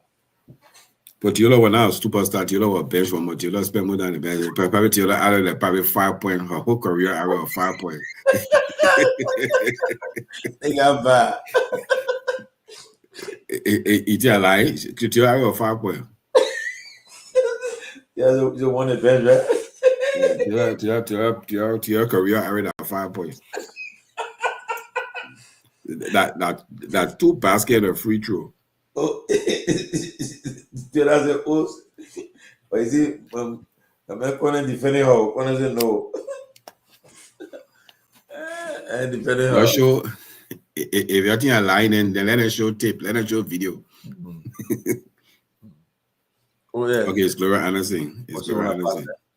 Yeah. Oh yeah. Tiola average 5 points. 5.3 10 over 2 rebound. They got you bad. They call her 5.32. See, you want MVP. You want MVP in class league. Intramural class league.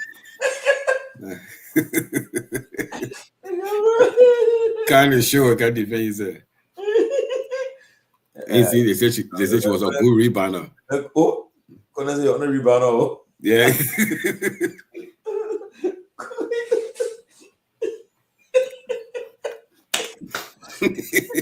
You like Gibson. Yeah, rebound, all you devil. Yeah, rebound. That female Dennis Rodman.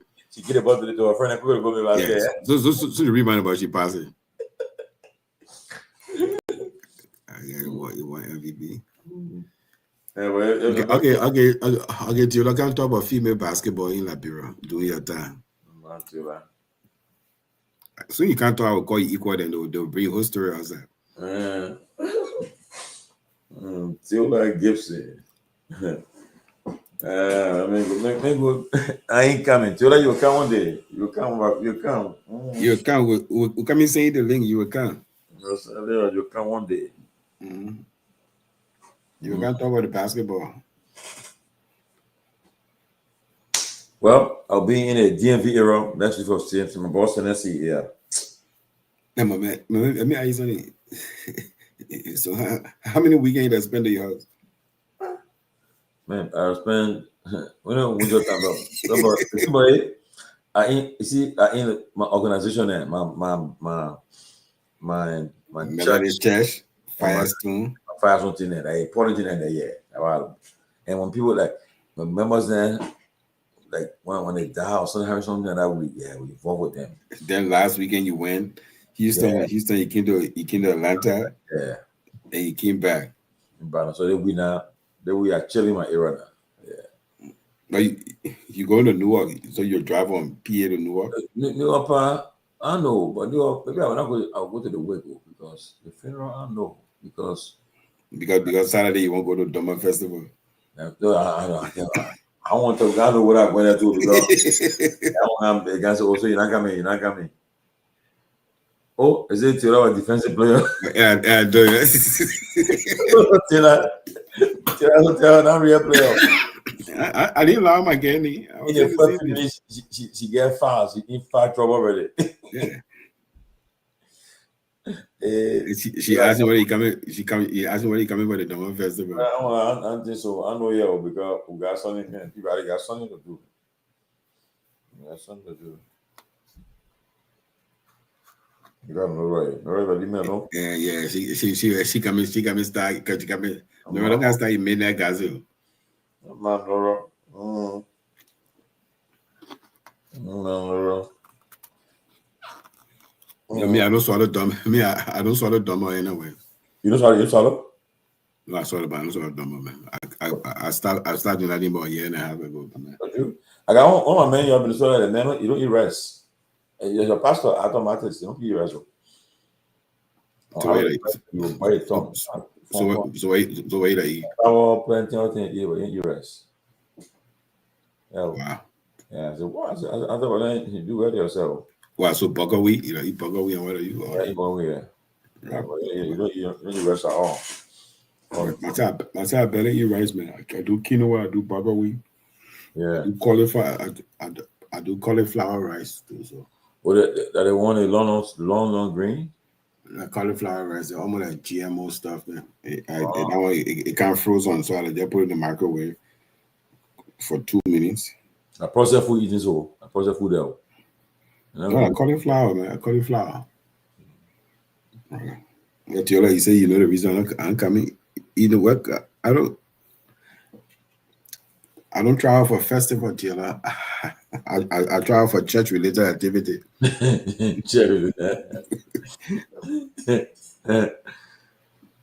Oh yeah, they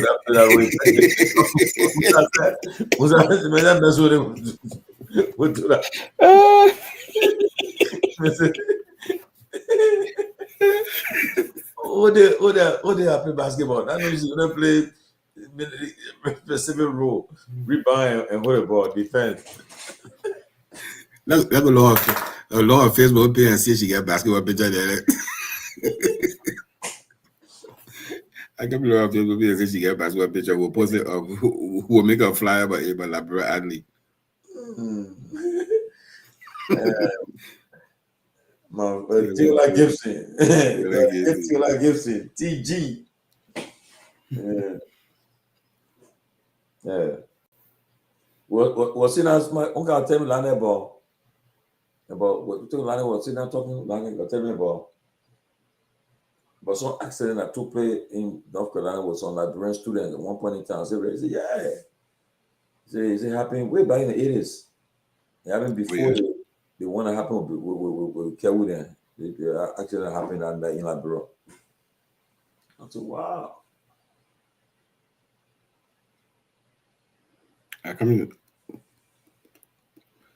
I'm here looking on TG. I'm looking on TG Facebook page to see if I can see any basketball picture. Playing basketball is not all about scoring. Also, she admitted that.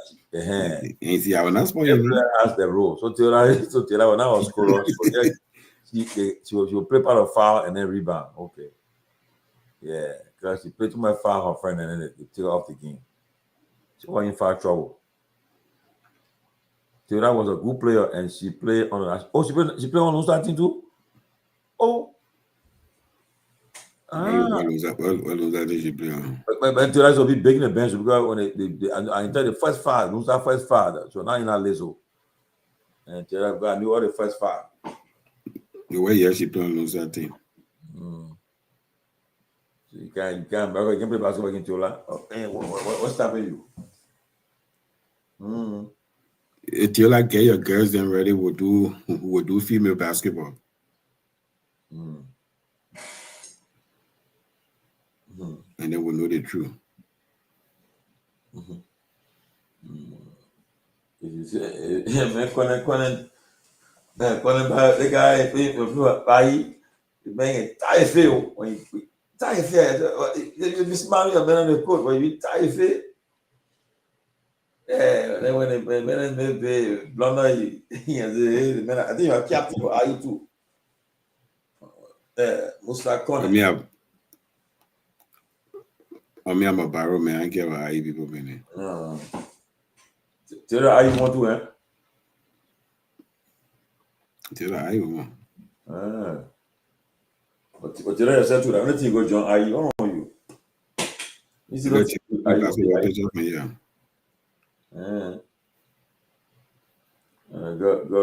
the man calling that IE man.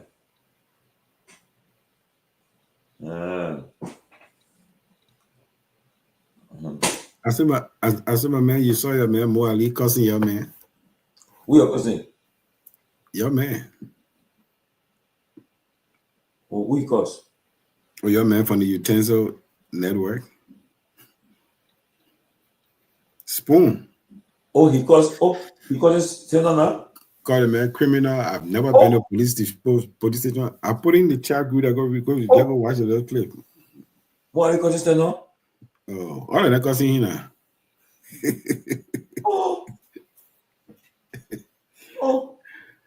I never been to a police station.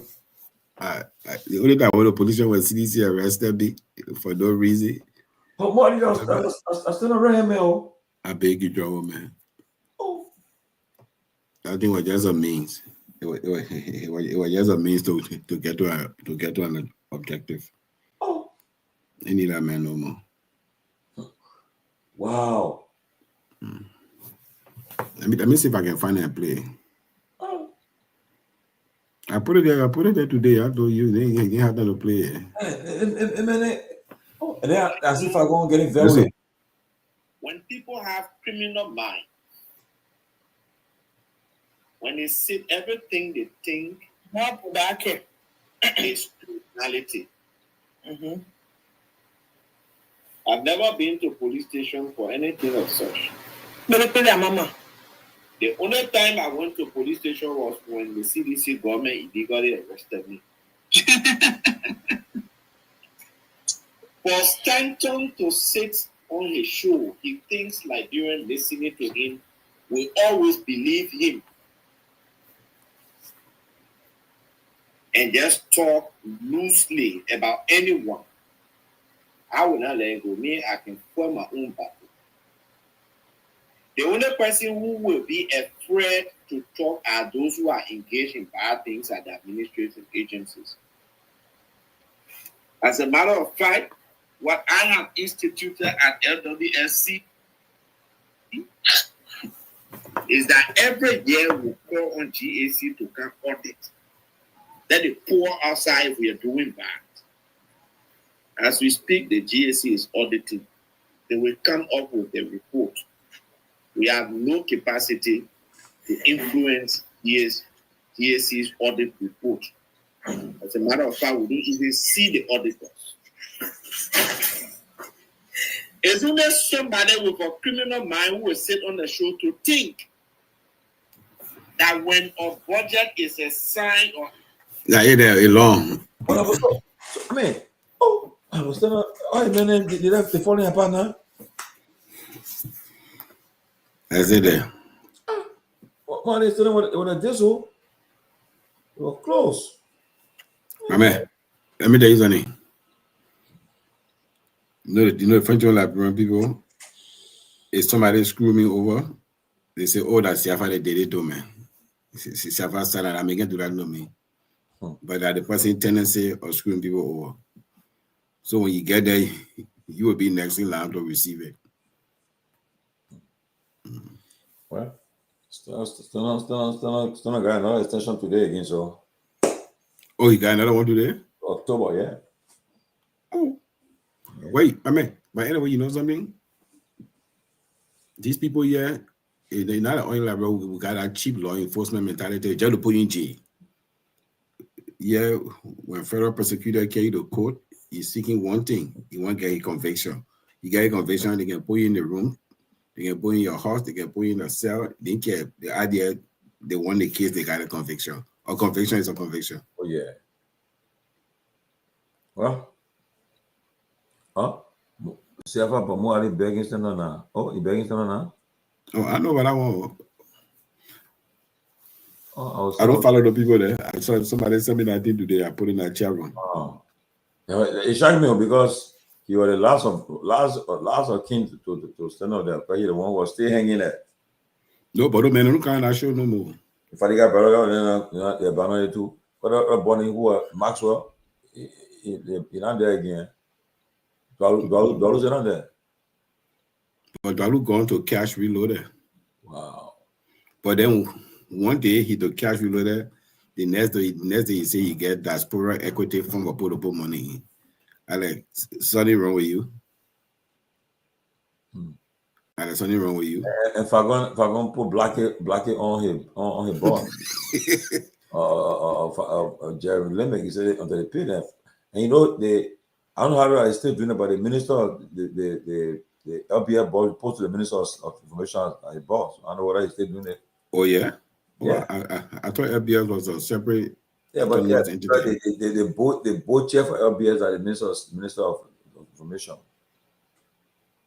Yeah, so I remember, yeah. But you know the journalism business in Liberia is so upside down. That whole thing, that money. But you know, you got tell journalism in China right now. You know that, right? Yeah. You know the whole thing, that money. And for the life of me, why do I have to leave my ministry to go to information ministry for a press conference? Yes. Why can't I have a assistant minister for public affairs or a director of public affairs in my ministry to serve as my ministry point of contact? So when everybody go over there to do press conference, they don't pay. They will pay Mika. I will pay another government agency for government to do press conference. I know, right? I just a waste of money. They had to call it media engagement. Tiola come and go to bed, so we'll stop. Okay. Oh man. I'll see you guys, man. All right, man. Okay. Good night. Good night. Yep.